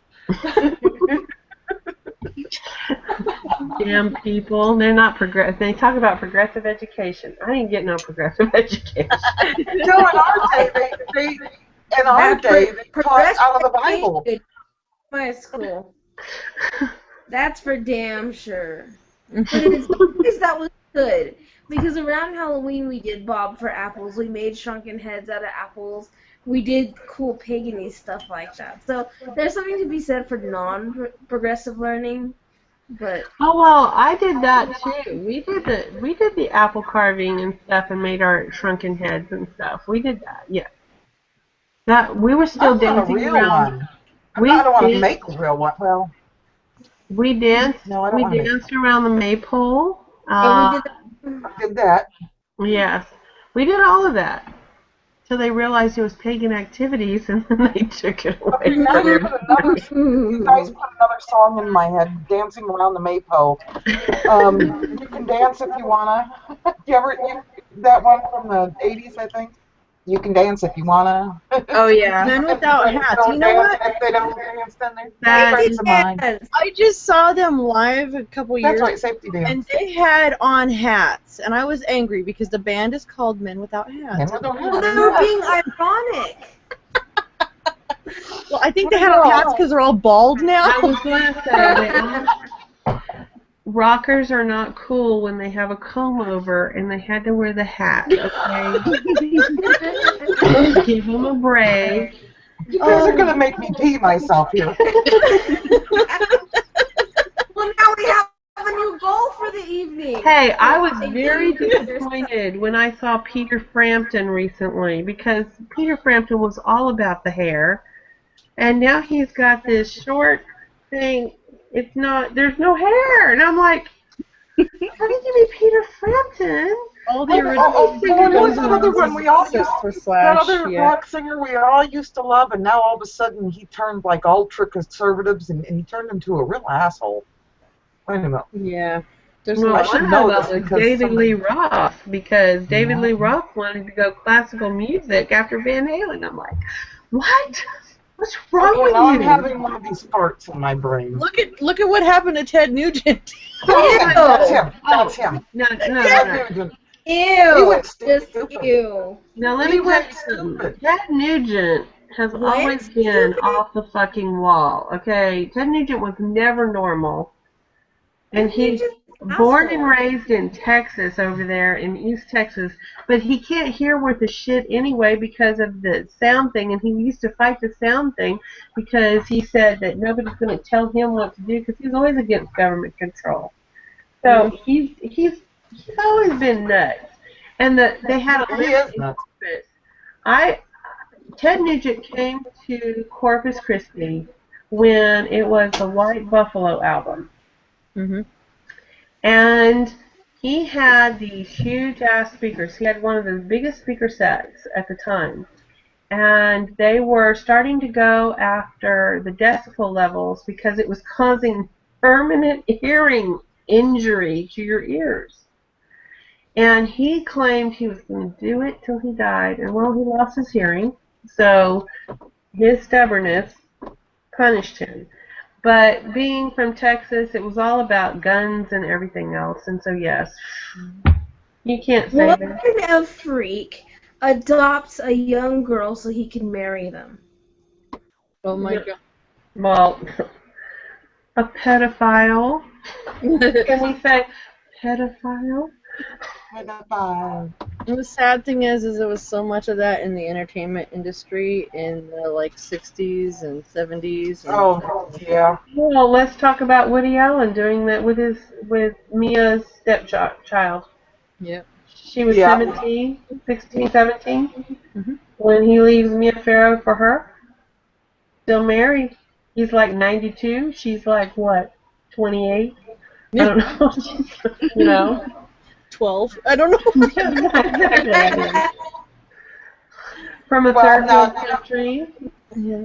my all-time favorite rocker, though, not because of his music, but more because of his personality, because he makes me laugh my ass off, is Ozzy Osbourne.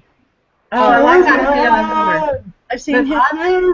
Ozzy got banned from Corpus because he decided to stomp on ducks and eat bats' heads in San Antonio before coming to Corpus, and he was not allowed in.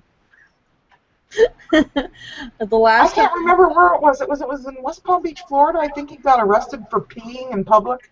Just kind of whipped it out and peed Yeah, well, somewhere. literally, the he last bit- time. Yeah, he the bit last time bats' I saw heads him- off. Yeah, I saw him here. The last time I saw him was a No More Tears tour. Oh, I'm sorry, the No More Tours tour, and then he's toured like 8 times after that. Give him a and- break. He doesn't remember anything. I saw more of that old man's ass than I did of his face. That whole show. He did nothing but moon people and throw water everywhere. That was about it. He's got major brain damage now. Give him a break. Nothing's not working right anymore. He's got a lot of drugs under his belt. Yes. Oh, yeah, he does. Yeah, he does. Yes. When he And died. rabies from the bats, okay? From eating bat heads. Rabies. I watched something here recently where they told him it wasn't real and he was practicing with fake ones, and then they handed him real ones when he was high, and he kind of got off on it while he was high. Well, He probably. came down, he was like grossed out by it. Well, I was going to say, all I know is from, the body of Christ, Texas, they didn't go for that shit. No. They He was wouldn't the let Prince of Darkness. Yes, they wouldn't let him in Corpus. They refused to let him in, mainly because he was stomping on baby ducks and he was eating bats' heads. So got a few people a little upset. Yeah, I remember these were my days. This was my youth. I think probably from the time I was in 8th grade to the time I was maybe like the sophomore, I was okay. I was into Ozzy and Black Sabbath, but like I kind of just got like over it because now, especially now, like after they did the Osbournes and all that, he's become just kind of a joke.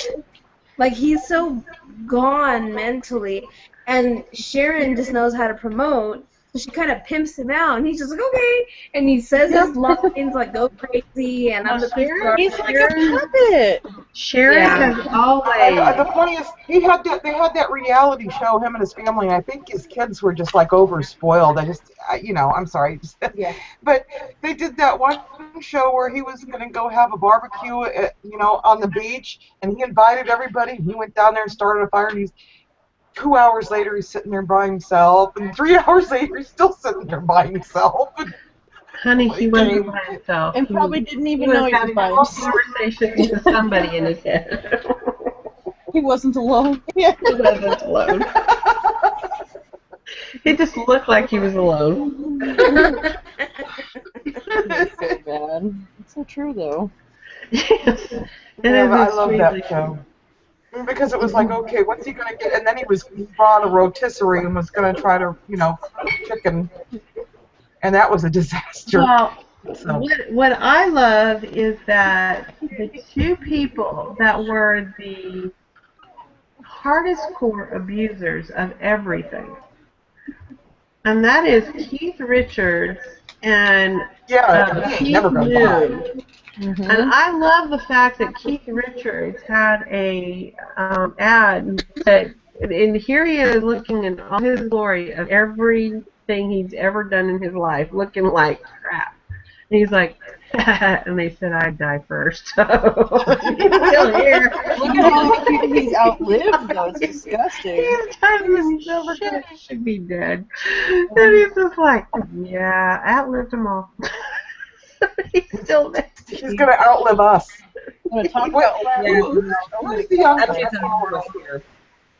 Who's the youngest of all of us? Who's the youngest of all of us here right now? I'm gonna bank on Nikki. I'm about to be 29 at the end of the month. Yep, it's your baby. Yep, you're the youngest. Okay, Keith Richards is gonna outlive you, dear. Yeah. Well, Keith Richards is extremely pickled, okay? He's very pickled and preserved with whatever he's been doing. Yes. Well, He's probably smoked the formaldehyde, so he won't need to be embalmed. He's already embalmed. I was watching something, and it's so funny because I don't feel old until I start watching some of these like specials and stuff on TV. Like they had a thing on, they were talking about Slash from Guns N' Roses, and about how he had to have a defibrillator put in, and right after he had it put in, he performed a show with Michael Jackson, and the whole show, like, the defib was shocking him, and he thought it was just because of the pyrotechnics, that it was just, like, a lot of energy in the air or whatever. Oh, wow. Went to the doctor, and they were like, oh my god, we had this thing set totally wrong, because they didn't realize that his heart rate got up that high while he was performing, and I'm like, damn, I feel old. Damn, you feel old. Slash, Yeah. I didn't even know about Slash until after I had all my children and everything, and they were half grown. What are you talking about? That's what I'm saying. It's You weird how that happens. It's so quick. Hey, I can still remember Lawrence Welk, Liberace, I and remember- Tom Jones. What's up, Pussycat? Okay. I remember Lawrence Welk, Liberace, and Tom Jones. I used to watch the Lawrence Welk show with my mom, and I got to see Tom Jones live twice. Yes, I can but remember I'm when talking all the about women were shocked. I'm talking about in the beginning days, honey, not at the end of the career, the beginning of the career. Yeah, exactly. I can remember when all the women were really shocked, and it was like how many years after Liberace's death they found out he was really gay, and there are still women to this day, old Bart women to this day are going, no, he was not gay. Anybody that didn't know that he was gay I know, was right? purely in denial. I'm sorry. I'm sorry, Liberace was absolutely fabulous. He was fabulously gay. My uncle is in his 40s. Like, oh, he's not. See, I grew up in the house with my first whole 9 years of my life that I was actually in the house with him. I grew up in the house with my aunt and my uncle and my mom. And, you know, my uncle, he's in his 50s now. My mom, she's in her 50s now. And my aunt, oh my God, she just turned 50. Holy shit. Anyway. Okay. Now, Reagan, let me just put this in perspective. My aunt just turned 72. Your aunt just turned 50, and you're like, oh. Well, no, what I'm saying is I remember her being so young. You know what I'm saying? Like, I don't think of her as being that young because she moved out of town when she was like 20. Okay. So it's weird to say, she's 50 now? Wow. Oh my God. That was 30 years ago. But I grew up listening to their generation of music and watching their generation of television. And you know what I mean? Yeah, and then my generation. You're talking to me. Yeah. So I grew up listening to and experiencing a lot of that, not my own, you know. And it's so funny because, you know, then it's like I got older and I started listening to my stuff that I consider the new stuff, and the new stuff is now old, so the old stuff is fucking, you know? Oh my God, what happened? What? She's making me feel so wonderful, Blue. I just don't know what I'm going to do here. We all get old. We all have that Appetite for feeling. Destruction came out when I was like 7 years old. Oh my God. What came out at 7? Appetite for Destruction. I remember that came out. That came out in '87, so I was Yeah. 10. Okay, Yeah. but 87, I wasn't listening to new music anymore because I have 3 kids and I was watching Sesame Street all day. See, I never did that. I mean, I did that. Like, I raised my kids, but I've always, like, had this whole, like, dual thing going on. You know, I'm mom, and, you know, and then I'd do the whole weekend warrior, whip out my big red S and drink myself Okay, into well a let me bourbon on the put this weekend. into perspective for you. I got married in '79. My parents got cable after I moved out. Okay, that was when cable came out. People Do you didn't have remember on cable TV? unless you We were have 3 rich. channels. No, wait, I had 2 channels, and every day after school Yes. at 4 o'clock, Gilligan's Island. Yes. I love Okay, Gilligan's Island. and let me put it in perspective some more. VCRs did not Okay. come out yet. Nikki's Pagan Pad just said, Blue Whisper, can you tell them it was so nice talking to y'all? Oh, And it a was bunch of hearts. wonderful. She needs to come back next week. Yes, come back next week. And I promise I won't be talking about killing people. No, she can't promise that. She can't promise that. That's a lie. Oh, I just noticed. It was just above there. She goes, damn it, sorry, I lost y'all. Okay. Okay, I'm going to turn it off of being live now. We are going to say goodnight for the live part. Okay, good night, everybody. Good night, everybody, because I'm sure